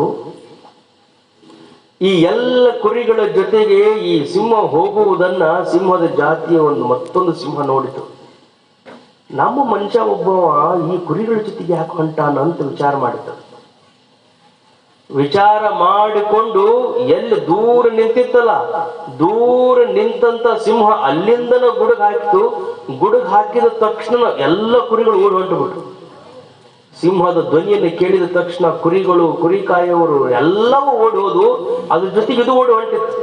ಇದು ಓಡಿ ಹೊಂಟಾಗ ಓಡಿ ಹೋಗಿದ್ರೆ ಕುತ್ತಿಗೆ ಹಿಡಿದು ಅಂತ, ಯಾಕ ನನ್ನ ಯಾಕೆ ಹಿಡ್ಕೊಂಡಿ, ಅವ್ರನ್ನೆಲ್ಲರೂ ಬಿಟ್ಟು ನನ್ನ ಯಾಕೆ ಹಿಡ್ಕೊಂಡಿ, ನಿನ್ನ ಯಾಕೆ ಹಿಡ್ಕೊಂಡಿನಿ ಅಂದ್ರೆ ನಿನ್ನ ಸ್ವರೂಪ ಜ್ಞಾನ ಮಾಡಿಕೊಡ್ಬೇಕಾಗಿದೆ. ನೀನು ಕುರಿ ಅಲ್ಲ, ಕುರಿಗಳಂಗ ಬದುಕಾಕತ್ತೀದಿ, ನಿನ್ನ ಸ್ವರೂಪ ಬೇರೆ ಅದ, ಬಾಯಲ್ಲಿ ತೋರಿಸ್ತೀನಿ ಅಂತ ಆ ಸಿಂಹದ ಮರಿಯನ್ನ ಹಿಡ್ಕೊಂಡು ಕೆರೆಯ ದಂಡೆಗೆ ಕರ್ಕೊಂಡು ಬಂದು ಕೆರೆಯೊಳಗ ಅದರ ಮುಖವನ್ನು ತೋರಿಸ್ತದ. ನೋಡು, ನನ್ನ ಮುಖ ನಿನ್ನ ಮುಖ ಎರಡೂ ಒಂದದವ.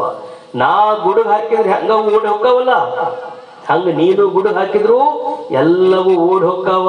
ನಿನ್ನೊಳಗಿದ್ದಂತ ಶಕ್ತಿ ನಿನಗ ಗೊತ್ತಾಗಿಲ್ಲ. ನೀನು ಯಾರು ಅನ್ನುವುದನ್ನ ನೀನು ಮರೆತ ಕಾರಣದಿಂದ ಎಲ್ಲರ ಜೊತೆಗೆ ನೀನು ಒಂದಾಗಿ ಹಂಗ ನಡೆದು ಹೊಂಟು ಬಿಟ್ಟಿಯಪ್ಪ. ನೀನು ಸಿಂಹದ ಮರಿ ಅನ್ನುವುದನ್ನ ಹೆಂಗ ಒಂದು ಸಿಂಹ ಹಿಡ್ಕೊಂಡು ಬಂದು ಅದಕ್ಕೆ ಪರಿಚಯ ಮಾಡಿಕೊಡ್ತಲ್ಲ, ಹಂಗೆ ಸದ್ಗುರುನಾಥ ಅನ್ನುವಂಥವನು ಕೂಡ ಪ್ರಪಂಚದೊಳಗ, ಇಡೀ ನಮ್ಮ ಭಾರತದೊಳಗ 140 ಕೋಟಿ ಜನಸಂಖ್ಯೆದ ಎಲ್ಲರೂ ಕುರಿಗಳಂಗ ನಾವು ಹುಟ್ಟವರ ಸಾಯವರ ಅಂತ ತಿಳ್ಕೊಂಡಾರ. ಅದರೊಳಗನೆ ಅಧಿಕಾರಿ ಅನ್ನುವಂತ ಹುಲಿ ಮರಿ ಎಲ್ಲೈತಲ್ಲ, ಅದನ್ನ ಸದ್ಗುರುನಾಥ ಹಿಡ್ಕೊಂಡು ಬಂದು ನೀನು ಹುಟ್ಟು ಸಾವುಗಳಿಂದ ಮುಕ್ತನಾಗಿರುವಂತ ಸ್ವಸ್ವರೂಪ ಜ್ಞಾನವನ್ನು ಮಾಡಿಕೊಳ್ಳಲು ಯೋಗ್ಯನಾಗಿರುವಂತ ಸಚ್ಚಿಷ್ಯ ಅದಿದಿ, ನೀನು ಪರಮಾತ್ಮನ ಸ್ವರೂಪನಾದಿ ಅನ್ನುವಂತದ್ದನ್ನು ಸದ್ಗುರು ಆ ಮರಿ ಹಿಡ್ಕೊಂಡು ಬಂದು ಅದಕ್ಕೆ ದರ್ಶನ ಮಾಡಿದ ಹಾಗೆ ಸಚ್ಚಿಷ್ಯನನ್ನ ತನ್ನ ಹತ್ತಿರಕ್ಕೆ ತೆಗೆದುಕೊಂಡು ಬಂದು ಆತನಿಗೆ ಪರಮಾತ್ಮನ ದರ್ಶನವನ್ನು ಮಾಡಿಸ್ತಾನೆ ಅನ್ನುವುದನ್ನ ಸದ್ಗುರುಗಳ ವಿಶೇಷತೆ ಏನು ಅಂದ್ರೆ, ನಮಗೆ ಬಂದಿರುವ ಸಂಸಾರದ ಭ್ರಾಂತಿಯನ್ನ ಬಿಡಿಸಿ ನಮ್ಮನ್ನ ಮುಕ್ತರನ್ನಾಗಿಸುವಂತ ದಿವ್ಯ ಶಕ್ತಿ ಸದ್ಗುರುಗಳಲ್ಲಿದೆ. ನಮ್ಮ ಅರಿವನ್ನ ನಮಗೆ ಅವರು ಮಾಡಿಸಿಕೊಡ್ತಾರೆ.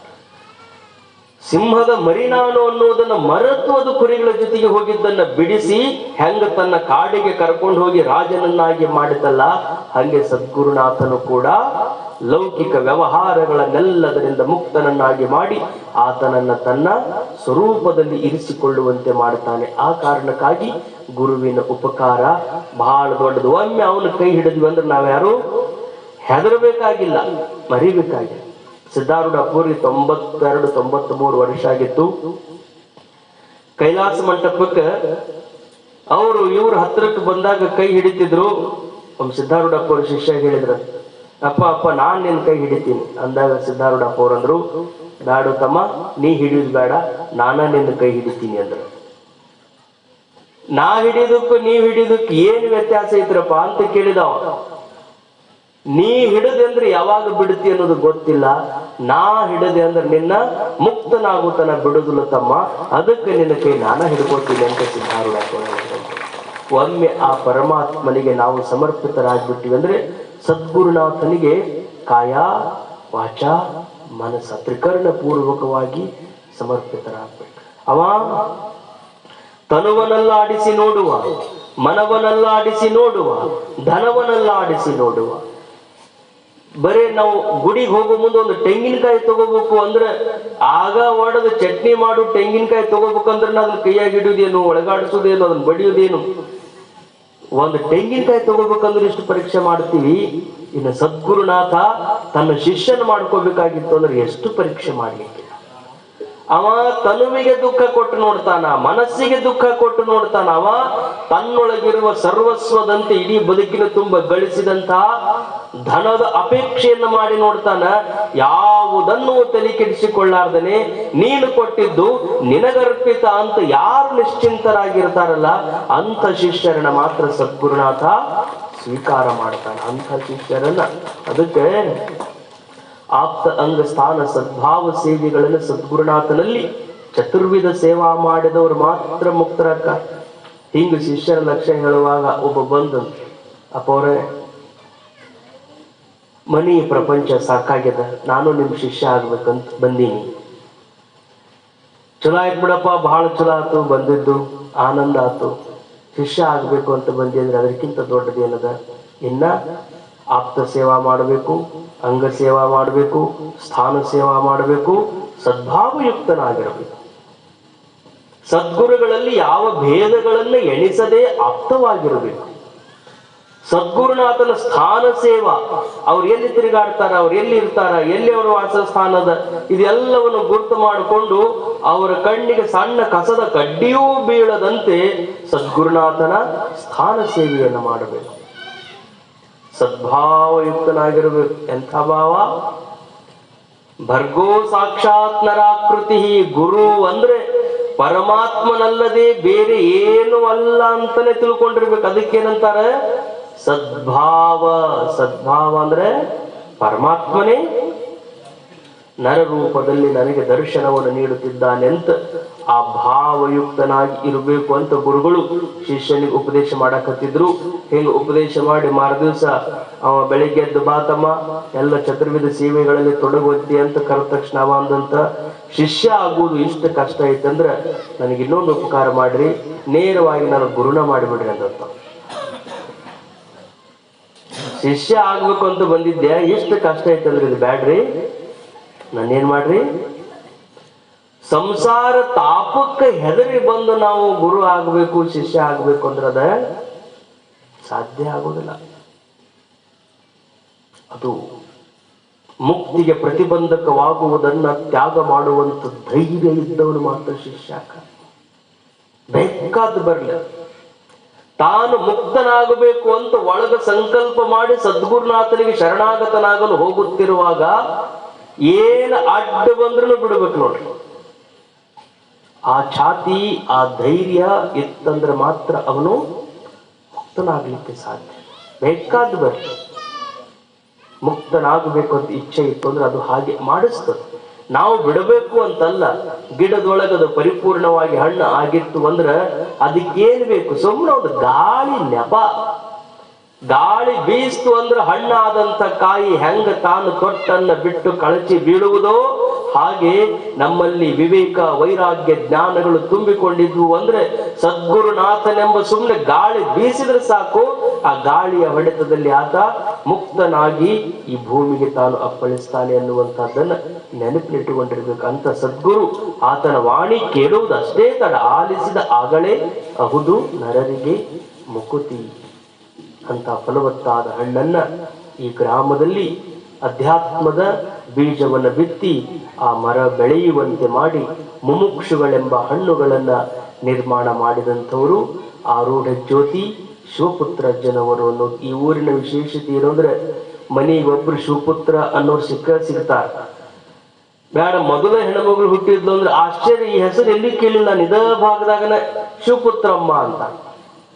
ಮೊದಲು ನೋಡಿದ್ರೆ ಶಿವಪುತ್ರ ಅನ್ನೋ ಹೆಸರು ಹೇಳುತ್ತದೆ ಗಂಡು ಮಗಂದು ಅಂತ ಗಂಡಿಗನೇ ಅಮ್ಮ ಅನ್ನೋ ಹೆಸರನ್ನ ಸೇರಿಸಿ ಶಿವಪುತ್ರಮ್ಮ ಅಂತ ಎಷ್ಟು ಪ್ರೇಮ ಇರಬೇಕು ಅಂದ್ರೆ, ಮೊದಲು ಹುಟ್ಟುವಂತಹ ಮಗು ಅದು ಹೆಣ್ಣಿರ್ಲಿ ಗಂಡಿರ್ಲಿ ಆಕೆಗೆ ಆತನಿಗೆ ಸದ್ಗುರುನಾಥನ ಹೆಸರಿನಿಂದಲೇ ಕರಿಬೇಕು ಅನ್ನುವಂತ ಅಪರೂಪ ಕನ್ನಡದ ಗ್ರಾಮ ಅಂತಿದ್ರೆ ಅದು ಮಸೀದುಪುರ ಅನ್ನುವುದನ್ನು ನಾವೆಲ್ಲರೂ ನೆನಪಿಟ್ಟುಕೊಂಡಿರ್ಬೇಕು. ಮನೆಗೆ ಅಂತ ಗುರುಭಕ್ತಿ ಸಂಪನ್ನರಿರುವಂತಹ ಪವಿತ್ರ ತಾಣ. ಈಗೆಲ್ಲ ನಮಗ್ ಬೇಕಾದಷ್ಟು ವ್ಯವಸ್ಥೆಗಳದಾವ, ಆದ್ರೆ ನಮ್ಮ ಆರೂಢ ಜ್ಯೋತಿ ಗುರುಗಳು ಇಲ್ಲಿ ದಯಮಾಡಿಸುವಂತ ಕಾಲಕ್ಕೆ ನಮ್ಮ ಗುರುಗಳು ಹೇಳುತ್ತಿದ್ರು, ಹೊರಗ ತಟ್ಟಿನ ಮನೆಯೊಳಗ ಗುರುಗಳು ಸ್ನಾನ ಮಾಡಿ ಒಳಗೋಗಿ ಪೂಜಾ ಮಾಡಿಕೊಂಡು ಶಾಸ್ತ್ರವನ್ನ ನಡೆಸ್ತಿದ್ದಂತ ಊರಪ್ಪ. ಅದ್ರಾಗನೇ ಈಗ ಹಿಂಗದ 60-70 ವರ್ಷಗಳ ಹಿಂದ ಹೆಂಗಿರ್ಬೇಕು ಈ ಊರು. ಅಂಥ ಸಮಯಕ್ಕೆ ಅವರು ಭಕ್ತರಲ್ಲಿ ಭಕ್ತಿಯನ್ನು ಮಾತ್ರ ನೋಡಿದರೆ ಹೊರತು ಇನ್ನು ಉಳಿದಿದ್ದು ಗುರುಗಳಿಗೆ ಯಾವುದರ ಕಡೆಗೂ ಲಕ್ಷ್ಯ ಇರಲಿಲ್ಲ. ಅಂಥ ಶಾಸ್ತ್ರಕ್ಕಾಗಿ ಬದುಕಿದಂಥ, ಶಾಸ್ತ್ರ ಶ್ರವಣ ಮಾಡಿದಂಥ ಅಪರೂಪದ ಹಳ್ಳಿ ಮಸೀದುಪುರ. ಅಂಥ ಮಸೀದುಪುರ ಸುಕ್ಷೇತ್ರದಲ್ಲಿ ರಾಮನವಮಿ, ಸದ್ಗುರುನಾಥ ನಾಳೆ, ಸಿದ್ಧಾರೂಢ ಪರಮಾತ್ಮನು 1836ನೇ ಇಸ್ವಿಯ ರಾಮನವಮಿ ಎಂದು ಅವರು ಈ ಧರೆಗೆ ರಾಮನಂತೆ ಅವತಾರವನ್ನು ತೊಟ್ಟು ಬಂದಿರುವಂಥವ್ರು. ಆದ್ರೆ ಅವತಾರ ಪುರುಷರಾಗಿದ್ದರೂ ಸಹಿತ 12 ವರ್ಷ ಗಜದಂಡ ಯೋಗಿಗಳ ಸೇವಾ ಮಾಡಬೇಕಾದ ಪ್ರಸಂಗ ಯಾಕೆ ಬಂತು ಅಂದ್ರೆ, ಅವ್ರಿಗೆ ಗೊತ್ತಿತ್ತು ಅವತಾರಿ ಪುರುಷ ಅನ್ನೋದು ಬಾಲ್ಯದೊಳಗನೆ ಗೊತ್ತಿತ್ತು. ಯಾಕೆ? ಅನೇಕ ಪವಾಡಗಳನ್ನ ಆತ ತೋರಿದ್ದ. ಸತ್ತು ಹೋಗಿರುವಂತ ಎಮ್ಮೆಯನ್ನ ಬದುಕಿಸಿದ, ನೀರೊಳಗ ಮುಳುಗಿದಂತ ಗೆಳೆಯನ ಪ್ರಾಣವನ್ನ ತಾನು ತಂದು ಕೊಟ್ಟ, ಮನೆಯೊಳಗ ಕಟ್ಟಿದಂತ ಎಳ್ಳುಗಳು, ಒಂದು ಸಣ್ಣ ಮಡಿಕೆಯೊಳಗಿರುವಂತ ಎಳ್ಳು ಇಡೀ ಊರು ಮಂದಿ ತುಂಬಿಕೊಂಡು ಹೋದ್ರು ಇನ್ನೂ ಸುರಿಯುವಂಗನೆ ಮಾಡಿದ್ದ ಅಂದಾಗ ದೇವತಾ ಮನುಷ್ಯನಿಗೆ ಮಾತ್ರ ಶಕ್ತಿ ಇರ್ಲಿಕ್ಕೆ ಸಾಧ್ಯದೆ. ಅವತಾರ ಪುರುಷನಾಗಿ ತಾನು ಧರೆಗೆ ಬಂದಿದ್ದರೂ ಸಹಿತ ಗುರು ಶಿಷ್ಯ ಈ ಪರಂಪರೆ ನಿಲ್ಬಾರದು. ಗುರುಗಳಿಗೆ ನಾನು ಶರಣಾಗತನಾಗಿ ಸದ್ಗುರುನಾಥನನ್ನ ಆಶ್ರಯಿಸಬೇಕು ಪ್ರತಿಯೊಬ್ಬರು ಅನ್ನುವುದನ್ನ ಸಿದ್ಧಾರೂಢ ಪರಮಾತ್ಮ ಗಜದಂಡ ಯೋಗಿಗಳ ಕಡೆಗೆ ಹೋಗಿ ಕುದುರೆಯ ಚಾಕರಿಯನ್ನ ಮಾಡುವ ಮೂಲಕ, ಮಠದಲ್ಲಿ ಏನು ವ್ಯವಸ್ಥೆಗಳಿದ್ದಿಲ್ಲ, ಅವರಿಗೆ ಪಾಠವನ್ನ ಗಜದಂಡ ಯೋಗಿಗಳು ಹತ್ತಿರಕ್ಕೆ ಕರೆದು ಕುಂಡ್ರಿಸುವಂತೆ ಕೇಳುತ್ತಿದ್ದಿಲ್ಲ. ಗುರುಕುಲದ ವಿದ್ಯಾರ್ಥಿಗಳೇ ಬೇರೆ ಇದ್ರು, ಕುದುರೆ ಕಟ್ಟುವ ಜಾಗದೊಳಗಿದ್ದು ಅಲ್ಲೇ ಕೂತು ಶಾಸ್ತ್ರ ಶ್ರವಣವನ್ನು ಮಾಡ್ತಿದ್ದ. ಗುರುಗಳಿಗೆ ತಾನೇ ಭಿಕ್ಷಾನ್ನದ ಮನೆಗಳಿಗೆ ಹೋಗಿ ಬಂದು ಮಠಕ್ಕೆ ಬರುವಂತ ಭಕ್ತರಿಗೆ ಪ್ರಸಾದ ಮಾಡಿಸಿ ಆ ನಂತರದಲ್ಲಿ ತಾವು ಪ್ರಸಾದವನ್ನು ಮಾಡ್ತಿದ್ರು. ಇಷ್ಟೆಲ್ಲ ಕಠಿಣ ದಿನಗಳನ್ನ ಕಳೆದು ಪ್ರಸಂಗ ಹಿಂಗ್ ಬಂತು. ಮುಂದೆ ಕುಂತು ಪಾಠ ಕೇಳುವಂತ ಶಿಷ್ಯರಿಗೆ ಮಾಡಿದ ಪ್ರಶ್ನೆಯೊಳಗ ಒಬ್ಬರಿಗೂ ಉತ್ತರ ಹೇಳಕ್ ಬರ್ಲಿಲ್ಲ. ಉಪನಿಷತ್ ಅಂದ್ರೆ ಏನು ಅಂತ ಕೇಳಿದ್ರೆ, ಉಪನಿಷತ್ ಅಂದ್ರೆ ಅದೊಂದು ದೊಡ್ಡ ಪುಸ್ತಕ ರೀ ಅಂದ ಒಬ್ಬ ಶಿಷ್ಯ. ಉಪನಿಷತ್ ಅಂದ್ರೆ ಅದೊಂದು ದೊಡ್ಡ ಪುಸ್ತಕ ರೀ, ಅದ್ರ ಬಗ್ಗೆ ಹೇಳೋದು ಕೇಳೋದು ಆಗುವುದಿಲ್ಲ, ಬಹಳ ದೊಡ್ಡ ಕಥೆ ಐತ್ರಿ ಅದು. ಉಪನಿಷತ್ತು ಅಂದ್ರೆ ದೊಡ್ಡ ಪುಸ್ತಕ, ಉಪನಿಷತ್ತು ಅಂದ್ರೆ ತಿಳಿಲಾರದ್ದು, ಉಪನಿಷತ್ತು ಅಂದ್ರೆ ಹತ್ತಿರಕ್ಕೆ ಬಂದು ಕೂತ್ಕೊಳ್ಳೋದು, ಏನೇನೇ ಅರ್ಥಗಳನ್ನು ಹೇಳಿದ್ರು ದೂರದಲ್ಲಿದ್ದಂಥ ಸಿದ್ದಪ್ಪ, ಗುರುಗಳೇ ನಿಮ್ಮ ಆಜ್ಞೆ ಆದ್ರೆ ಉಪನಿಷತ್ತಿನ ಅರ್ಥವನ್ನು ಸುಬ್ಬ ಶಾಸ್ತ್ರಿಗೆ ಹೇಳ್ತೀನಿ ಅಂತ.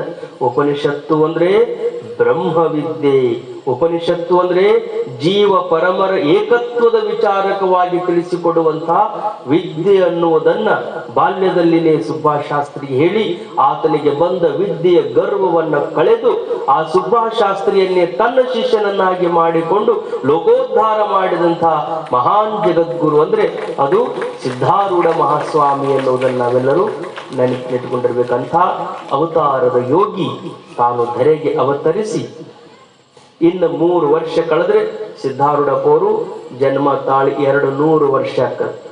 ಅವ್ರ ದೇಹ ಬಿಟ್ಟು ಇನ್ನು 3 ವರ್ಷಕ್ಕೆ 100 ವರ್ಷ ಆಕ್ಕದ.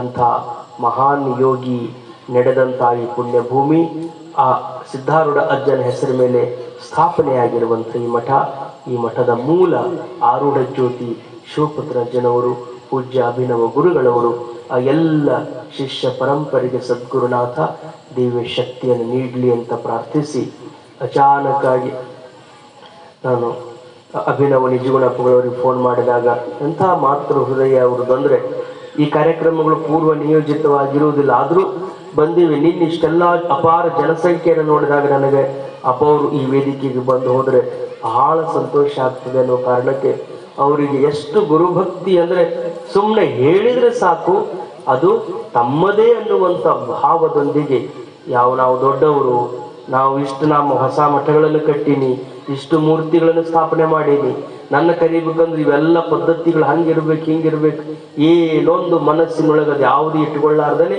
ಒಬ್ಬ ನಿಷ್ಕಲ್ಮಶ ನಿಗರ್ವಿ ನಿರಂಜನ ರೂಪಿಯಾಗಿರುವಂಥ ಒಬ್ಬ ಸಾಧು ಅಂದ್ರೆ ಅದು ನಮ್ಮ ಶಕ್ತಿ ನಗರದ ಅಭಿನವ ನಿಜಗುಣಪ್ಪಗಳವರಂಥ ಸರಳ ಸ್ವಭಾವದ ಯೋಗಿಗಳು. ಯಾಕೆ ಅವ್ರ ಬಗ್ಗೆ ನನಗಷ್ಟು ಪ್ರೀತಿ ಅಂದ್ರೆ, ನಮ್ಮ ಗುರುಗಳನ್ನ ನೋಡ್ತಿದ್ದೆ, ಅವ್ರದ್ದು ಹೆಂಗ ಅರ್ಧ ಶರೀರ ಗುರುಗಳಿಗೆ ಸ್ವಾಸ್ಥ್ಯ ಇದ್ದಿಲ್ಲಲ್ಲ, ಹಂಗೆ ನಮ್ಮ ನಿಜಗುಣಪ್ಪಗಳಿಗೂ ಕೂಡ ಅವ್ರಿಗೆ ಶರೀರ ಸ್ವಾಸ್ಥ್ಯ ಅಷ್ಟು ಇರುವುದಿಲ್ಲ.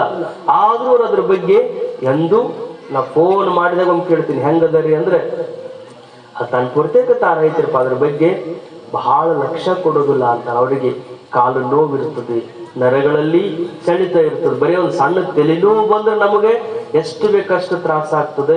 ಇಡೀ ಕಾಲಿನ ಸೆನ್ಸೆ ಇಲ್ಲದೆ ಇರುವಂತ ಒಬ್ಬ ವ್ಯಕ್ತಿ ಆದ್ರೂ ಇಷ್ಟು ಧೈರ್ಯದಿಂದ ನಕ್ಕೋಂತ ಶಾಸ್ತ್ರ ಹೇಳ್ತಾರೆ ಅಂದ್ರೆ ಅದಕ್ಕೆ ಶಕ್ತಿ ಯಾರು ಅಂದ್ರೆ ಆರೂಢ ಜ್ಯೋತಿ ಅಪ್ಪವರು, ಬಸವಾನಂದ ಅಪ್ಪವರು ಅನ್ನುವಂಥದ್ದನ್ನ ಈ ಪ್ರಸಂಗದಲ್ಲಿ ಅಂತ ಯೋಗಿಗಳ ಶಿಷ್ಯರವರು ಅವರು ಸಹಜ ಈ ಕಾರ್ಯಕ್ರಮಕ್ಕೆ ಬಂದಿದ್ದು ನನಗಂತೂ ಬಹಳ ಆನಂದ ಅನಿಸ್ತು.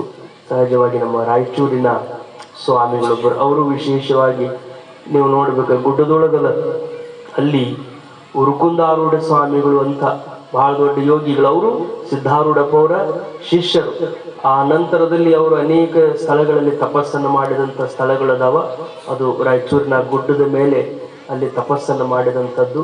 ಅವ್ರದ್ದೇ ಸಣ್ಣದಾಗಿರುವಂಥ ಒಂದು ಗವಿ ಅದ.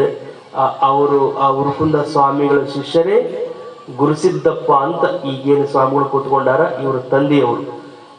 ಅವರು ಅವ್ರ ಕಡೆಯಿಂದ ದೀಕ್ಷಿತರಾಗಿರುವಂಥವ್ರು. ಆ ಒಂದು ಪುಣ್ಯ ಪರಂಪರೆಯನ್ನು ಮುನ್ನಡೆಸ್ತಾ ಇರುವಂಥ ಸ್ವಾಮಿಗಳು. ನಾವಿಲ್ಲಿ ಸಹಜ ಬಂದೀವಿ ಅಂದ ತಕ್ಷಣನೇ ಒಂದು ಸಿದ್ಧಾರೂಢಜ್ಜನ ಗುರು ಪರಂಪರೆಯ ಮಠ ನಮ್ದು, ನಿಮ್ಮನ್ನ ಕಂಡು ನೋಡಿ ಹೋಗ್ಬೇಕು ಅಂತ ಬಹಳ ಆನಂದದಿಂದ ನಮ್ಮ ಮಠದ ಎಲ್ಲ ಕಾರ್ಯಕ್ರಮಗಳಲ್ಲೂ ತಾವಿರಬೇಕು ಬುದ್ಧಿ ಅಂತ ಸಹಜವಾಗಿ ಒಂದು ಗುರು ಪರಂಪರೆಯ ಬಳ್ಳಿಯನ್ನು ಹಿಡಿದು ಬಂದಂಥವ್ರು. ಅವರು ಈ ಕಾರ್ಯಕ್ರಮದಲ್ಲಿ ಕೂತ್ಕೊಂಡಿದ್ದು ನಿಜಕ್ಕೂ ಬಹಳ ಸಂತೋಷ ಅನಿಸಿದೆ. ಈ ಕಾರ್ಯಕ್ರಮದಲ್ಲಿ ಪೂಜ್ಯರಾದಂಥ ನಾಗಭೂಷಣ ದೇವರು ಎಲ್ಲರಿಗಿಂತ ಹೆಚ್ಚಾಗಿ ಎಷ್ಟು ಸುಂದರವಾದ ವ್ಯವಸ್ಥೆ. ನಮ್ಮ ಅಪ್ಪವ್ರು ಬಂದಾಗ ಹಂಗೆ ಅಲ್ಲೇ ಒಂದು ಸಣ್ಣ ಕಾಟ್ ಹಾಕೊಂಡು ಅಲ್ಲೇ ಕೂತ್ಕೊಂಡು ಅಪ್ಪವರು ಶಾಸ್ತ್ರವನ್ನು ನಡೆಸ್ತಿದ್ರು. ಅವರು ಕಾಲಮಾನ ಬದಲಾದಂಗೆ ಇಷ್ಟೆಲ್ಲ ವ್ಯವಸ್ಥೆ ಮಾಡಿದ್ರೆ ಎಲ್ಲರಿಗೂ ಕೇಳಲಿಕ್ಕೆ ಅಧ್ಯಾತ್ಮ ಇವತ್ತು ಎಲ್ಲರಿಗೂ ಬೇಕಾಗದೆ. ನಿಮ್ಗೆ ಲಕ್ಷ್ಯದಲ್ಲಿ ಇರಲಿ. ನಾವು ಬಹಳಷ್ಟು ಜನ ತಿಳ್ಕೊಂಡಿವಿ, ಮಂದಿ ಬರೀ ಟಿವಿ ನೋಡ್ತಾರ, ಮಂದಿ ಬರೇ ಮೊಬೈಲ್ ನೋಡ್ತಾರ, ಮಂದಿಗೆ ಬರೀ ಅವ ಬೇಕಾಗ್ಯವ ಅಂತ ನಾವು ಅನ್ಕೊಂಡಿವಿ. ಆದ್ರೆ ಲಕ್ಷ್ಯ ಇರ್ಲಿ, ಎಲ್ಲರ ಮನೆಯಾಗೂ ಟಿವಿ ಅದಾವ, ಎಲ್ಲರ ಕೈಯಾಗ ಒಂದೊಂದು ಮೊಬೈಲ್ ಅದಾವ. ಅವನ್ನೆಲ್ಲ ಬಿಟ್ಟು ಇಷ್ಟೆಲ್ಲ ಜನ ಬಂದಾರ, ಅದರ ಅರ್ಥ ಏನು? ಅವು ಯಾವ ನಮಗಿರ್ಲಿಕ್ಕೂ ನಡೀತದೆ. ಅಧ್ಯಾತ್ಮ ಬೇಕು ಅಂತ ಜನರಿಗೆ ಒಳಗ ಅಪೇಕ್ಷೆ ಐತೆ ಅನ್ನೋದು ಇಷ್ಟೆಲ್ಲ ಜನರನ್ನು ನೋಡಿದ್ರೇ ನಮಗೆ ಅರ್ಥ ಆಗ್ತದೆ. ಅದಕ್ಕೆ ಒಂದು ಒಳ್ಳೆಯ ಸುಂದರ ಕಾರ್ಯಕ್ರಮ. ಈ ದಿನ ವಿಶೇಷ ಪ್ರಸಾದ ಮಾಡಿದವರಿಗೆ ಇಷ್ಟೆಲ್ಲ ಒಳ್ಳೆ ಹಳ್ಳಿ ಒಳಗ ನಾನು ಅನ್ಕೊಂಡಂಗ ಮೈಕಿಂದ ಎಲ್ಲಿ ಹೋದ್ರು ನಮ್ಮ ಅಪ್ಪವ್ರು ಹೇಳೋರು, ನನ್ನ ಕಾಲು ಮತ್ತು ಯಾವುದೇ ಕಾರ್ಯಕ್ರಮಕ್ಕೆ ಹೋದ್ರೆ ಮೈಕ್ ಯಾವ ಎಂದು ಸುಧಾರಣೆ ಆಗೋದಿಲ್ರಿ ಅಂತಿದ್ರು. ನನ್ನ ಕಾಲು ಸುಧಾರಣೆ ಆಗೋದಿಲ್ಲ, ಮೈಕ್ಗಳು ಎಲ್ಲಿ ಹೋದ್ರು ಕಾಡೋದು ಬಿಡುದಿಲ್ಲ ಅಂತಿದ್ರು. ಆದ್ರೆ ಮಸೀದ್ಪುರದ ಈ ಊರೊಳಗೆ ಏನು ಮೈಕ್ ಹಚ್ಚಾರ, ಹಳ್ಳಿ ಒಳಗಿದ್ರು ಸಹಿತ ಬಹಳ ಅದ್ಭುತವಾಗಿರುವಂತಹ ಜ್ಞಾನವುಳ್ಳಂಥ ವ್ಯಕ್ತಿ ಇದ್ರೆ ಮಾತ್ರ ಇಷ್ಟೆಲ್ಲ ಜನರಿಗೆ ಸರಿಯಾಗಿ ಕೇಳುವಂಥ ಮೈಕ್ ಹಚ್ಚಲಿಕ್ಕೆ ಸಾಧ್ಯ ಅದ ಅಂತ. ಮೈಕ್ ಹಚ್ಚಿದವರಿಗೆ, ಲೈಟ್ ಹಚ್ಚಿದವರಿಗೆ, ಹಾಸಿಗೆ ಹಾಸಿದವರಿಗೆ, ಅಡಿಗೆ ಮಾಡಿದವರಿಗೆ, ಕಟ್ಟಿಗೆಯನ್ನು ಒಡೆದವರಿಗೆ ಎಲ್ಲರಿಗೂ ಸಿದ್ಧಾರೂಢ ಪರಮಾತ್ಮ ಅವರ ಬದುಕಿನಲ್ಲಿ ಅವರ ಕೈಯನ್ನು ಹಿಡಿದು ಅವರನ್ನು ಯಾವಾಗಲೂ ಉದ್ಧರಿಸಲಿ ಅಂತೇಳಿ ಆ ಪರಮಾತ್ಮನಲ್ಲಿ ಪ್ರಾರ್ಥನೆಯನ್ನು ಮಾಡಿ ತಮ್ಮೆಲ್ಲರಿಗೂ ಸಿದ್ಧಾರೂಢ ಪರಮಾತ್ಮನ ಕೃಪಾ ಇರಲಿ, ಎಲ್ಲರಿಗೂ ಒಳ್ಳೆಯದಾಗಲಿ ಅಂತ ಪ್ರಾರ್ಥಿಸಿ, ನಾಳೆ ಬೆಳಿಗ್ಗೆ ಏನದರಿ ಊರೊಳಗ ಸಿದ್ಧಾರೂಢ ಜನ ಪಲ್ಲಕ್ಕಿ ಉತ್ಸವ ಇರ್ತದೆ. ಬೆಳಿಗ್ಗೆ 8:30 9 ಗಂಟೆಗೆ ಇಲ್ಲಿಂದ ಚಲೋ ಆಗ್ತದ. ಪ್ರತಿ ವರ್ಷ ಹೆಂಗ ಊರಾಗ ಹೋಗಿ ಬರ್ತದಲ್ಲ ಹಂಗ ಈ ವರ್ಷನೂ ಊರೊಳಗೆ ಸಿದ್ಧಾರೂಢ ಜನ ಪಲ್ಲಕ್ಕಿ ಉತ್ಸವ ಊರೊಳಗೆ ಹೋಗಿ ಬರ್ತದೆ. ನೀವೆಲ್ಲ ಏನ್ ಮಾಡ್ಬೇಕ್ರಿ, ಮನೆಯಾಗಿನ ಕಸ ಎಲ್ಲ ತಂದು ಮನೆ ಬಾಗಲ್ದಾಗ ಹಾಕಿ ಹಂಗ ಹೋಗ್ಬಿಡ್ಬೇಕು. ಸಿದ್ಧಾರೂಢಪ್ಪ ಅವರು ಪಲ್ಲಕ್ಕಿಯಿಂದ ನಮ್ಮ ಮನಿ ಅಂಗಳಕ್ಕೆ ಅವ್ರು ಬರ್ತಾರಂದ್ರ ಅವ್ರ ಮನಸ್ಸಿಗೆ ಹಿಂಗ ಅನಿಸ್ಬೇಕಲ್ಲ, ಎಷ್ಟು ಸ್ವಚ್ಛ ಇಟ್ಟಾರಪ್ಪ ಈ ಮನಿ ಅಂಗಳ, ಮೊದಲ ಈ ಮನ್ಯಾಗ ಹೋಗಿ ಬರ್ಬೇಕಂತ ಸಿದ್ಧಾರೂಢ ಜನಿಗೆ ಆನಂದ ಆಗಿ ನಿಮ್ಮ ಮನಿ ಒಳಗ ಬರುವಷ್ಟು ನಿಮ್ಮ ಮನೆಯ ಅಂಗಳವನ್ನು ನೀವು ಸ್ವಲ್ಪ ಸ್ವಚ್ಛ ಇಟ್ಟುಕೊಂಡ್ರಿ ಅಂದ್ರೆ ಬರೋರಿಗೆ ಹೋಗೋರಿಗೆ ಏನು ದೊಡ್ಡ ವಿಷಯ ಅಲ್ಲ. ಮನಿ ಅಂಗಳ ಸ್ವಚ್ಛ ಇಟ್ಕೊ ಅಂತ ಹೇಳ್ಯಾರ ಅಪ್ಪ ಅವ್ರು ಅಂತೇಳಿ 4 ಗಂಟೆಗೆ ಎದ್ದು ನಿಮ್ ಕಸ ಹೊಡೆದು ಇನ್ನೊಬ್ರು ಮನಿ ಅಂಗಳದಾಗ ಹಾಕಿ ಅವ್ರ ಜೊತೆಗೆ ಜಗಳ ತಕೊಂಡ್ಕೊಂಡಿರ್ಬೇಕು ನೋಡ್ರಿ. ಯಾರ ಜೊತೆಗೆ ಜಗಳ ಆಗಿರ್ಬಾರ್ದು. ಇನ್ನೂ ಒಂದು ಬುಟ್ಟಿ ಕಸ ನಮಗ ಹೆಚ್ಚು ಸಿಕ್ಕಿರುವಂತ ಅದನ್ನು ತಗೊಂಡು ನಮ್ಮ ತಿಪ್ಪಿನೇ ದೊಡ್ಡದಾಗ್ತದೆ. ಕಸ ಹೆಚ್ಚಾದ್ರೆ ಏನು ತಪ್ಪಿಲ್ಲ, ಗೊಬ್ಬರ ನಮಗೆ ಹೆಚ್ಚಾತಂತ ತಿಳ್ಕೊಬೇಕು. ಹಂಗೆ ಮನಸ್ಸು ವಿಶಾಲವಾಗಿಟ್ಟುಕೊಂಡು ಮನೆ ಅಂಗಳವನ್ನು ಸ್ವಚ್ಛ ಮಾಡಿ ಸಿದ್ಧಾರೂಢಪ್ಪ ಅವರು ಪಲ್ಲಕ್ಕಿ ಉತ್ಸವದಿಂದ ನಮ್ಮ ಗ್ರಾಮದ ಒಳಗೆ ಪ್ರವೇಶ ಮಾಡುವಾಗ ಊರು ಸ್ವಚ್ಛವಾಗಿಟ್ಟುಕೊಂಡು ಪರಮಾತ್ಮನನ್ನ ಸ್ವಾಗತ ಮಾಡ್ರಿ ಹಾಗೆ ಅಂಥೇಳಿ 8:30 9 ಗಂಟೆಗೆ ಬಂದು ಎಲ್ಲರೂ ಆ ಒಂದು ಉತ್ಸವದಲ್ಲಿ ಭಾಗಿಗಳಾಗಿ ನಾಳೆ ಮಧ್ಯಾಹ್ನ ಈ ಕಾರ್ಯಕ್ರಮ ಮುಗಿಯುತ್ತದೆ. ಅಂದ್ರೆ ಉತ್ಸವ ಮುಗಿಸಿ ಬಂದ ತಕ್ಷಣ ಎಲ್ಲರೂ ಪ್ರಸಾದ ಮಾಡಿ ಮನೆಗಳಿಗೆ ನಿರ್ಗಮಿಸ್ರಿ. ನಾವು ಇಲ್ಲಿಂದ ಮುಗಿಸ್ಕೊಂಡು ಸಾಯಂಕಾಲ ಜಂಪಾಪುರ ಕಾರ್ಯಕ್ರಮ ಇಲ್ಲಿಂದ ಮುಗಿಸ್ಕೊಂಡು ಅಲ್ಲಿ ತುಲಾಭಾರಗಳು, ಅಲ್ಲಿ ಸಿದ್ಧಾರೂಢ ಜನ ಮಠದಲ್ಲಿ ಜಂಪಾಪುರದ ಕಾರ್ಯಕ್ರಮ, ಅದನ್ನು ಮುಗಿಸ್ಕೊಂಡು ಮತ್ತೆ ಮರುದಿವಸ ಎಮ್ಮಿಗನೂರು, ನಂದುವಾರ, ಎಮ್ಮಿಗನೂರು ಹಿಂಗೆ ಈ ಭಾಗಕ್ಕೆ ಬಂದಿವಂದ್ರೆ ಇಲ್ಲಿ ಎಲ್ಲ ಕಾರ್ಯಕ್ರಮಗಳನ್ನು ಮಾಡ್ತಾ ಹೋಗುವಂಥ ದೊಡ್ಡಪ್ಪ ಅವರ ರೂಢಿ ಅದ. ಆ ಎಲ್ಲ ಕಾರ್ಯಕ್ರಮಗಳು ಯಶಸ್ವಿ ಆಗಲಿ ಅಂತ ಪ್ರಾರ್ಥಿಸಿ 2 ಮಾತುಗಳಿಗೆ ವಿರಮಿಸ್ತೇನೆ. ಓಂ ಪೂರ್ಣಮದಃ ಪೂರ್ಣಮಿದಂ ಪೂರ್ಣಾತ್ ಪೂರ್ಣಮುದಚ್ಯತೆ ಪೂರ್ಣಸ್ಯ ಪೂರ್ಣಮಾದಾಯ ಪೂರ್ಣಮೇವಾವಶಿಷ್ಯತೆ. ಓಂ ಶಾಂತಿ ಶಾಂತಿ ಶಾಂತಿ.